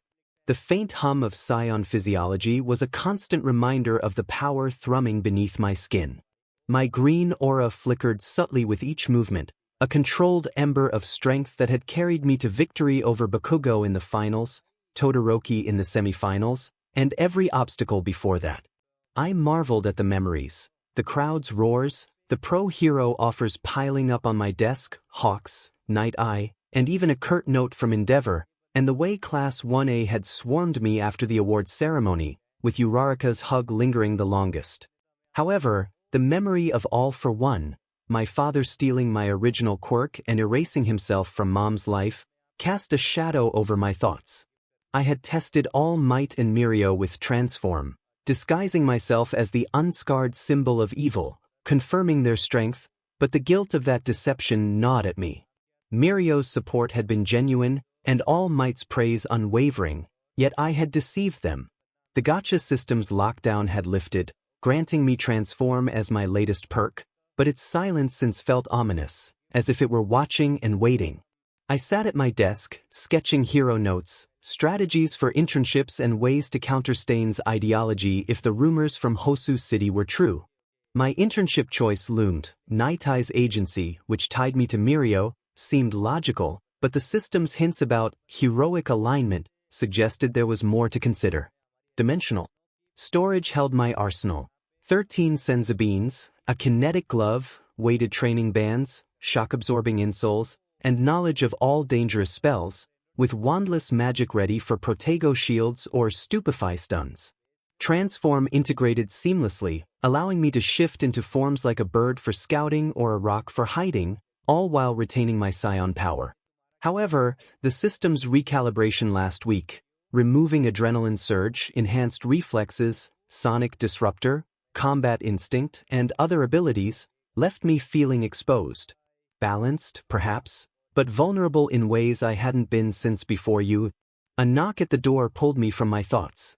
Inko peeked in, her green hair tied back, a tray of tea and matcha in hand. She encouraged me to take a break, her warm smile chasing away the shadows. I stood and hugged her, thanking her for the reminder to clear my head. She ruffled my hair, her eyes misty with pride from the festival. I laughed, feeling grounded by the normalcy. She didn't know about All for One's betrayal, the quirk stolen from me as a child, but her love was my anchor.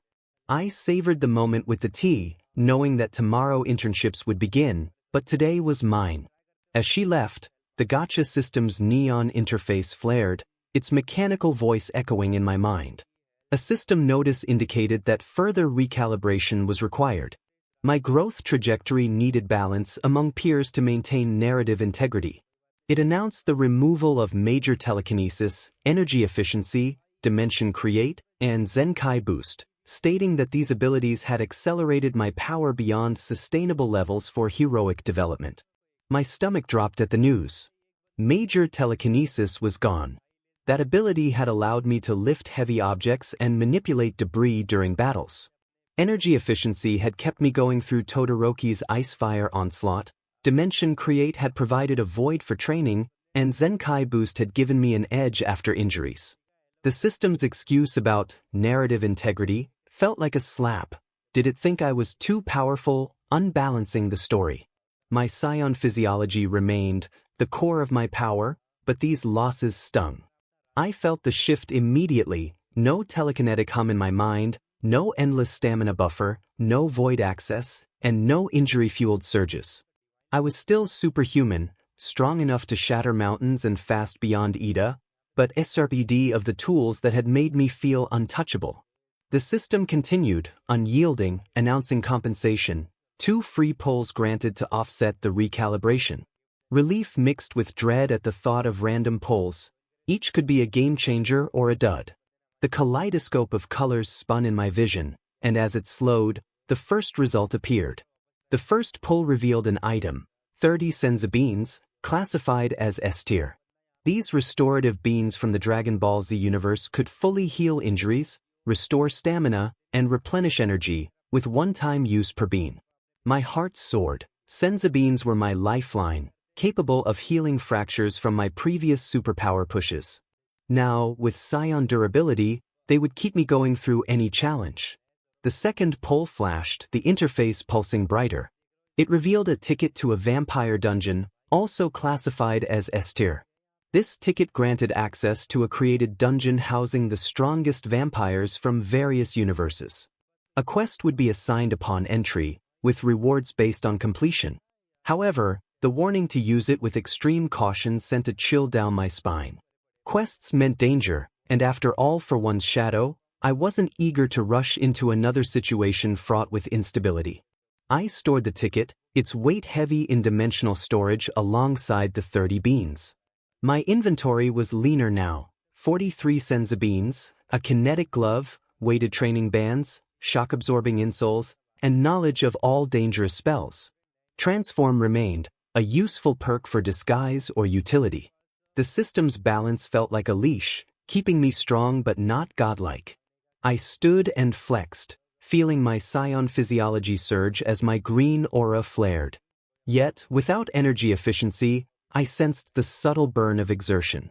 No dimension create meant no void training, and major telekinesis's absence left my hands empty for object manipulation. I resolved to adapt. If the system wanted balance, I would push my scion limits the old-fashioned way, without relying on crutches. Internships would start tomorrow, with Nightai's agency my choice for its ties to Mirio and strategic focus. But today I would train, move past the losses, and MSTR 40% of this Broly power. With Inko at the market, I had the house to myself. I headed to the backyard, a small space but enough for the basics. Without the debris from Dagobah Beach to use as improvised weights, I focused on my body. I started with push-ups, my scion strength causing the ground to tremble, 10, 20, 50, the grass cratering under my palms. Sweat beaded on my forehead, the burn sharper without energy efficiency, but my analytical mind tracked it. Muscle adaptation and aura stability. At 20% control, the festival had been dominated. At 40%, it meant precision, not just brute force. Shifting to sprints, the backyard became a blur as he dashed, a green aura trailing behind him. The fence loomed ahead, and he leaped, clearing it effortlessly and landing in the neighbor's yard with a thud that cracked their patio. He called out an apology and then used apparition to return seamlessly. Magic filled the gap left by telekinesis. Accio could summon objects, and Protego could shield him. Testing it, he whispered, "Accio dumbbell," pulling a weight from his room. It flew into his hand, 20 kilograms, easy to curl. Without telekinesis, this was his new versatile tool, but it required focus. As the afternoon wore on, his body adapted. He shadowboxed, punches whistling through the air, the green aura flaring with each strike. The loss of combat instinct meant no sixth sense warnings, but his scion senses compensated, tracking wind shifts and predicting trajectories. He pushed to 25% control, the aura intensifying and the ground cracking beneath him. Pain crept in, muscles straining without Zenkai's boost, but he gritted through it, a reborn resolve burning within him. He breathed, determined to reach 40%. By evening, sweat-soaked and aching, he collapsed on the grass, staring at the stars.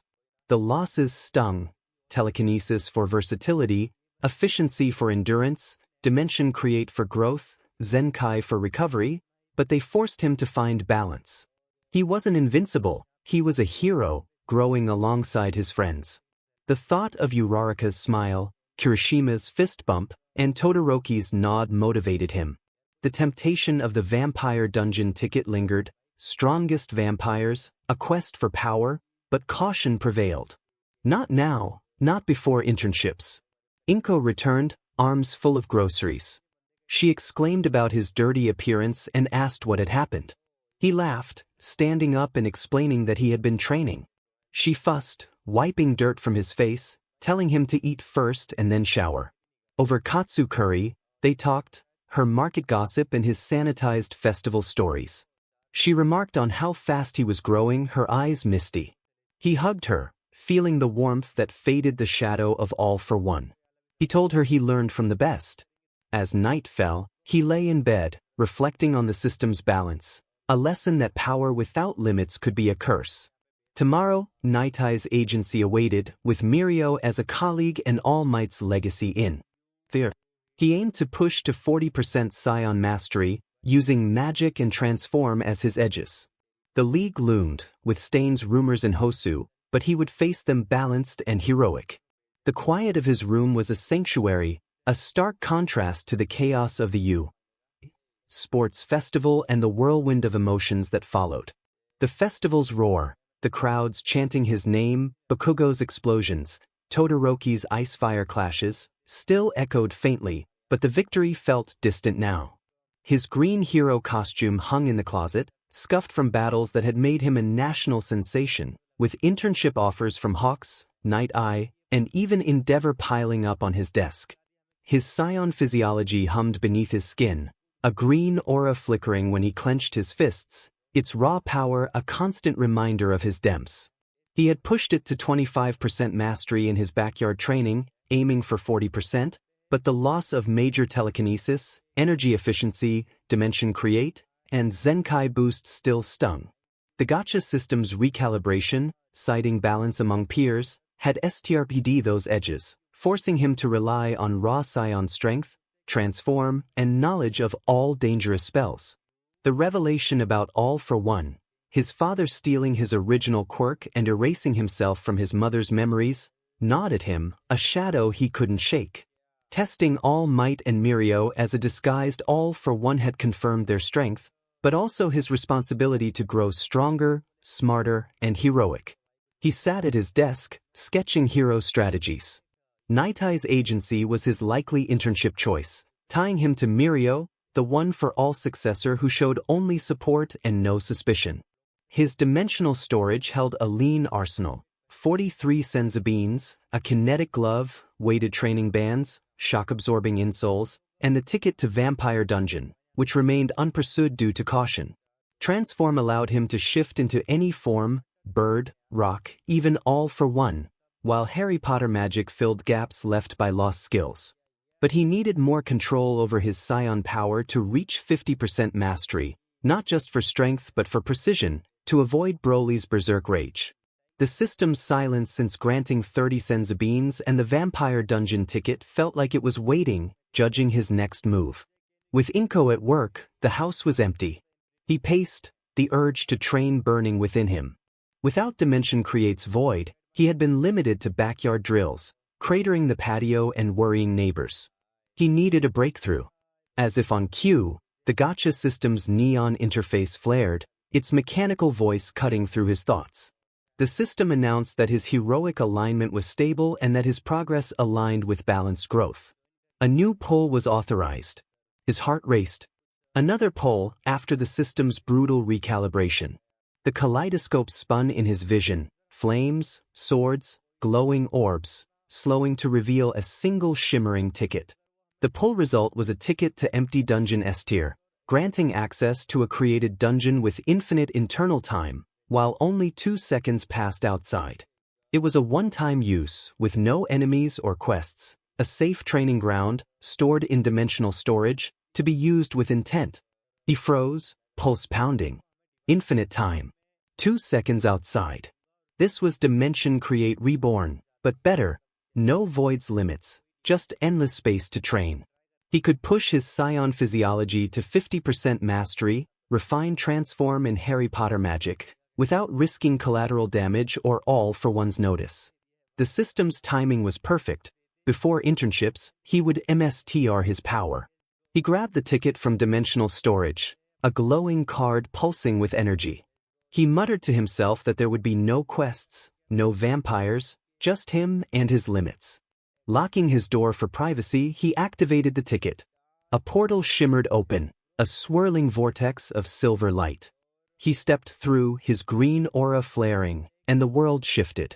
He stood in a boundless expanse, white, featureless, stretching forever, like a canvas waiting for his will. The air was neutral, with no breeze or heat, just space. His Scion senses confirmed there were no threats and no time pressure. Infinite hours, days, years, his to shape. With determination, he cracked his knuckles and began with the basics, testing his current 25% mastery. Push-ups came first, the ground unyielding but responsive, his strength cratering it with each rep. 100, 200, and the green aura flared brighter, muscles burning without energy efficiency to soften the strain. Sweat dripped, but he pushed on, his analytical mind tracking his form, every flex, every strain. He shifted to sprints, the dungeon's expanse allowing him to run without bounds, speed blurring the white void. He hit 30% control, the ground trembling beneath him, but pain crept in, muscle strain without Zenkai to recover. Pausing to catch his breath, he tested transform. He shifted into All Might's muscular form, blonde hair and booming presence, retaining his scion strength. Punches roared, shockwaves rippling through the dungeon's air. He became a dragon, scales glinting, wings beating, then a boulder, immovable but aware.